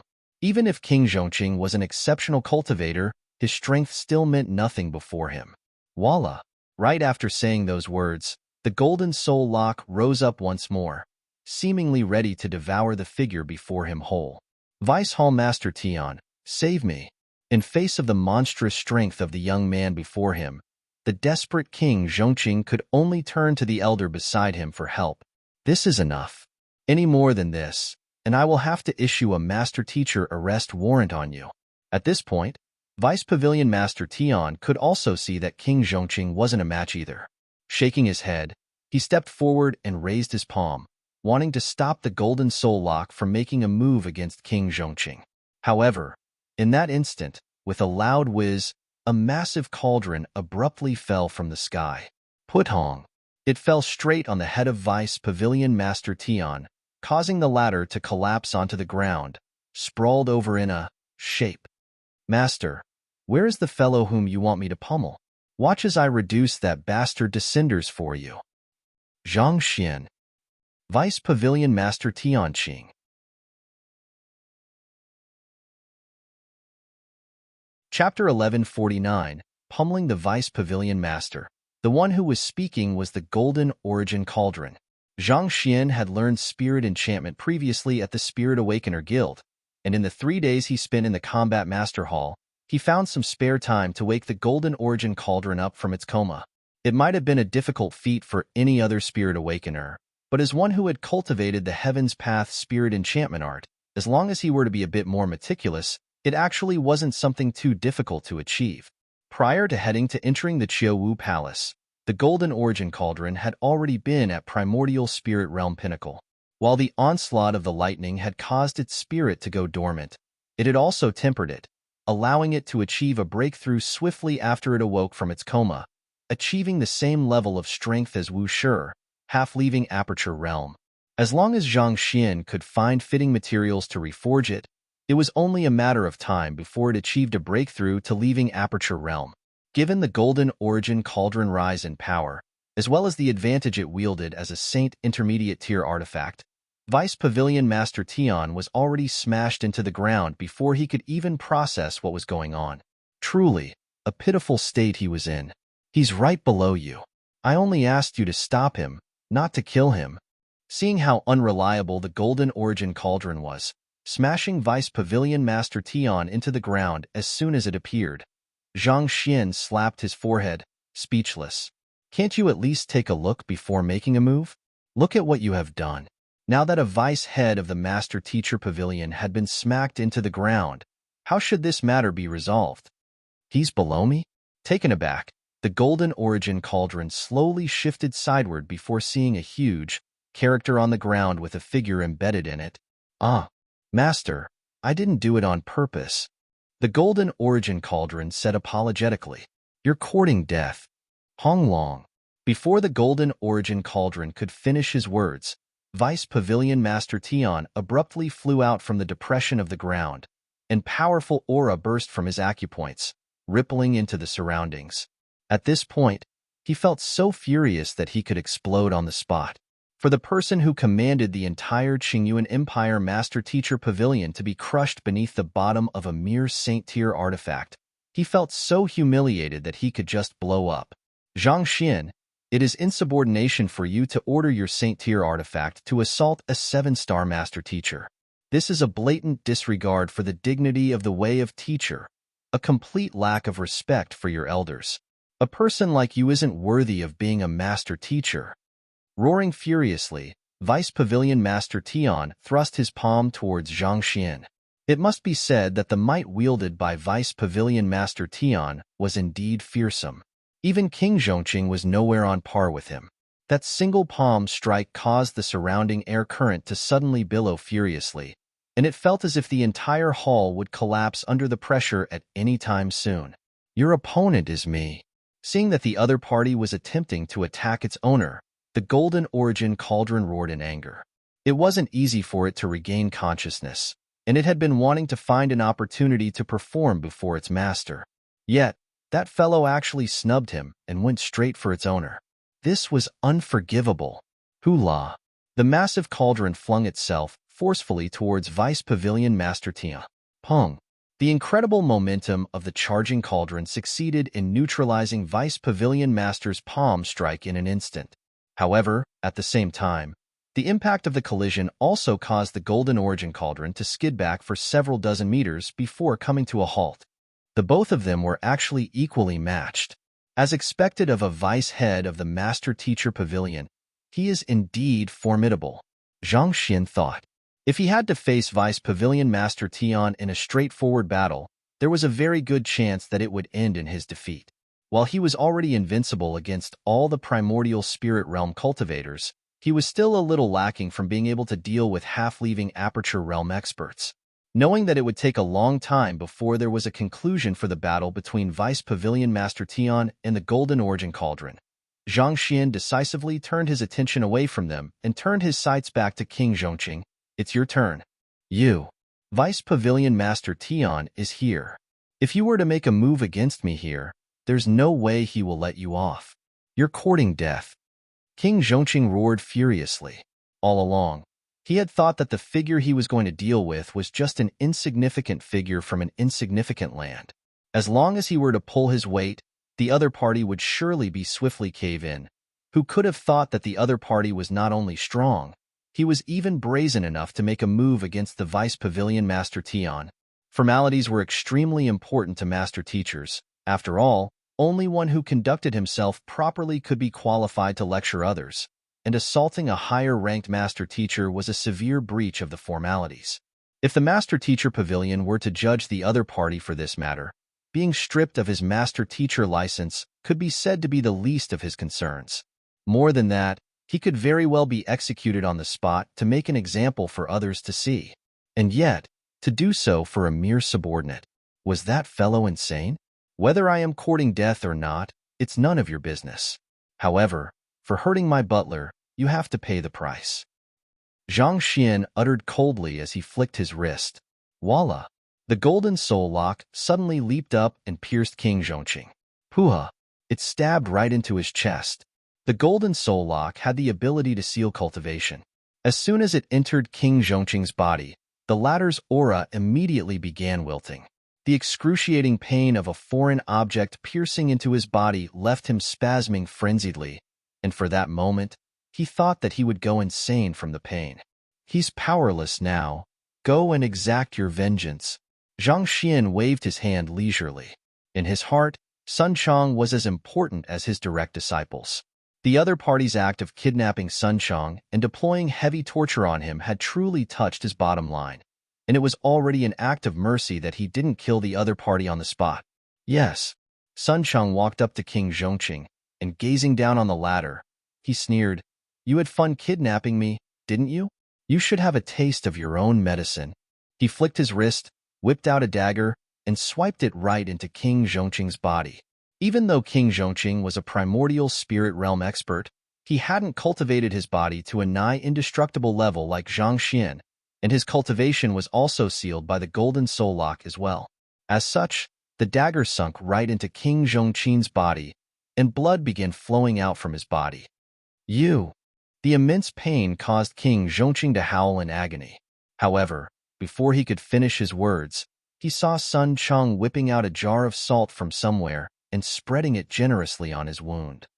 Bear with it. I'll help you apply some medicine now. King Zhongqing.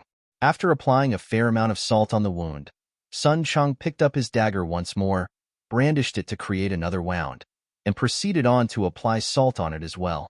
Zhang Xian, having watched the happenings up to this point, couldn't help but avert his gaze. It was simply too cruel. However, he could tell that the Sun Chong had been put through far more brutal torture than this while healing him up previously. In a sense, Sun Chong's rage and means weren't unjustified. On the other side, Vice Pavilion Master Tian and the Golden Origin Cauldron were still battling with one another, and both sides were equally matched. Thus, Zhang Xian turned his sights to Ming Zhan instead. The ex-vice head of the Poison Hall had attempted to escape as soon as he realized that the situation had gone awry, but the activated formation around the hall not only prevented those outside from entering, it also prevented those within from leaving. Seeing that Zhang Xian was staring at him intently, Ming Zhan backed away in horror. Come over. Zhang Xian roared. With a flick of his wrist, Ming Zhan suddenly felt a powerful force pulling him right in front of Zhang Xian before binding him tightly, preventing him from moving. Zhang Xian set up an isolation barrier with a wave of his hand to prevent Luo Qiqi and the others from hearing anything before asking coldly, What happened to the Poison Hall? Where is Elder Su Yu and the others? Why you? How do you know about Su Yu? Ming Zhan was astonished to hear that name coming out of Zhang Xian's mouth. Back then, when Zhang Xian headed to the poison hall, he had disguised him and assumed the identity of Sun Chong. As such, Ming Zhan was unable to recognize the young man standing before him. Wait, it can't be that. You are Sun Chong? Ming Zhan was no fool either. It took only a moment for him to understand what was going on, and his eyes narrowed in horror. Not bad. I hope that you can remain this intelligent when you answer my questions. Zhang Xian's lips curled up as he patted Ming Zhan's shoulders, sending a surge of zhenqi into the other party's body. Ah! The zhenqi within Ming Zhan's body warped into lethal poison, leaving cold sweat pouring down his convulsing body. Not even Poison Master Hai and the others were able to endure the agony of the Heaven's Path zhenqi, let alone him. You are a master teacher. It's already a grievous crime for you to disregard Vice Pavilion Master Tion's authority. If you were to kill me, the Master Teacher Pavilion will conduct a thorough investigation of you. Clenching his fists to bear the unbearable pain, Ming Zhan said. Knowing that the man before him had a close relationship with Elder Suyu, he swiftly realized that the young man could possibly hold a grudge against him due to his actions which resulted in the annihilation of the poison hall. As such, he hurriedly said those words in hopes that he could convince the other party to stop. It seems like you aren't as intelligent as I thought. I only want to hear things I want to hear. Since you know that I'm the successor of the Poison Hall's founder, you should also know that I have the means to end your life discreetly without having anyone trace it back to me. Zhang Xian replied impassively. It might have been difficult for any other master teachers to kill an individual without having the Master Teacher Pavilion trace the case back to them. But Zhang Xian was a poison master. He had many ways of killing a person without leaving behind any clues to him. Hearing those bone-chilling words, Ming Zhan realized that the other party would really do so without any hesitation. Thus, he gritted his teeth and said, Back then, after I fled from the poison hall, I headed straight here. You headed towards Qingyuan City? You are acquainted with King Zhongqing beforehand? Zhang Xian asked. After fleeing from the poison hall, in order to ensure that no one would pursue him, he would surely head in a direction where he deemed that he would be safe. The fact that he chose to head here meant that it was likely that he had already known King Zhongqing beforehand, and he was certain that the latter could provide him cover. That's right, we have some business dealings with one another. I sold him quite a handful of lethal poison, and in exchange, he gave me many valuable cultivation resources. Ming Zhan confessed. Hearing those words, Zhang Xian's face turned grim. It seemed like Yu Feier's news was accurate. However, instead of being a poison master himself, King Zhongqing just had dealings with the poison hall. Nevertheless, there were still some doubts about the matter. You said that he purchased lethal poison from you, but is he able to use it? Zhang Xian frowned. Putting aside the concoction of poison, the usage of poison was also an incredibly profound art as well. Even if those who weren't poison masters were to obtain lethal poison, they would only be able to use it crudely, making it highly possible that they would be discovered. This was the case with Yu Su back then as well. Despite receiving lethal poison from the otherworldly demonic tribe, his ability to utilize poison was lacking, which prevented him from using it too often. I don't know about that. However, he has an exceptionally high demand for high-grade poisons. Most of the grade 7 poisons which I have applied by the headquarters ended up being sold to him. Ming Zhan dared not to hide anything from Zhang Xian. I see. Zhang Xian replied as he shot a doubtful gaze towards King Zhongqing.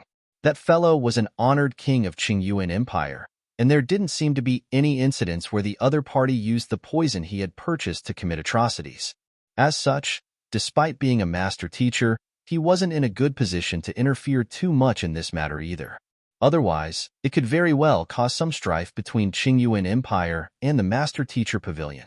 Since King Zhongqing was the one to provoke him through Sun Chong first, Zhang Xian's actions could still be justified as self-defense. However, if he wanted to have King Zhongqing indicted for the purchase of poison, he would have to go through the royal court. What happened to Su Yu and the others? Zhang Xian turned his attention back to Ming Zhan and asked, I spent my whole life toiling for the poison hall, only to be sentenced to a death penalty in the end. Indignant, I sought King Zhongqing, hoping to use his hand to return me justice. Yet, wanting to make use of this incident to win himself some merit, King Zhongqing ignored my opposition and captured everyone from the poison hall. Those who retaliated against him back then have all been killed. At this point, bitterness surfaced on Mingzhen's face. As much as I hate Suyu and the others for putting me in such a plight, I still view myself as a member of the poison hall. It's honestly not my wish to see this happen. Mingzhen shook his head. What was done was done. Nothing he said would change anything at this point in time. However, I can tell you that Elder Suyu isn't dead yet.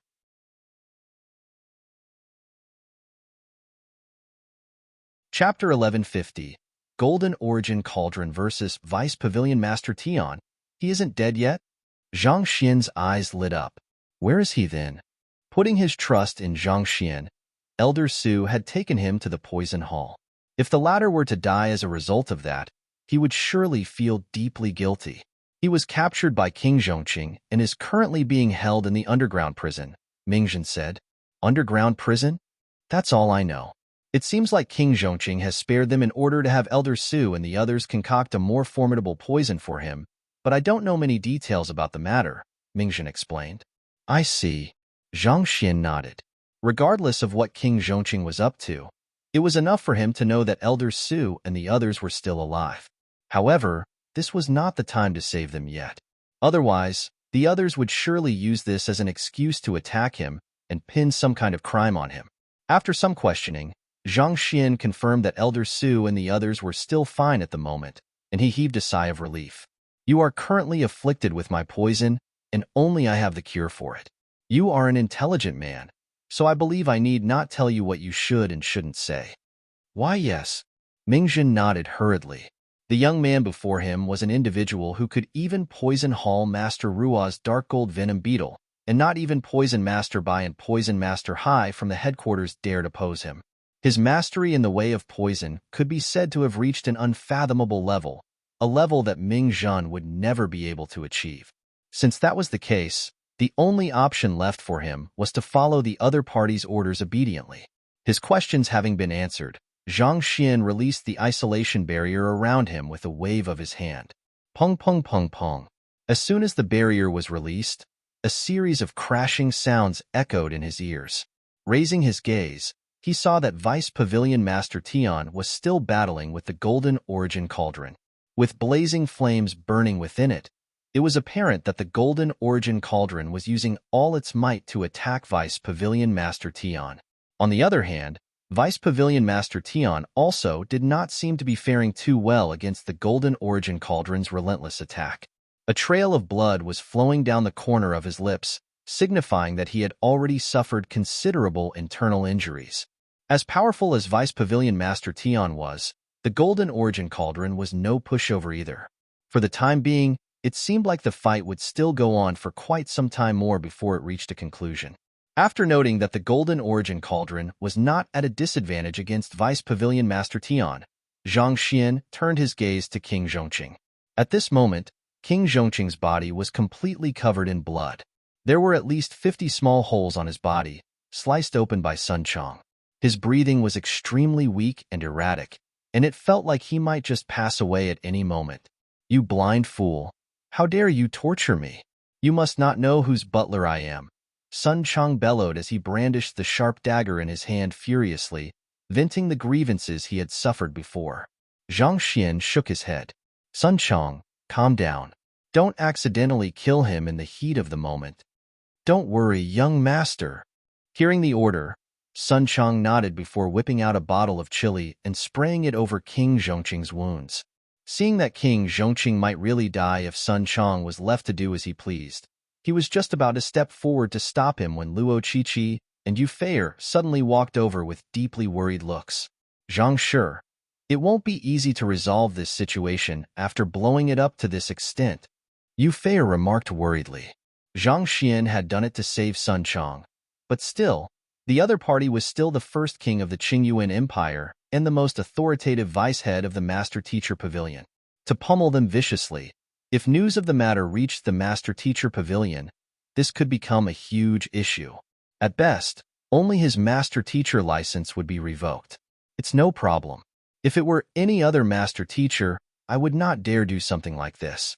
However, if it's this Vice Pavilion Master Tian, then there won't be a problem at all. Zhang Xian shook his head as he mentally calculated the time. After which, he whipped out a jade token and tapped on it lightly, sending a message out. There won't be a problem at all?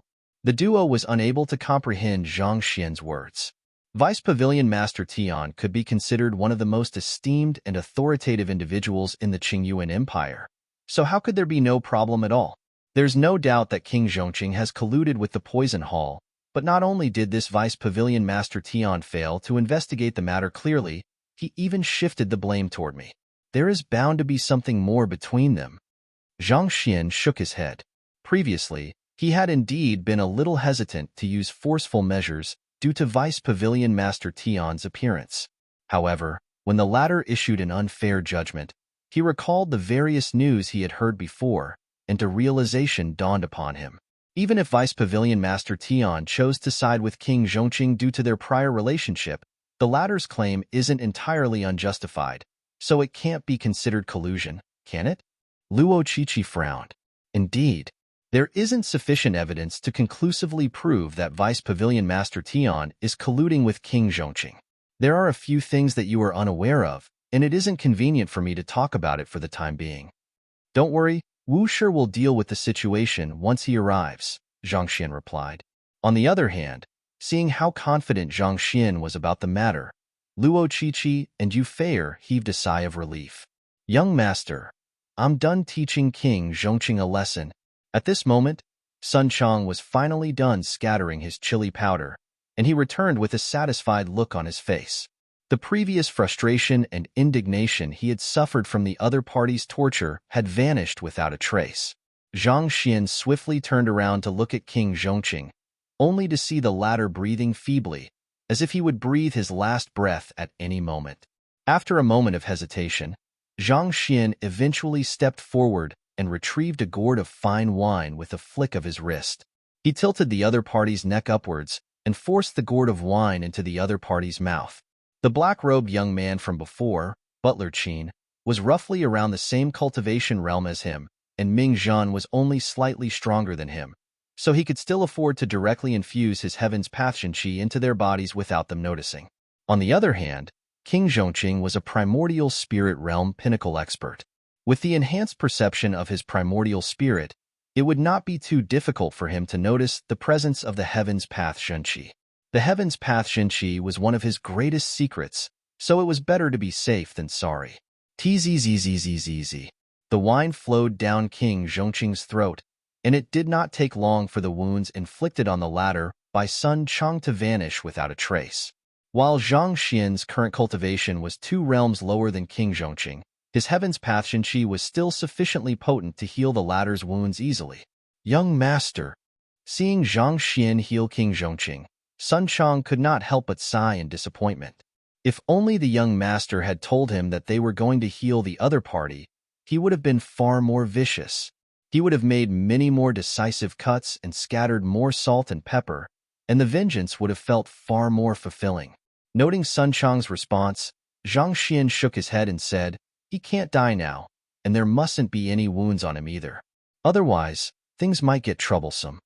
As he spoke, he poured a few more mouthfuls of fine wine down the other party's throat. This time, however, he chose to hide the Heaven's Path Qi within the other party's body instead. After he was done, he turned back to Sun Chang. "What happened? How did you get captured by King Zhongqing's men?" In truth, Zhang Xian had been rather perplexed about this matter. In the first place, there should have been many people who went by the name Sun Chang in the world. If one were to shout the name on the street, many passers-by would surely turn their heads around and respond. Yet, of all the possible people, King Zhongqing had chosen to capture him and even deeply believed that he was the one they were looking for. Upon hearing those questions, Sun Chang scratched his head in embarrassment. Seeing Sun Chang's reaction, Zhang Xian knew that there was more to the matter than there seemed. Frowning, he ordered grimly, "Speak." "Yesterday, I went out to search for good food to eat. I walked into a restaurant, and right after I took a seat, I heard a group just beside me talking discreetly, and I thought that I heard my name." As Sun Chang spoke, His face grew redder and redder. Young master, you also know that I'm quite a nosy person. When I heard my name, I went up to them to ask them what they were talking about. They said that they were looking for a person going by the name of Sun Chong who possesses astounding strength and unparalleled talent, an individual truly favored by the heavens. When I heard that, I naturally thought that the person they had described had an uncanny resemblance with me. Thus, I secretly told them that my name is Sun Chong, and after that, they knocked me out. Zhang Xian was rendered speechless before even hearing the entire explanation. To think that this would be the situation. He had long known what type of person his butler was, but still, this was truly ridiculous. Did he really have to leap at every opportunity to pose? Honestly, from whom did he learn this from? Zhang Xian shook his head helplessly. Geez, he sure is a worrisome fellow. If only he was half as low profile as me. No matter where he went, he would do his best to ensure that he kept a low profile. He would never boast or showcase his capabilities and accomplishments in public, and he would never cause trouble either. If there was a perfect example of a humble man, he would definitely be it. And yet, his butler just had to go around boasting here and there. He could still afford to talk big in smaller places like Tianqian Kingdom, but to actually do it in Qingyuan City, which was filled with countless experts, that was no different from courting death. In a sense, Sun Chong brought his plight upon himself. Hopefully, he would learn after this incident and not act as recklessly as before. Knowing his own mistakes, Sun Chong lowered his head apologetically. Young master, I dare not do so in the future. His young master always managed to pull off his posing, and motivated by the other party's successes, Sun Chong had long wanted to give it a try himself. When he heard the others showering him with praises, he had thought that his time had come, so he had leaped at the opportunity. And yet, he had ended up being pummeled badly. This sure was stifling. When we return, you will go into seclusion, Zhang Xian ordered. If you aren't able to reach Saint Realm within 3 months, I'll have you scram. Yes. Hearing that he had to reach Saint Realm within 3 months, a bitter look surfaced on Sun Chong's face. Ignoring his conceited and boastful butler, Zhang Xian turned his attention back to the battle above him. Young master, that fellow is simply too powerful. I can't defeat him alone. Quick, give me some pointers. By this point, the Golden Origin Cauldron had fallen into a disadvantageous position.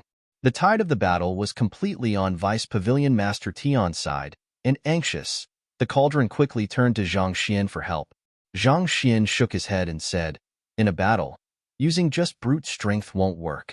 There's a Mingmen located on the Jianhai acupoint on his waist. Give it a try. Alrighty. Hearing those words, the Golden Origin Cauldron roared excitedly and charged furiously toward Vice Pavilion Master Tian. You. Not expecting the young man below to be able to uncover his flaws so easily, Vice Pavilion Master Tian panicked. He swiftly retreated in fear. Seeing that Vice Pavilion Master Tian was retreating, Zhang Xian continued speaking swiftly. Do a constriction in his meridians. When he gathers Zhanqi before his chest, there's a moment when the might of his attack will diminish for roughly 0.3 seconds. That is a good opportunity to launch a counterattack against him. As soon as the battle began, Zhang Xian had compiled a book on the other party in the library of Heaven's Path, and when he flipped it open, he found that it was filled with flaws. Of them, the greatest flaw lay in the other party's primordial spirit. In normal circumstances, a half-leaving Aperture Realm cultivator should have an extraordinarily powerful primordial spirit, but the other party's primordial spirit was filled with flaws. This peculiar situation had left Zhang Xian slightly bewildered. However, this was not the time to bother with the matter. What was more important was helping the Golden Origin Cauldron win the battle. Hong Long. With Zhang Xian's pointers, Vice Pavilion Master Tian found the tide of the battle swiftly turning against him. In just a few breaths, he had already spurted several mouthfuls of blood, and his expression had turned livid. At this rate, I'll surely lose. The flaws that the other party had pointed out so easily were all fatal weaknesses that could easily cost him his life. In normal circumstances, those flaws should not have been apparent to anyone else. Even true leaving Aperture Realm experts would have struggled to find them. Yet, Zhang Xian was able to list them one after another without any errors. This had truly left him deeply frenzied. This won't do. I have to kill that fellow. Otherwise, the one who will die is me. Clenching his jaws furiously, a hint of callousness flashed through his eyes. With a powerful step, Vice Pavilion Master Tion's body warped into a shadow, bypassing the golden origin cauldron, heading straight for Zhang Xian at this moment. Zhang Xian was in the midst of speaking to the golden origin cauldron. He had not thought that the other party would go for him so abruptly. Before he could even react, the other party's attack was right before him.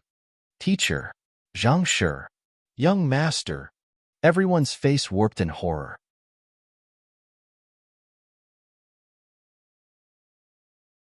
Chapter 1151. What a huge pit! Everyone anxiously rushed to Zhang Xian's side. The haughty young man who seemed to have the entire situation in his grasp a moment ago had already fainted, and a trail of blood was flowing down the edge of his lips. With just a look, it was apparent that he had suffered severe injuries. You bastards, I'll kill you! Luo Qiqi and the others roared furiously as they glared at Vice Pavilion Master Tian menacingly, seemingly wanting to devour him whole. Oblivious to their glares, Vice Pavilion Master Tian was completely dumbstruck by the situation. Everything had happened so smoothly that he could hardly believe his eyes. He had confidence in his strength, but judging from how the young man had been able to easily subdue King Zhongqing, the young man should have been able to dodge his attack as well. Because of that, he had prepared many follow-up moves for when his initial assault inevitably failed. Yet, who would have thought that the most troublesome individual would be subdued with a single strike? And more importantly, even though it had happened for a very brief instant, he could have sworn that he saw the other party shifting his body slightly to complement his offense, seemingly fearing that he would miss the attack. To think that an individual would willingly take his palm strike, this was truly. His palm harnessed immense strength that could crush a primordial spirit realm pinnacle expert with ease. Was that not as good as courting death? Just as Vice Pavilion Master Tian was completely bewildered by the situation before him, a loud roar suddenly echoed through the hall. Turning around, he saw the golden soul lock falling from King Zhongqing's body. The countless wounds on his body recovered at a visible rate, and within less than 2 breaths, he had already returned to his peak state, as if the torture he had undergone previously was nothing more than a brief nightmare. When did that fellow obtain such formidable saint medicine? Vice Pavilion Master Tian was rather close with King Zhongqing, but he had never heard that the latter had a medicine that was capable of swiftly healing one's wounds. That was already comparable to the mystical means that Zhang Shi had used on Sun Chong previously. I'll kill you.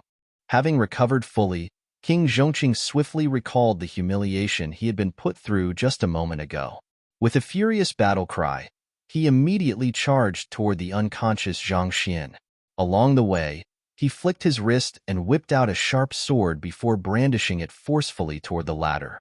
In the previous battle, he had been subdued the whole time, depriving him of any opportunity to wield his weapon.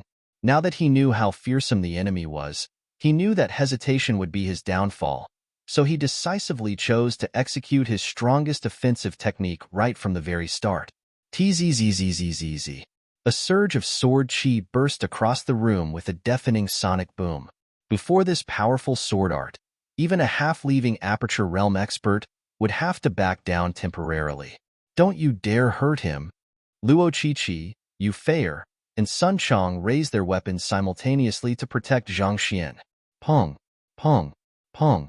With 3 deep thuds, Zhang Xian's 3 allies were sent flying into the wall nearby. Their faces flushed crimson from the impact, and blood spewed wildly from their mouths. The gap between them and a true Saint Fordan expert was simply too huge. They did not stand a chance at all. Die! After knocking the trio back, King Zhongqing continued slashing his blade toward Zhang Xian, desiring to slice him in 2. Hold it right there.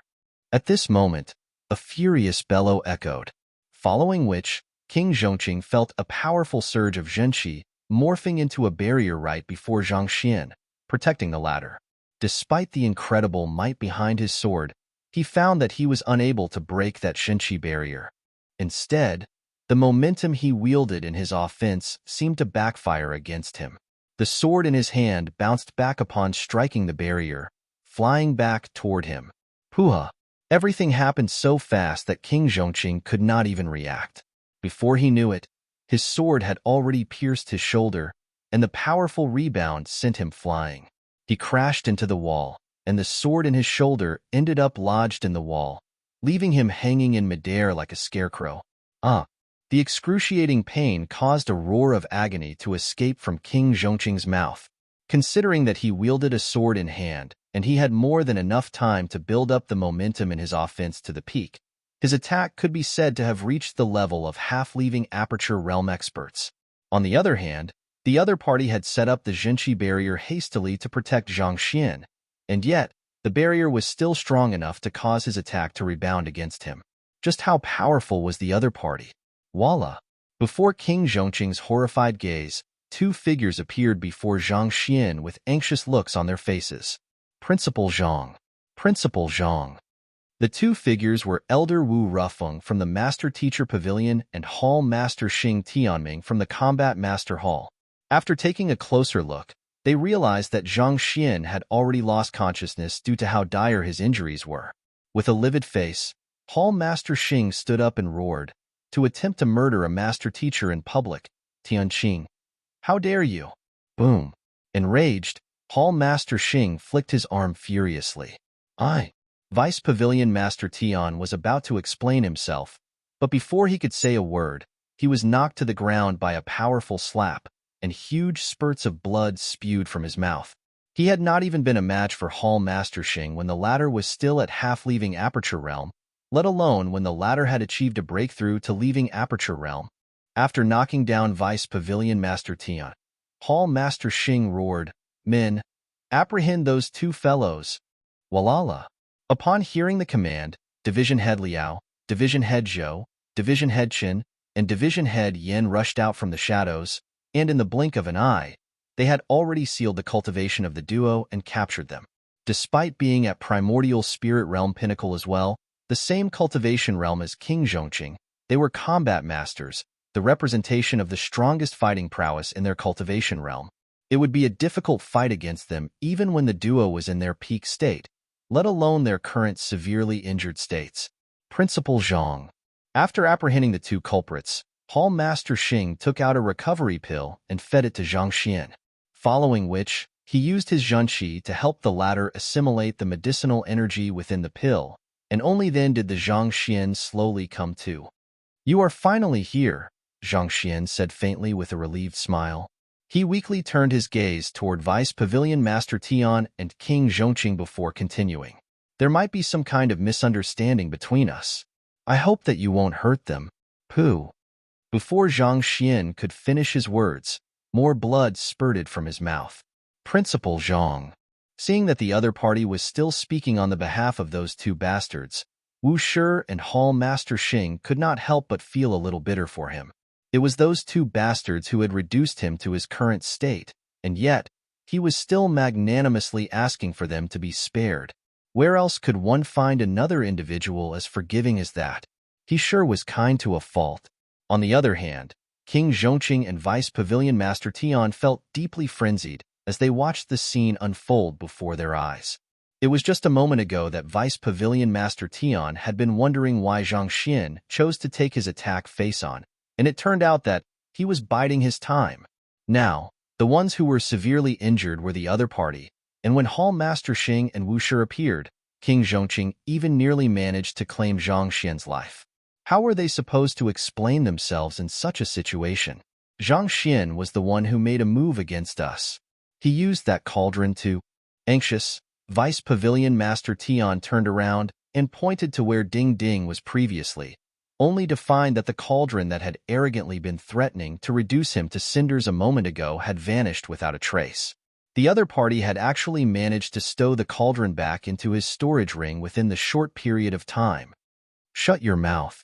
Division Head Liao slapped Vice Pavilion Master Tian out of sheer anger, knocking the latter's mouth out of place. Principal Zhang had made such great contributions to their Combat Master Hall, and they had not even managed to show their gratitude to him, yet when this fellow suddenly stepped in and reduced their benefactor to such a tragic state. If not for the other party's identity as a master teacher, they would have surely killed him on the spot. Unforgivable. This was truly something unforgivable. Ignoring Vice Pavilion Master Tian, Wu Shi turned to Zhang Xian and asked, Principal Zhang, can you tell us what happened? Save them first. Zhang Xian weakly raised a finger and pointed toward Luo Qiqi and the others. All right. Hall Master Xing raised a hand, and a division head quickly fed the trio a recovery pill each. Seeing that the three of them were fine, Zhang Xian heaved a sigh of relief. He then weakly turned his attention back to Wu Shi and said, Wu Shi, do you still remember the matter concerning the news of the ancient domain being leaked to the otherworldly demonic tribe? Back then, old Principal Zhang Yinqiu had attempted to report the discovery of the ancient domain to the headquarters, only to have his intelligence covered up by a spy in the Qingyuan Empire Master Teacher Pavilion. After fleeing from the Qiuwu Palace, the old principal had already explained the matter to them from the start to the end. Of course. Wu Shi nodded. I have been looking into the matter since I returned, but I wasn't able to find any conclusive proof. I have been pursuing the matter as well, but in the midst of it, Sun Chang was suddenly kidnapped by the men of Vice Pavilion Master Tian and King Zhongqing. They accused me of colluding with the Poison Hall and claimed that I am unworthy of being a master teacher. They even said that they wanted to send me into the subterranean gallery to have me make up for my sins. Cough, cough. As Zhang Xian spoke, he gradually grew more and more agitated before coughing once more. They accused you of colluding with the Poison Hall and wanted to send you into the subterranean gallery? Hearing those words, Wu Shi flung his sleeves wrathfully, and coldness surfaced in his eyes. Preposterous! How dare they slander an upright master teacher? Others might have been oblivious to the matter, but he knew full well that the young man before him was not only a celestial master teacher, but also a celestial saint. In the entire history of the master teacher continent, there was only one figure who had achieved the same, Kong Shi. To accuse a celestial master teacher of colluding with the Poison Hall and attempt to send him to the subterranean gallery over it? Unpardonable. I refused to acknowledge their accusations, so they decided to force a confession out of me instead. You should also know that I am completely powerless against primordial spirit realm cultivators. It's fortunate that you came quickly, or else we might have lost our lives here, Zhang Xian said with a terrified yet relieved look on his face. Vice Pavilion Master Tian and King Zhongqing glanced at one another, and they nearly blew up on the spot. Completely powerless against primordial spirit realm cultivators? You call this being powerless? We were nearly pummeled to death by you. If there's anyone who is powerless here, it should be us, all right? The duo felt so indignant that they could have choked from the sheer frustration they felt. They wanted to refute the other party's words, but the combat masters had already sealed their movements, not allowing them to speak even a single word. On the other hand, Sun Chang, Luo Qiqi, and Yu Fei also exchanged glances, and their mouths twitched uncontrollably from the shamelessness that Zhang Xian was displaying. This was even more so for Yu Fei. She was rendered completely speechless by the sight before her. She had nearly lost her mind when she saw Zhang Xian lying unconscious on the ground after being struck squarely by King Zhongqing. But to think that he was just feigning weakness. With Wu Shi, Hall Master Xing, and many division heads witnessing Vice Pavilion Master Tian and King Zhongqing attempting to murder him, those two would never be able to cleanse their names. Previously, they had been worried about how Zhang Xian would resolve the situation after making a brazen move on the vice head of the Master Teacher Pavilion. Who would have thought that he had already prepared a pit for the duo to fall into? For those who dare to provoke Zhang Xian, they had best be prepared to fall to the lowest point of their life. With such thoughts in mind, the trio could not help but direct looks of sympathy toward Vice Pavilion Master Tian and King Zhongqing. On the other hand, Wu Shi and Hall Master Xing nodded in agreement after hearing Zhang Xian's words. Indeed, I know your strength well. You aren't a match for primordial spirit realm cultivators. Wu Shi had spent a very long time together with Zhang Xian in the Qiuwu Palace, so he knew the latter's strength very well. It would have been difficult for him to even match a Saint 3-Dan cultivator, so how could he be a match for primordial spirit realm cultivators? As for Hall Master Xing, he had exchanged blows with Zhang Xian back at the Heart Division. While he had been surprised by the incredible reflexes that the latter had displayed during the battle, It had been apparent that the latter was still lacking the strength to stand against a primordial spirit cultivator head-to-head. Not to mention, his opponents were the vice-head of the Master-Teacher Pavilion and a king who had forged his name on the battlefield. Since Zhang Xian was not a match for them, less had to be said about Luo Qiqi and the others. I was truly desperate, so I could only send a message to all of you. After explaining the course of events, Zhang Xian heaved a sigh of relief before lying on the ground, his breathing still faint from the severe injuries he had incurred. With just a look, it was clear that he had suffered grievous wounds. Even with the supplement of recovery pills, it was unlikely that he would make a full recovery anytime soon. The more Wuxia thought about it, the more angered he felt. Turning to the duo, he harumphed coldly. On top of slandering a fellow master teacher, you even attempted to force a confession. Tianqing and King Zhongqing, the both of you sure are brazen. I shall have this matter reported to the Master Teacher Pavilion headquarters and have them judge it. Vice Pavilion Master Tian and King Zhongqing's faces paled. The pit that they had leaped into seemed to be a little too big in proportion. Slander? Force a confession? Report to the Master Teacher Pavilion headquarters? Rather than a pit, it seemed like they had leaped into an abyss instead.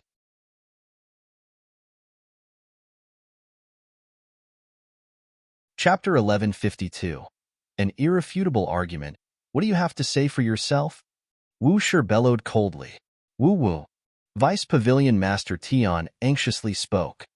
Release his seal. Hall Master Xing instructed.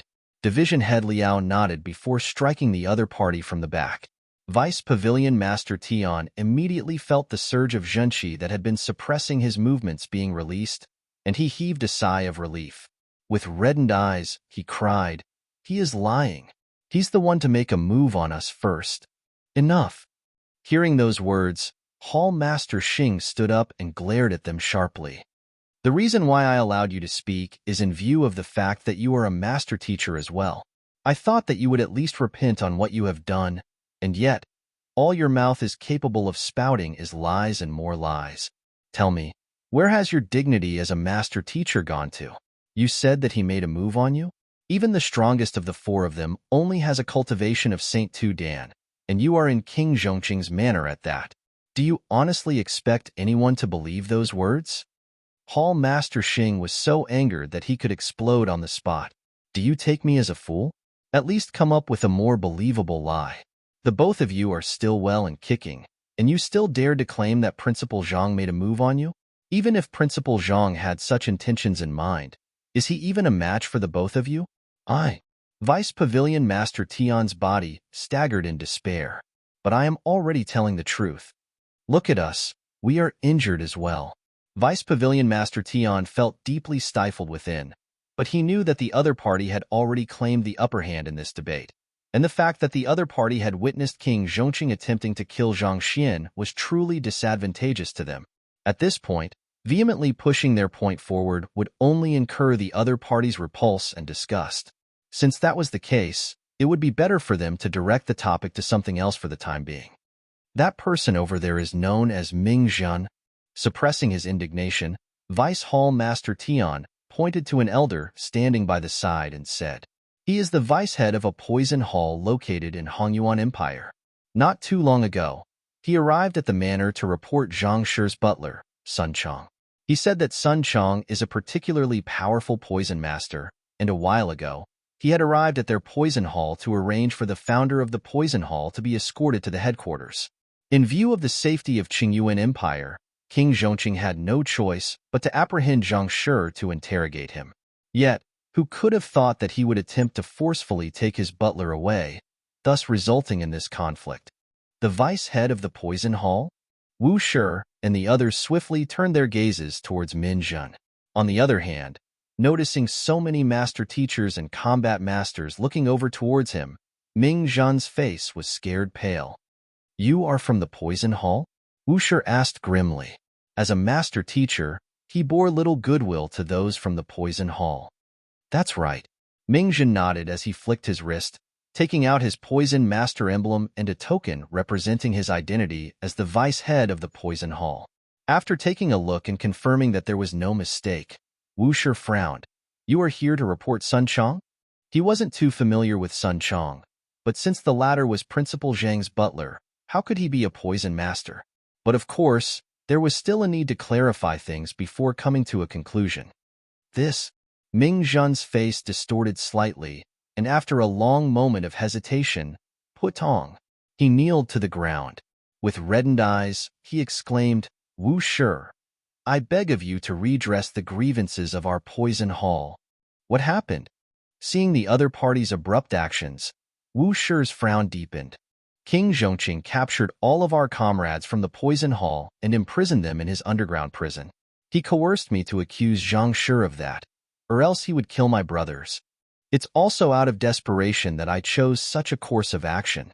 Wu Shi, I implore you to return us justice. Ming Zhen cried in grief. You. Nonsense. Utter nonsense.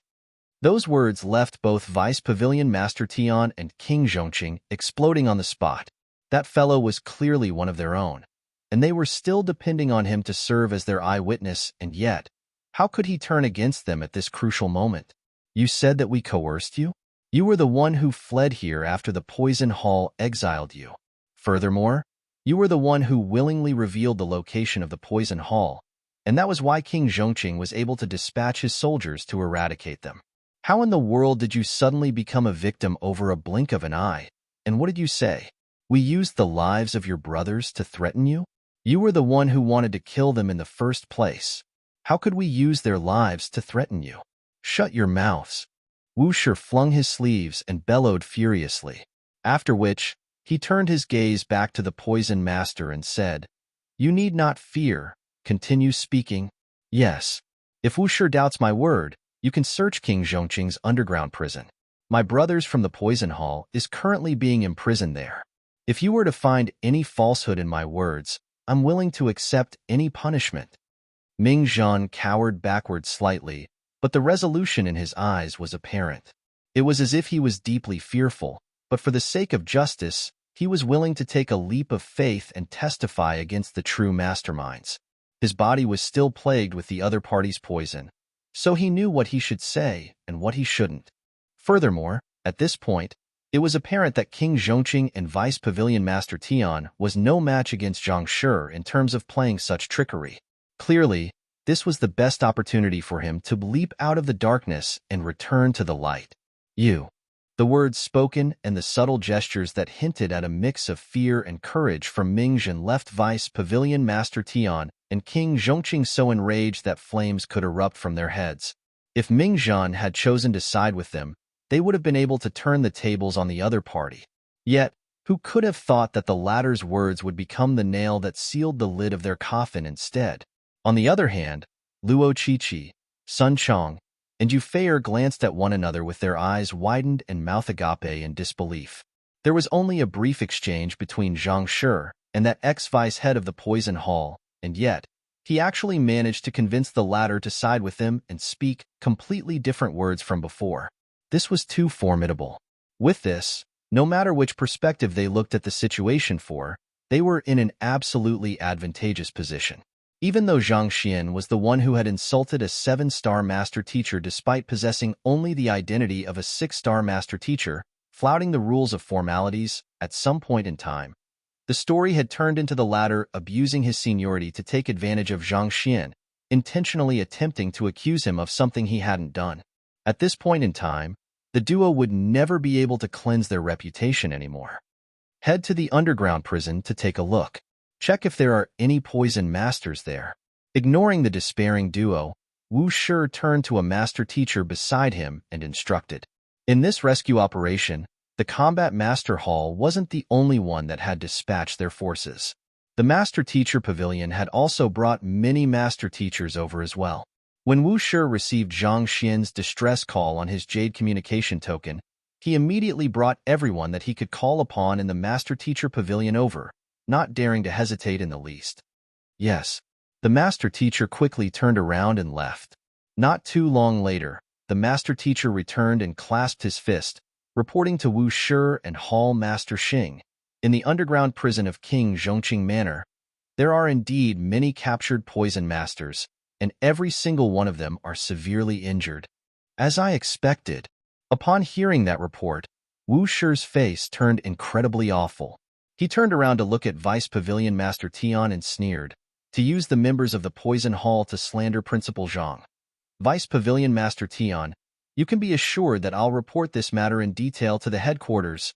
Every single clue fitted together with pieces on the puzzle, forming a flawless story. At this point, there was no longer any need to listen to their explanation anymore. With the advancement of his cultivation to half-leaving Aperture Realm, as well as the merit he had accrued from exploring the Qiuwu Palace, he was swiftly promoted to become the other vice head of the Master Teacher Pavilion, putting him on equal standing as Vice Pavilion Master Tian. In terms of actual authority and influence, he was still beneath that of Vice Pavilion Master Tian, but considering that the latter had done something as immoral as this, he still held every right to investigate the matter. Vice Pavilion Master Tian glared at Zhang Xian hatefully, but at this point, he knew that there was nothing he could say that would change the situation anymore.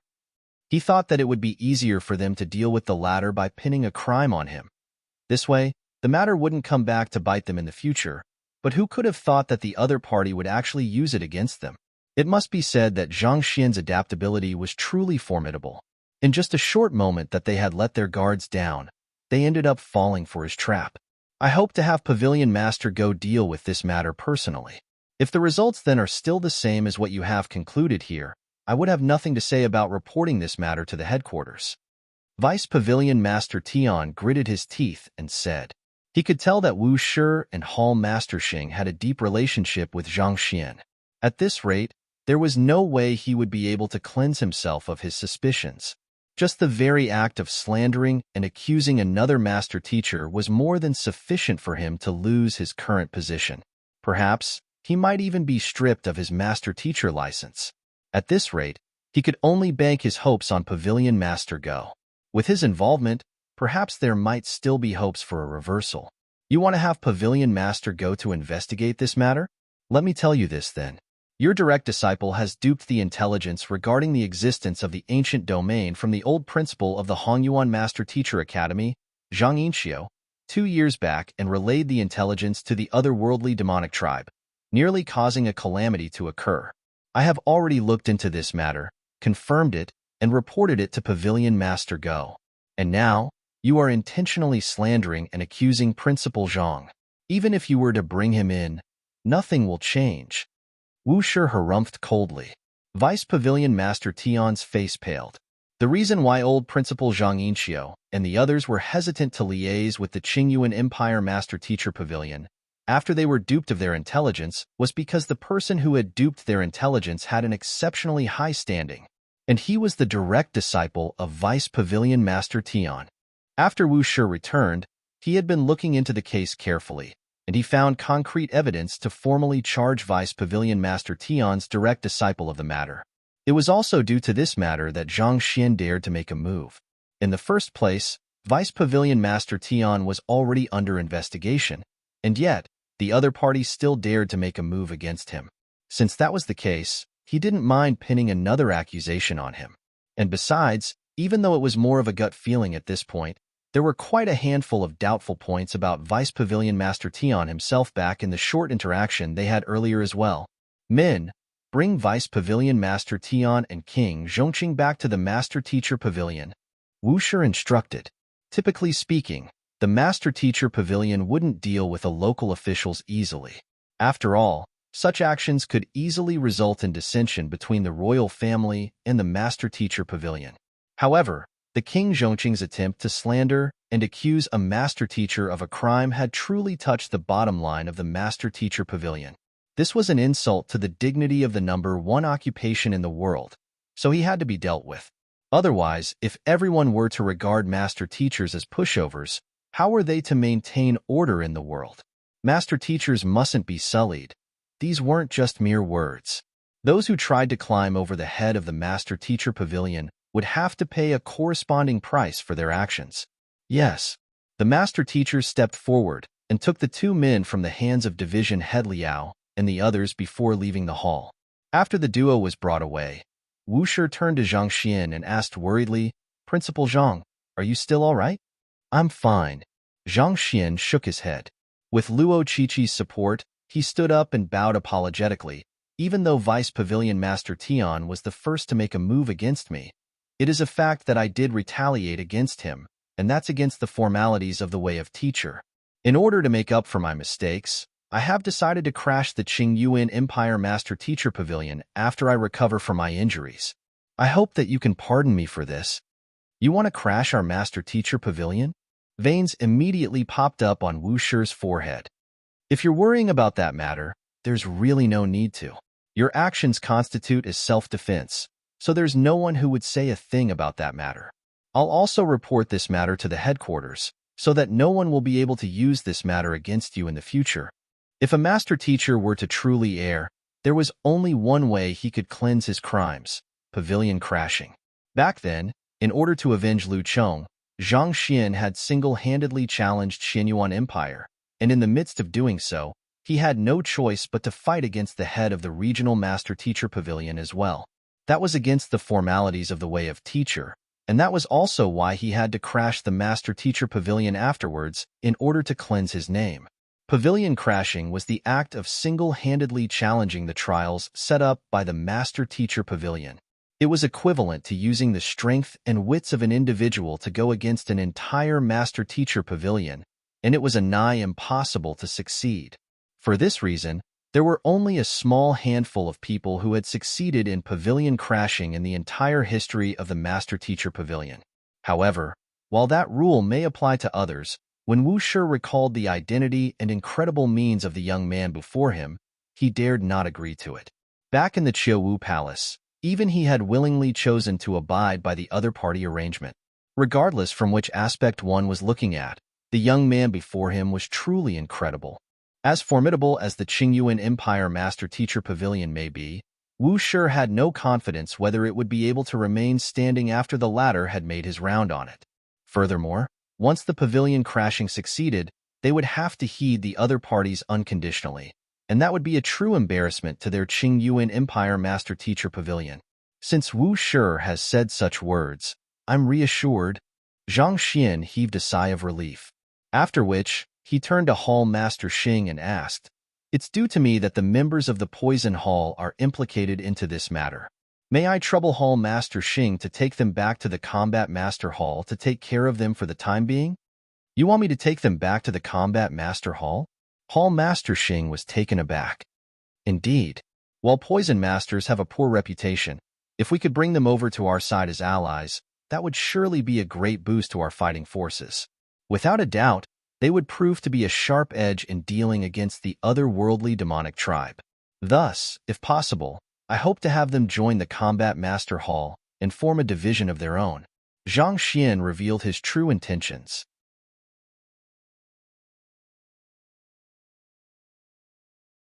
Chapter 1153.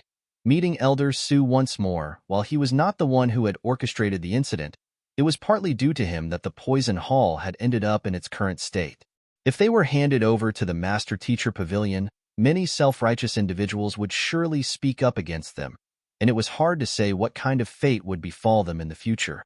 However, if they were to be taken to the Combat Master Hall instead, the situation would be entirely different. Not only would the Poison Masters be able to resolve their current crisis, they would also be given a new identity that would allow them to walk in the open. Just based on these two benefits alone, the Poison Masters would not reject his proposal. Additionally, if the Combat Master Hall could capitalize on the strength of the Poison Masters, their overall prowess would surely increase by leaps and bounds. That won't do. Hall Master Xing's face twitched, and he hurriedly waved his hands to reject the suggestion. "Why not?" Zhang Xian asked with a frown. "As you know, Poison Masters are used to living carefree lives. I fear that it would be difficult for our Combat Master Hall to control them. Furthermore, as you know, the cultivation techniques that they practice are unorthodox and depraved. Master teachers look down upon this." Hall Master Xing shook his head. "No matter what, the Combat Master Hall is still a branch of the Master Teacher Pavilion. In order to raise their cultivation, Poison Masters reared poisonous bugs, consumed lethal poison, and even used their life force to cultivate goo. Most of their means had already breached the moral code of the Master Teachers. Combat masters were a type of master teacher, so if they were to accept the poison masters, how would their peers view them in the future? Combat masters did strive to obtain greater strength, but the means by which they did so were important as well. They had principles to follow, so they could not simply go around accepting everyone. That's simple. I'll teach them a new cultivation technique that is orthodox and upright. On top of that, I'll instruct them to heed Hall Master Xing's words, so you need not worry about being unable to control them, Zhang Xian said. It was indeed true that the horrific practices common in the cultivation of poison arts were unacceptable to the masses, but this was not a matter that was too difficult to resolve. As long as he imparted his simplified Heaven's Path poison art to them, not only would they be able to advance their cultivation swiftly, there would also be no need for them to resort to unorthodox means anymore. This, Hall Master Xing contemplated over the issue. It might have felt as if the young man before him was making light of the matter, but having seen the other party's capability in person, he had absolute trust that the other party would be able to pull it off. A person whose understanding of battle techniques was so deep that he could master a Saint low-tier battle technique to consummation 11 breaths after first looking at the manual might really be able to alter poison cultivation techniques to make them orthodox. If the person before him could resolve those two problems, accepting the poison masters into the combat master hall was something that he could consider. After all, it was indeed the truth that the addition of poison masters to their ranks would bolster their forces considerably. Putting everything aside, it was precisely due to the usage of poison that King Zhongqing had been able to rise to his current rank within a short 20 years. At this point, Wu Shi suddenly interjected. While poison masters have a poor reputation, the fact that the Master Teacher Pavilion headquarters have never ordered their elimination shows that there's a purpose to the existence of the Poison Master occupation and that they are willing to give the Poison Hall a chance. If Principal Zhang really has a way to convince the Poison Masters to work for the welfare of mankind, I'll report this matter to the headquarters and convince them of this matter. I believe that they would be glad to see this as well. Poison Masters were the worst enemies to make, and at the same time, they were also the most reliable allies to have. Their capability in group battles was nothing short of phenomenal. If they could assist in the fight against the otherworldly demonic tribe, mankind would stand a far better chance. While the Poison Hall headquarters were well concealed, the Master Teacher Pavilion headquarters was bound to know where it was. Yet, over numerous millenniums, they still had not taken action against them as they did for the Soul Oracles. This was more than sufficient to show that they were not unpardonable. Furthermore, these poison masters that were currently locked in the King Zhongqing Manor's underground prison had grown up on the island just beside Jinyuan City, and they had rarely ventured out of the island. They might have been poison masters, but they had never harmed anyone. Since they had never harmed anyone or committed any evil deeds, would it not be a little presumptuous of them to kill them just because of their occupation? If so, what would become of the values that master teachers preached? All right. Hearing Wu Shi agree to the matter, Zhang Xian heaved a sigh of relief. While Hall Master Xing's cultivation was higher than Wu Shi's, in terms of standing, the latter was still a notch higher. Since Wu Shi had said such words, he must have had a feasible plan in mind to carry out the matter. Please wait here for a moment.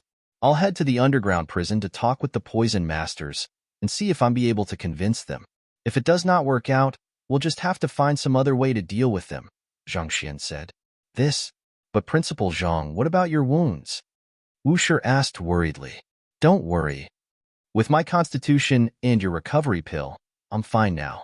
It won't impede me from talking with them. Zhang Xian waved his hand with a smile.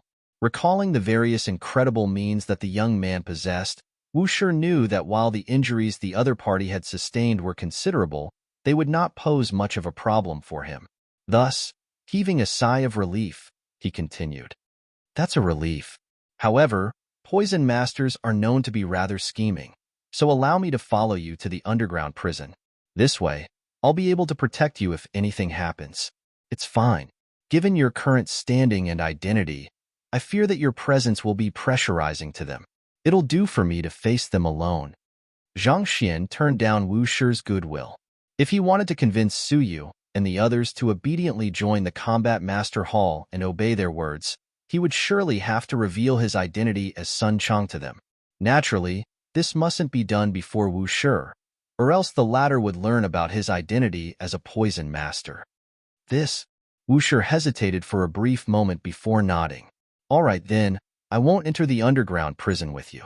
However, we will be waiting outside, and once we notice that something is amiss, we'll immediately barge in and make a move. I'll be relying on the both of you then, Zhang Xin replied with a smile, knowing that the duo was worried about him. Led by the master teacher from before, it did not take long for the crowd to arrive at the entrance of the underground prison. Wu Shi and Hall Master Xing stood guard outside, while Zhang Xian entered the underground prison alone. The prison was dimly lit and eerie. There were all sorts of powerful formations set up here and there to prevent the escape of the imprisoned cultivators. Shortly after walking in, Zhang Xian's bones and muscles began rearranging themselves to assume the appearance of Sun Chong. Elder Su.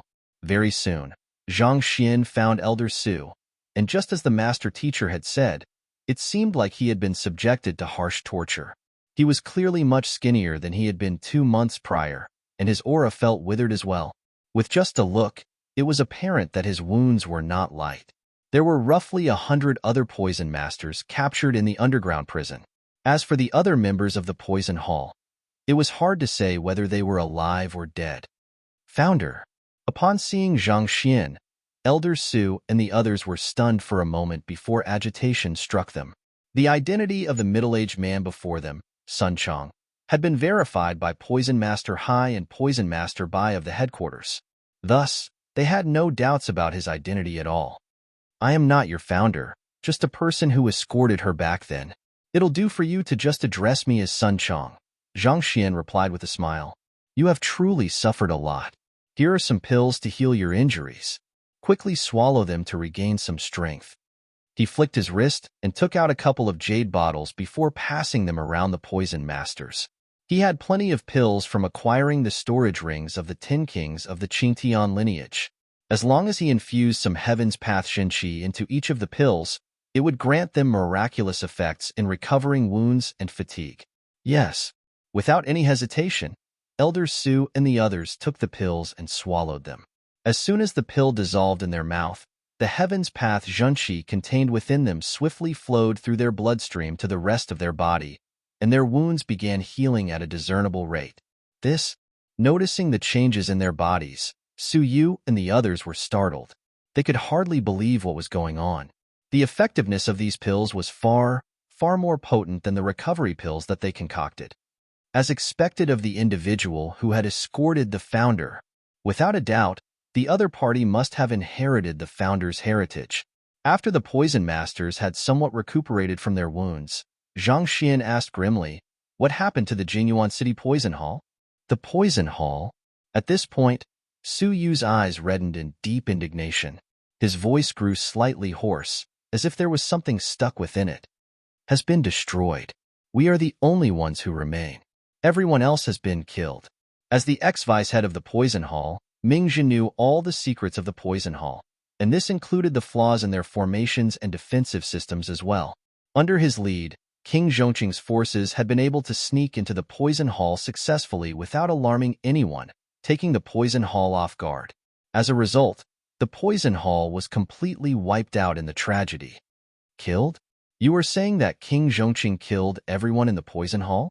Zhang Xian's face turned completely dark. He had thought that it would at least have been a roughly equal fight, with both sides suffering some casualties. Yet, from the looks of it, the situation seemed far worse than he had imagined. That's right. They attacked in the middle of the night. Caught off guard, we were swiftly encircled and subdued.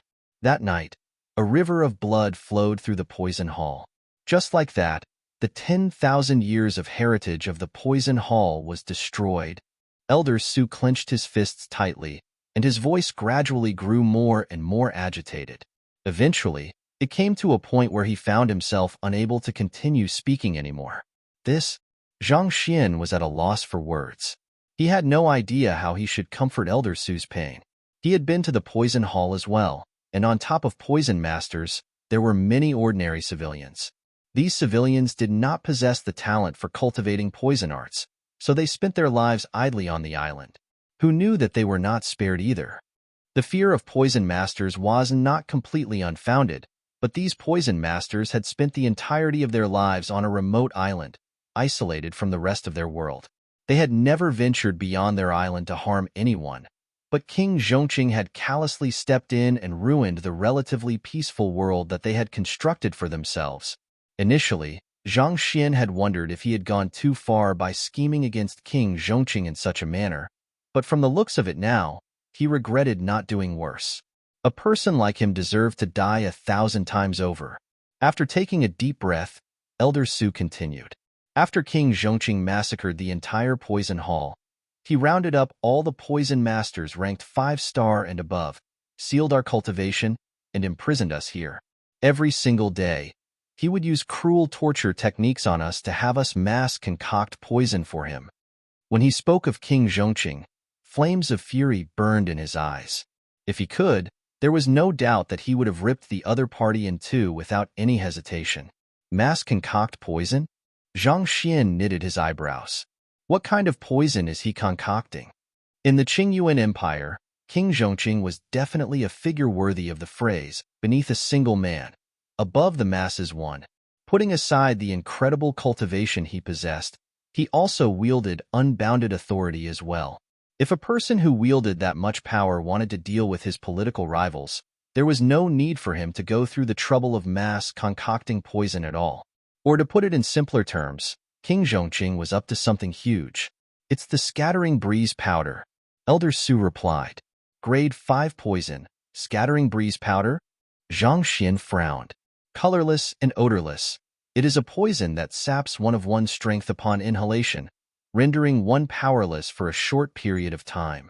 However, its ability to drift freely along with the breeze allows it to incapacitate a huge number of people simultaneously, though it is only effective on those beneath Saint Realm. How much of it did King Zhongqing demand? All in all, the scattering breeze powder could not be considered a lethal poison, but its ability to spread far and wide made it extremely difficult to guard against. 10 tons, Elder Su replied grimly. 10 tons? Zhang Xian's eyebrows shot up. Just an ordinary jade bottle of scattering breeze powder released into the air could knock out several hundred individuals. To produce 10 tons of it, was he planning to knock out an entire city? What the heck did he need so much of it for? Noticing Zhang Xian's worry, Suyu swiftly explained, he's the sworn enemy of our poison hall, so how could we possibly serve him? Thus, we refuse to obey his orders. At the same time, realization suddenly struck him, and he looked at Zhang Xian with a peculiar gaze. Foe, Elder Sun Chong, how did you know that we are here? You weren't noticed by the guards when you came here, right? Even though Zhang Xian's sudden arrival in the underground prison was perplexing to him, Elder Su's trust in the other party remained unwavering, simply on the grounds that he was the man chosen by the founder. As a poison master who had grown up in the poison hall, it was inevitable that he would have blind faith in the founder. Nevertheless, he was still worried about the other party. Their deaths were nothing much, but if they were to implicate Elder Sun Chong in this matter, they would have truly let the founder down. Don't worry, I have already subdued King Zhongqing, and he has been taken away by the Master-Teacher Pavilion for interrogation. The reason I am here is to save you all. Zhang Xian replied. You have subdued King Zhongqing? You are here to save us? The crowd stared at one another with shocked gazes, not daring to believe what they had just heard. They had thought that they were doomed to spend the rest of their lives rotting within this underground prison. Yet, never in their dreams had they thought that the elder who had delivered the founder back to them would come to save them, even exacting vengeance in their stead. However, your current identities are a little awkward. It would be difficult for me to free you all given the present circumstances. Thus, I hope to give you all a new identity, but I'll need your consent for this matter, Zhang Xian said. A new identity? Elder Su was perplexed by those words. What would that identity be? The other poison masters also turned their sights over.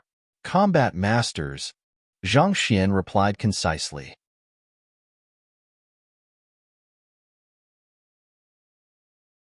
Chapter 1154. Wu Shi's Analysis, Combat Master? The many poison masters stared at one another, unable to process what they had just heard. That's right. As long as you all become combat masters, you will be able to walk through the streets of Qingyuan City openly without fear. And you wouldn't have to fear anyone confronting you or causing you any trouble just because you practice poison arts. And more importantly, you need not fear the master-teacher pavilion anymore.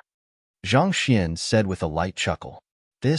Hearing those words, the faces of the poison masters reddened, and they clenched their fists in agitation.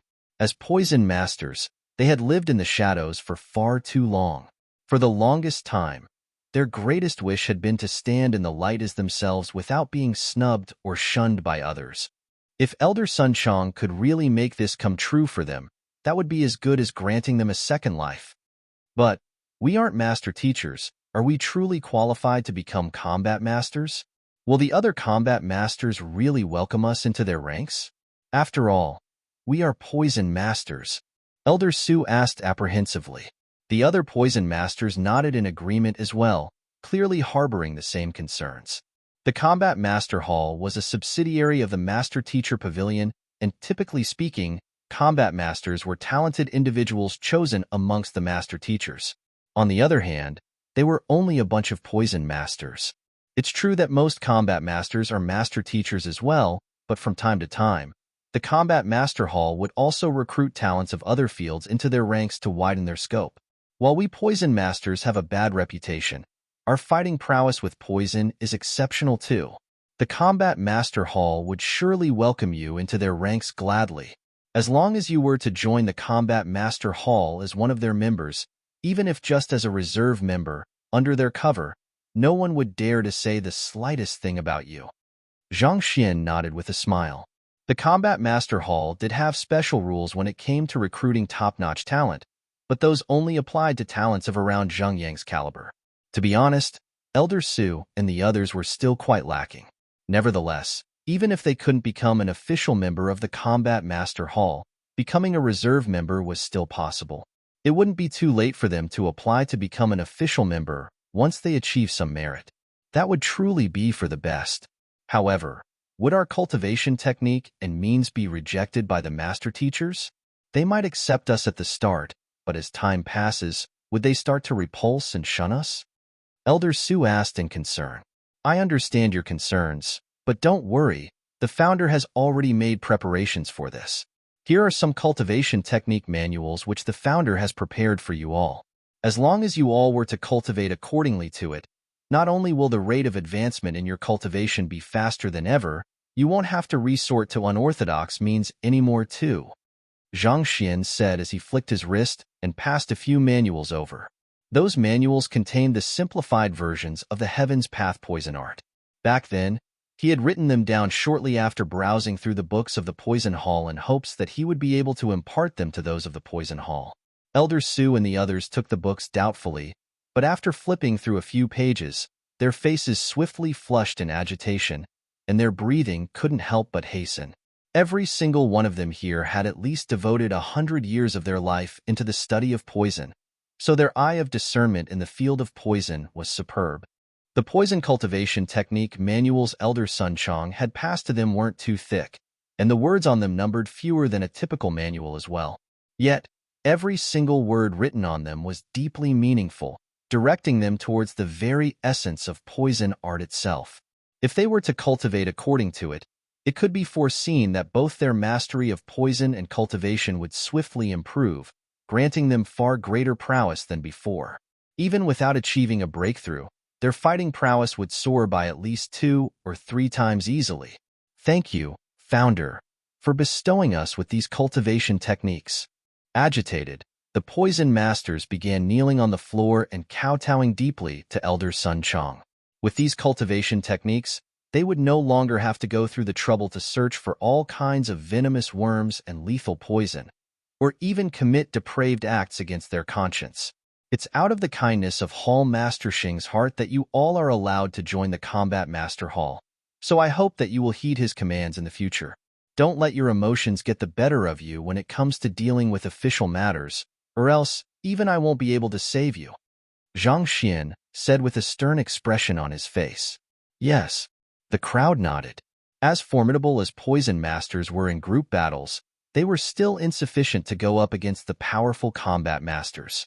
Not only did combat masters wield extraordinary fighting prowess, more importantly, they had also tempered their physical bodies in many ways, granting them considerably immunity to most forces of nature, and this included poison as well. If a poison master were to face a combat master of the same cultivation realm, it was likely that the poison master would be killed even before he had a chance to utilize his poison. Even if the poison master were to set up a trap in advance, it was also likely that the combat master would be able to push himself to slay the poison master before succumbing to the poison. All right. After memorizing the content on the manuals, burn them. I'm sure that you understand the significance of these cultivation techniques, so I hope that they won't be passed them down to anyone else without my permission. Zhang Xian instructed. Yes. The crowd nodded. Even though it was just a simplified version of the Heaven's Path poison art, it was still an astounding power to behold. While Zhang Xian was still busy convincing the poison masters, Hall Master Xing and Wu Shi were standing outside the underground prison. Wu Shi, how do you intend to account the matter of the Combat Master Hall accepting the poison masters to the Master Teacher Pavilion? Hall Master Xing asked with a frown. He had never intended to accept the request, but since Wu Shi had spoken up in the stead of the poison masters, he eventually relented. While his fighting prowess far surpassed the other party, admittedly, his ability to assess situations was still lacking as compared to the latter. After all, their responsibilities differed significantly from one another. As the head of the Combat Master Hall, his responsibility lay in training combat masters and preparing them for war, whereas Wu Shi, as the vice head of the Master Teacher Pavilion, was in charge of maintaining the regional security and order. And for that purpose, Wu Shi had to be keen in assessing situations. Do you feel that Principal Zhang is bringing trouble to your Combat Master Hall? Hearing Hall Master Xing's question, Wu Shi shook his head and turned to him. Having his thoughts pointed out so directly, Hall Master Xing couldn't help but shake his head awkwardly. Those were indeed his thoughts. Poison masters were known to be an individualistic and eccentric bunch, and it went without saying that it wouldn't be easy to manage such a group. If they were to join the Combat Master Hall, wouldn't it just erode the order he had established with great difficulty in the Combat Master Hall? It looks like you didn't understand Principal Zhang's true intentions. He's doing this for the sake of the Combat Master Hall and mankind. Wu Shi shook his head and sighed deeply. He's doing this for the sake of the Combat Master Hall and mankind? A confused expression surfaced on Hall Master Xing's face. Wu Shi's words were too deep for him to comprehend. Those fellows were nothing but a huge trouble, so how could this be for the welfare of the Combat Master Hall? Hi, I knew that you wouldn't understand. A helpless smile flashed across Wu Shi's face as he looked meaningfully into the distance, reminiscent of a wise elder who had seen through the world. Let me ask you this then. How do you intend to deal with those poison masters? Will you imprison them, or will you kill them? Hall Master Xing was caught off guard by the question. He had to take a moment to contemplate over the matter before he was able to respond. Those poison masters haven't erred or harmed anyone. So why do we have to imprison or kill them? The Master Teacher Pavilion aimed to lead mankind through virtue, not through tyranny. Naturally, they couldn't just punish an innocent bunch just because of their affiliation to the Poison Hall. Not to mention, in the very first place, the Poison Masters were the victims of this incident as well. Given such, how could they possibly still harden their hearts to imprison or kill them? That would truly be going against their conscience. Indeed, we can't imprison or kill them, but their Poison Hall branch has been exposed and destroyed, so they can't return to it anymore. Are you certain that it would be safe to have so many powerful poison masters scattered throughout Qingyuan Empire? Wu Shi asked. Hall Master Xing fell silent at those words. It was easy to deal with the poison masters when they were gathered together as a group, but once they were to disperse and blend in with the countless civilians of Qingyuan Empire, it would be nigh impossible to find them anymore. If those poison masters were to choose to harm others, their incredible mastery in poison would make it extremely difficult to trace the case to them. And even if they were to find the murderer later on, many lives would have already been lost then. If we could bring them into the Combat Master Hall, that would be effectively limiting their area of activity and preventing a catastrophe from happening. In essence, this is similar to a house arrest, but with a much better sounding name. Not only is it not detrimental to our reputation, it'll also display the magnanimity of the Master-Teacher Pavilion. Truly two birds with a stone. This, Hall Master Xing widened his eyes in astonishment, unable to speak a word. Upon hearing the other party's analysis, he realized that that was indeed the case. If the Poison Masters were to join the Combat Master Hall, they would be bound by its rules as well. Naturally, they wouldn't be able to maintain the carefree lifestyle that they had previously. That would effectively limit their area of activity to Qingyuan City, thus preventing them from committing any harm out there. This is only the first aim behind Principal Zhang's suggestion. As for the second, I can tell you with certainty that he's doing it with the welfare of your Combat Master Hall in mind. Wu Shi said, "You should still remember the fight against the otherworldly demonic tribe 20 years ago, right?" "Of course," Hall Master Xing replied gravely. Back then, the Qingtian lineage had dispatched all of their forces to encircle the Combat Master Hall, and a bitter fight ensued. The Combat Master Hall had suffered great casualties in that battle, and even Hall Master Xing himself had nearly lost his life. If not for Elder Qi, he wouldn't have been around anymore.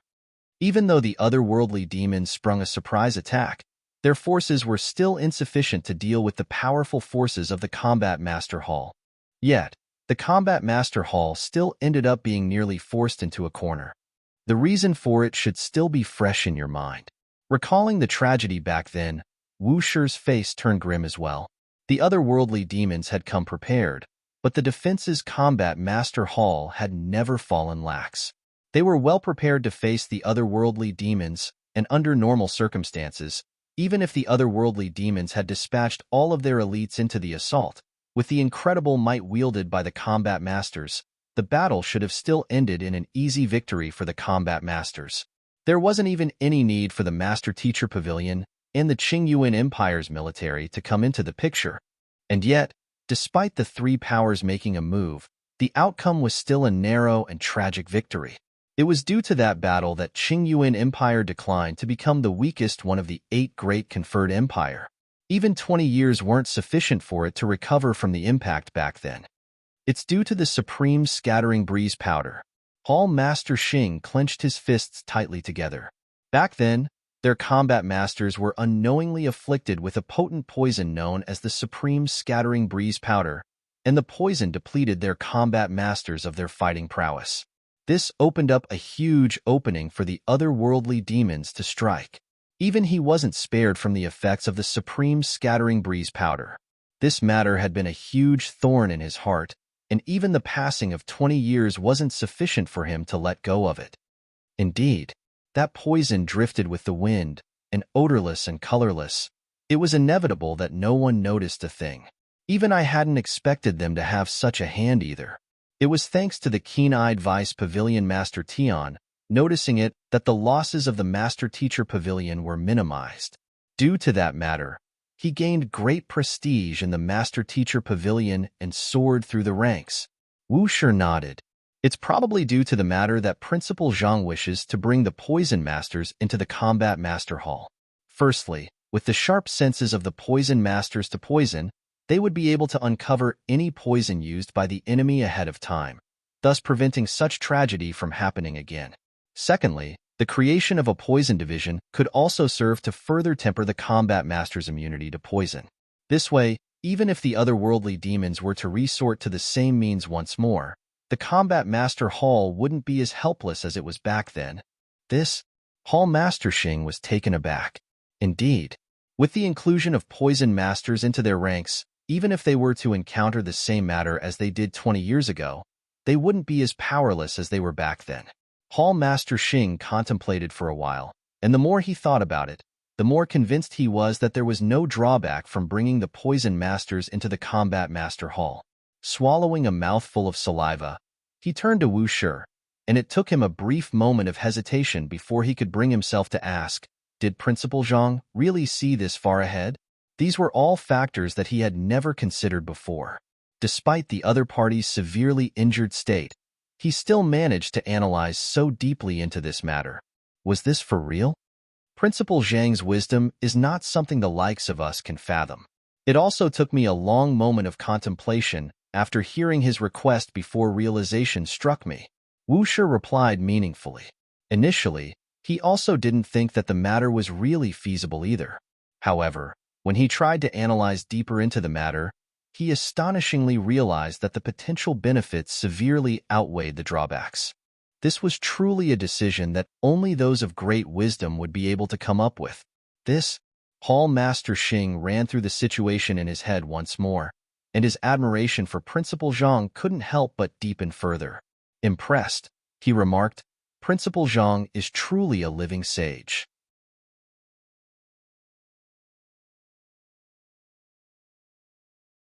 Chapter 1155. I like you, elder son. We have memorized the cultivation technique you have imparted to us. An hour later, Elder Su clasped his fist and reported to Zhang Xian. Destroy those books, then. Zhang Xian replied with a wave of his hand. Elder Su and the others nodded, and with a powerful flick, the secret manuals disintegrated to ashes before scattering into the surroundings, as if they hadn't appeared in the first place. Elder son, where can we find you in the future? We wish to repay the favor to you. Knowing that it was only a matter of time before the envoy of the founder would have to leave, Elder Su couldn't help but ask. The other party had granted them a second life, and no words could possibly be sufficient to express the gratitude they felt towards him. Where to find me? Zhang Xian shook his head. There's no need for you to seek me. If I have any matter that I require your help for, I'll come and find you. Then, Elder Su hesitated for a moment before asking, May we have the honor of knowing Elder Son's true identity?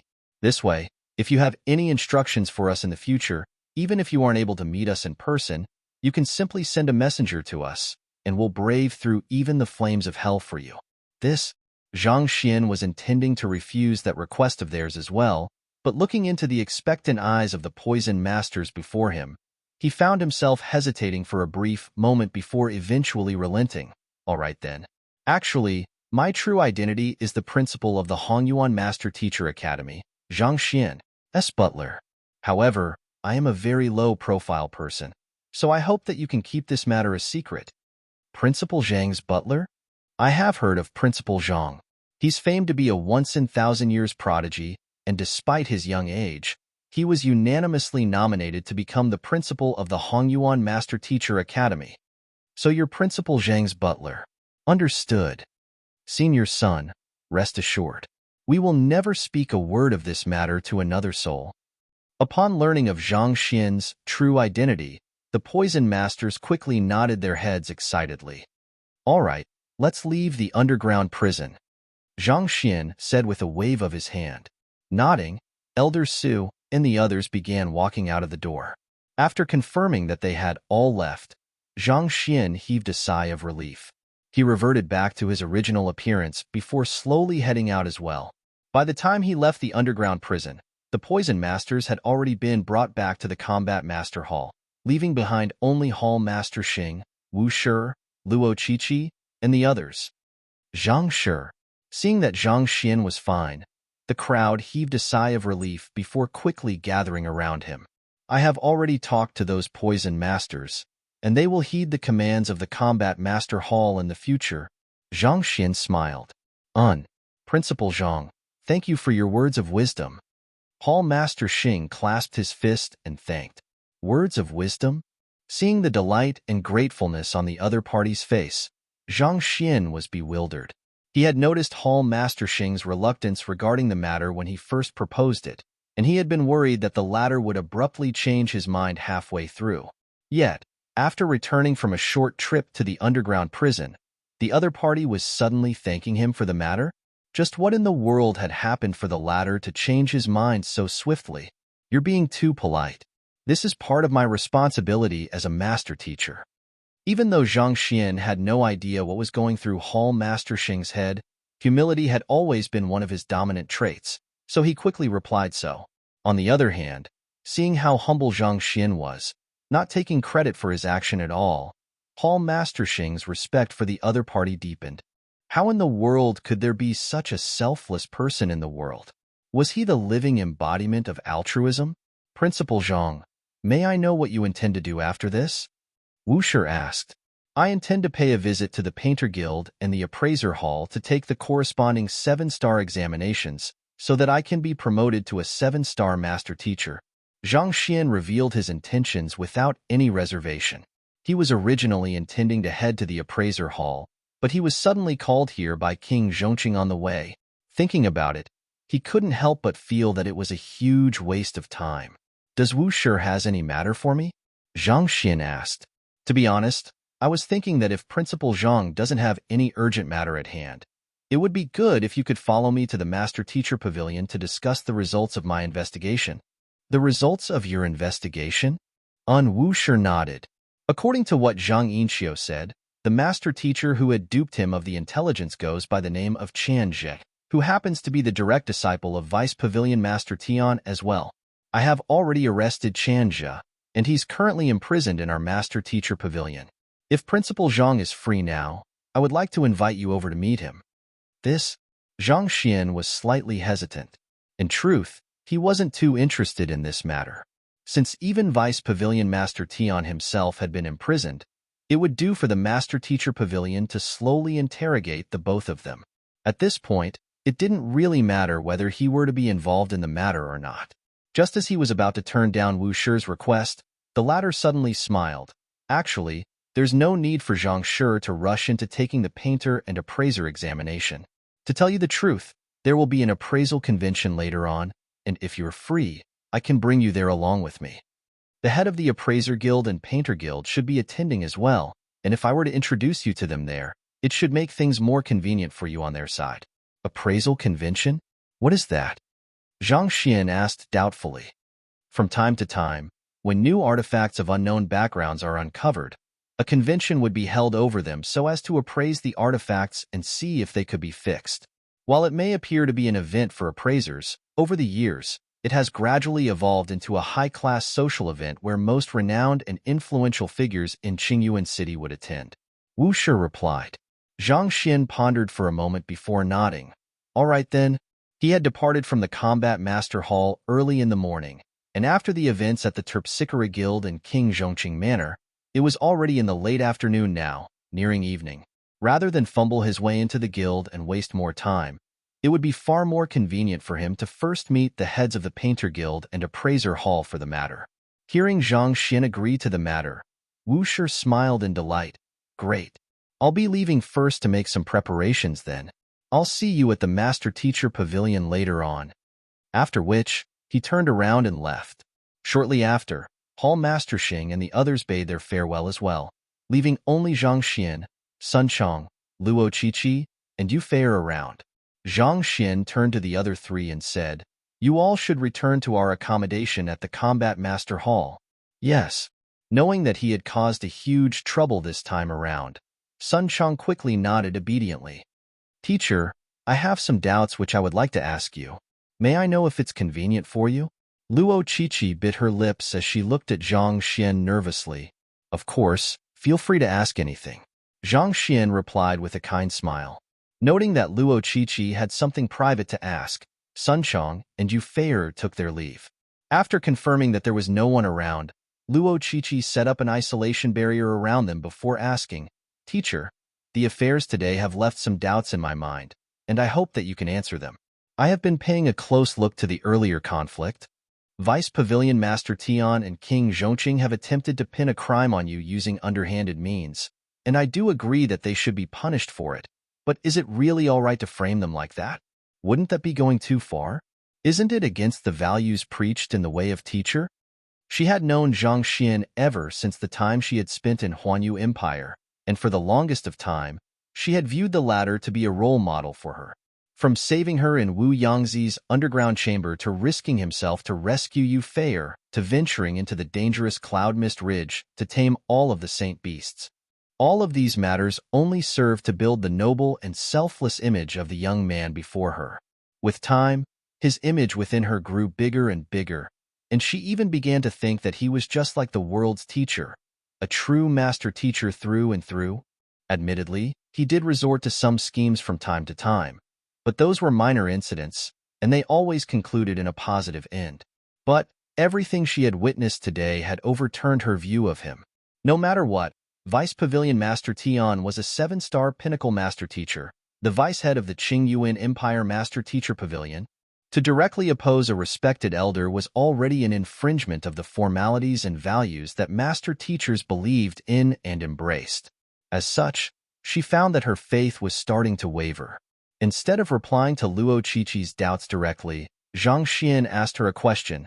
What does being a master teacher mean to you? Master teacher. As teachers, we serve to clear away doubts and bring mankind to a greater height of prosperity. As role models, we strive to conduct ourselves honorably, displaying desirable values for others to emulate. Wrong. Your interpretation is all wrong. Zhang Xian shook his head. Wrong? These are the commandments that all master teachers must learn to recite. There's no master teacher who doesn't know about it. Luo Qiqi frowned in incomprehension.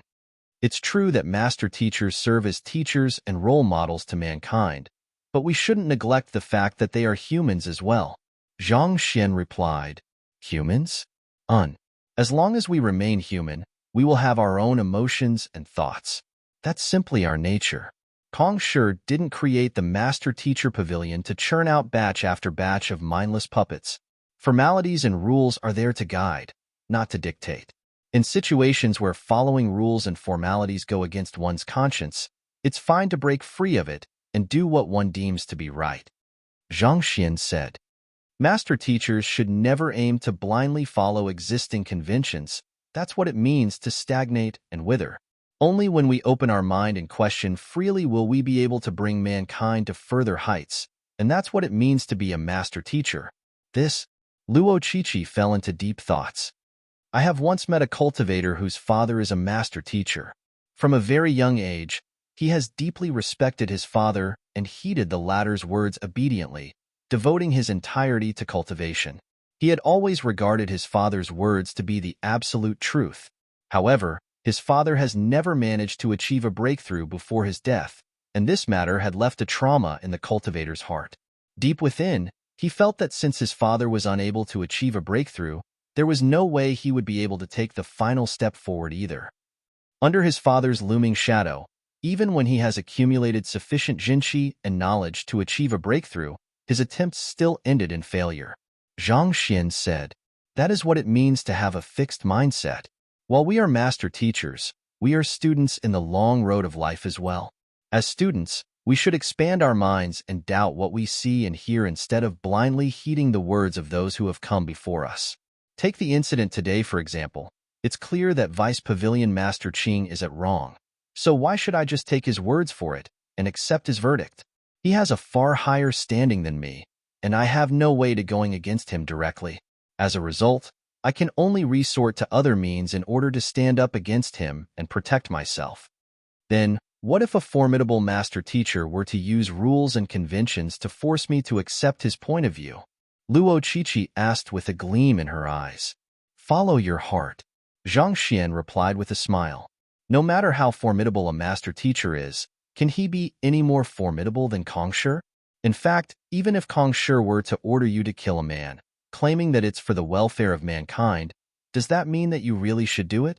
Ultimately, you shouldn't allow others to dictate your actions. Look into your conscience and determine what is right and wrong for yourself. As long as you disagree with the other party's words, you are always entitled to the right to reject his point of view. In the first place, if the other party is using rules and conventions to force you into submission, disregarding your own personal thoughts, he's already breaking the very foundations that make a master teacher.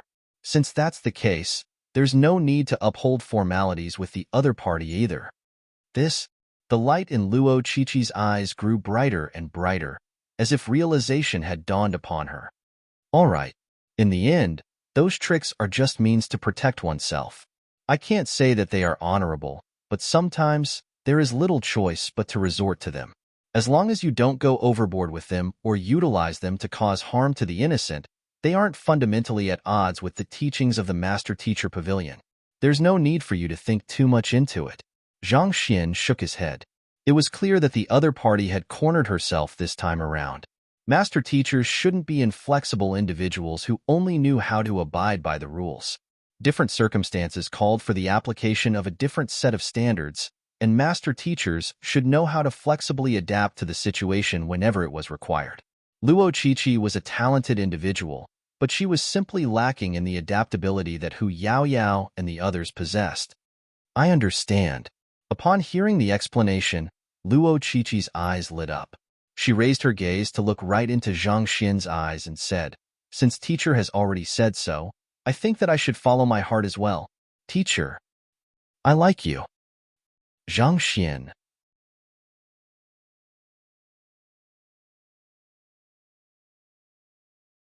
Chapter 1156. Zhang Jiuxiao. The sight before Zhang Xian turned dark, and he nearly fell to the ground. He thought that the other party was truly conflicted and lost, and yet, who could have thought that the other party was actually preparing a trap for him to jump into? All along, he had always been the one to scheme against others, and never had he thought that he would actually be outwitted by a young lass.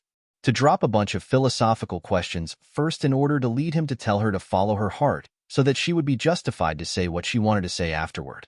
Zhang Xian cleared his throat and replied, "I like you too. I like everyone from the Xin faction as well. If I didn't like you, why would I accept you as my apothecary student?"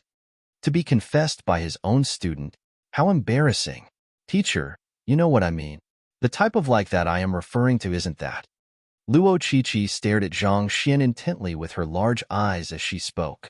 You should return to the combat master hall first. I still have matters to attend to. Right after saying those words, without giving Luo Qiqi an opportunity to respond, Zhang Xian turned around anxiously and flew in the direction of the master-teacher pavilion. Ha ha ha. Watching the sight, Luo Qiqi couldn't help but burst into laughter.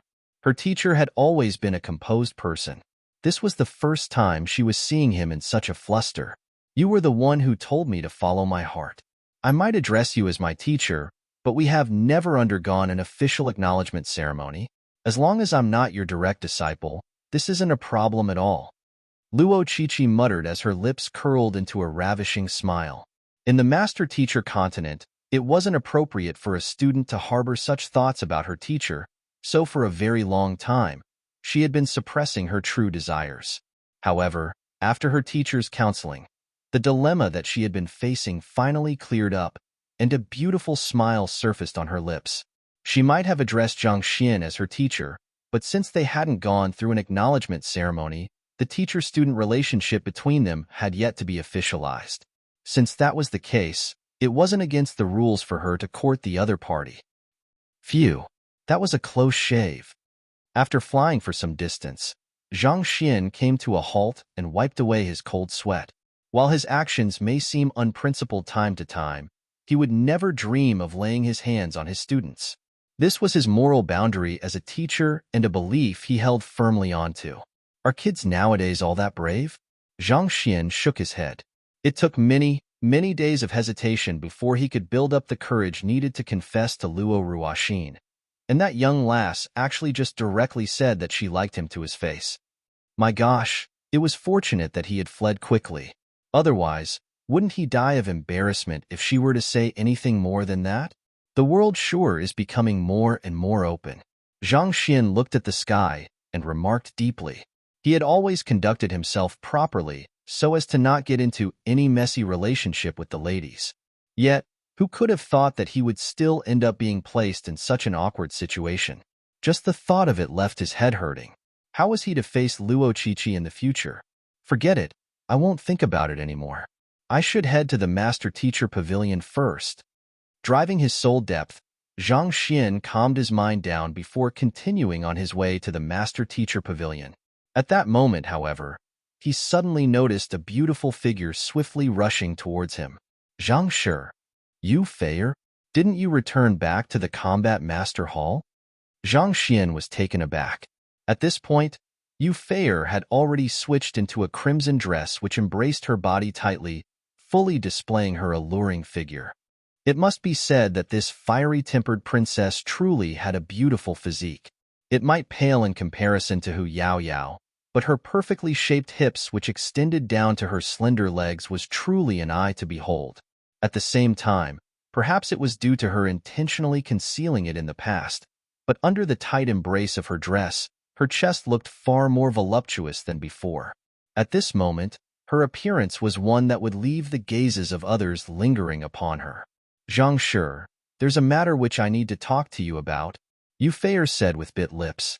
"Cough, cough, I still have matters to attend to, so I'll talk to you some other time. Farewell."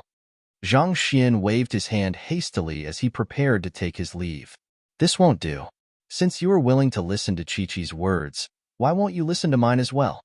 Yu Feier harumphed unhappily as she swiftly grabbed Zhang Xian's arm. This cold sweat burst from Zhang Xian's head. No matter how low his emotional quotient may be, the very fact that the other party had specially changed her dress up and returned for him was more than sufficient clue for him to figure out what the other party was going to say. "I'm only going to say one thing to you.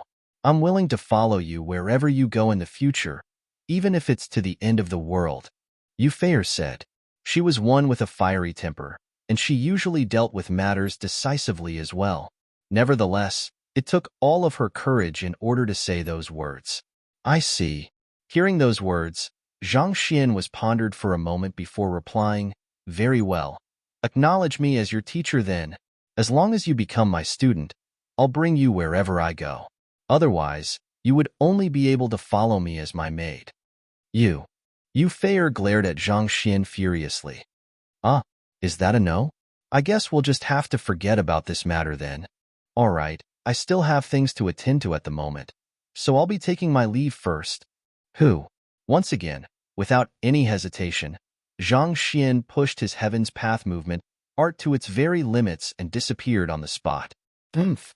Upon seeing Zhang Xian left, Yu Feier's tightly clenched fists finally opened up once more. With a smirk, she muttered, "I would like to see who will you choose, Chi-Chi or me." What the heck is this? Fleeing to a remote alley, Zhang Xian heaved a sigh of relief.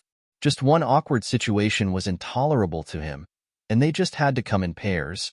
It was truly too pressurizing to face the confessions of others simultaneously. If not for the recent rise in his soul depth, he might have just collapsed under the immense mental stress and lose his mind. It won't do to drag this matter out for too long. I have to find Ruoxin soon and show them that I already have a girlfriend so that they would give up on me. Zhang Xian shook his head. Being too outstanding also came with its troubles too. How vexing. He really had to proclaim his attached status soon, or else, if everyone were to come confessing to him one after another, even a person of his soul depth wouldn't be able to take it. Just fending off the two of them took everything that he got. If more were to come, he wouldn't have to cultivate anymore. The next time I meet any ladies, I must accept them as my disciple in advance so that they wouldn't have any opportunity to harbor such thoughts, Zhang Xian thought as he stroked his lower jaws. Making his way forward as he contemplated over this matter, he soon arrived at the Master-Teacher Pavilion. The Qingyuan Empire Master-Teacher Pavilion was even grander than the Combat Master Hall. The majestic and towering building seemed to signify the dignity and standing of the number one occupation on the Master-Teacher Pavilion. Even from a distance, Zhang Xian could see many master teachers walking to and fro the building, and countless cultivators had gathered in the area in hopes of finding a suitable teacher to guide them along. Zhang Xian walked into a remote alley and swiftly switched into his master teacher robe and pinned on his master teacher emblem before making his way into the master teacher pavilion. Upon seeing the 6 brilliant stars gleaming on his chest, there was no one who dared to stop his passageway. Every single person that he walked by bowed to him respectfully. While 6-star master teachers might seem nothing much to the topmost echelon of Qingyuan Empire, they were still formidable existences to the eyes of the common populace. Not to mention, a 6-star master teacher as young as Zhang Xian, given sufficient time, was bound to become a 7-star master teacher as long as he didn't die prematurely. "Zhang Shi, can I have your autograph? I don't have any paper on hand, so why don't you sign it on my innerwear instead?" "Hey, don't cut my cue.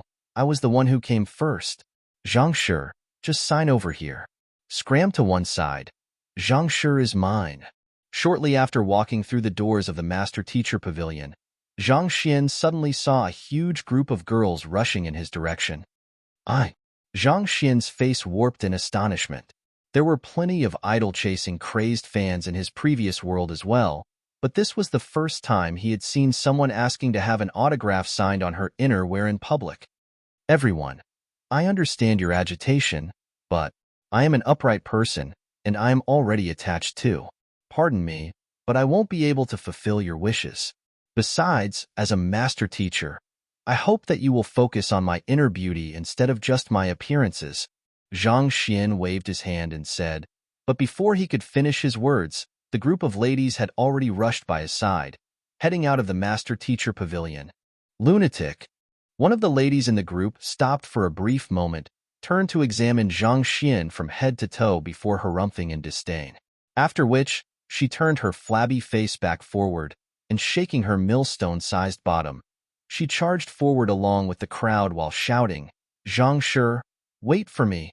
In the direction where she was charging towards, Zhang Xian soon spotted a white-robed young man standing not too far away with 7 stars gleaming on his chest. The white-robed young man looked at the crowd apologetically and said, pardon me, but I still have important matters to attend to at the moment. I'll sign autographs for you all later on, but we want it now. The group of ladies exclaimed resoundingly. All right, all right. Despite the demanding attitude of his fans, the white-robed young man waved his hand patiently to calm them down, after which he gracefully flicked his hand in the air for a few moments, and a floating name appeared. Suspended imagery? He is a 7-star painter? Zhang Xian's eyebrows shot up.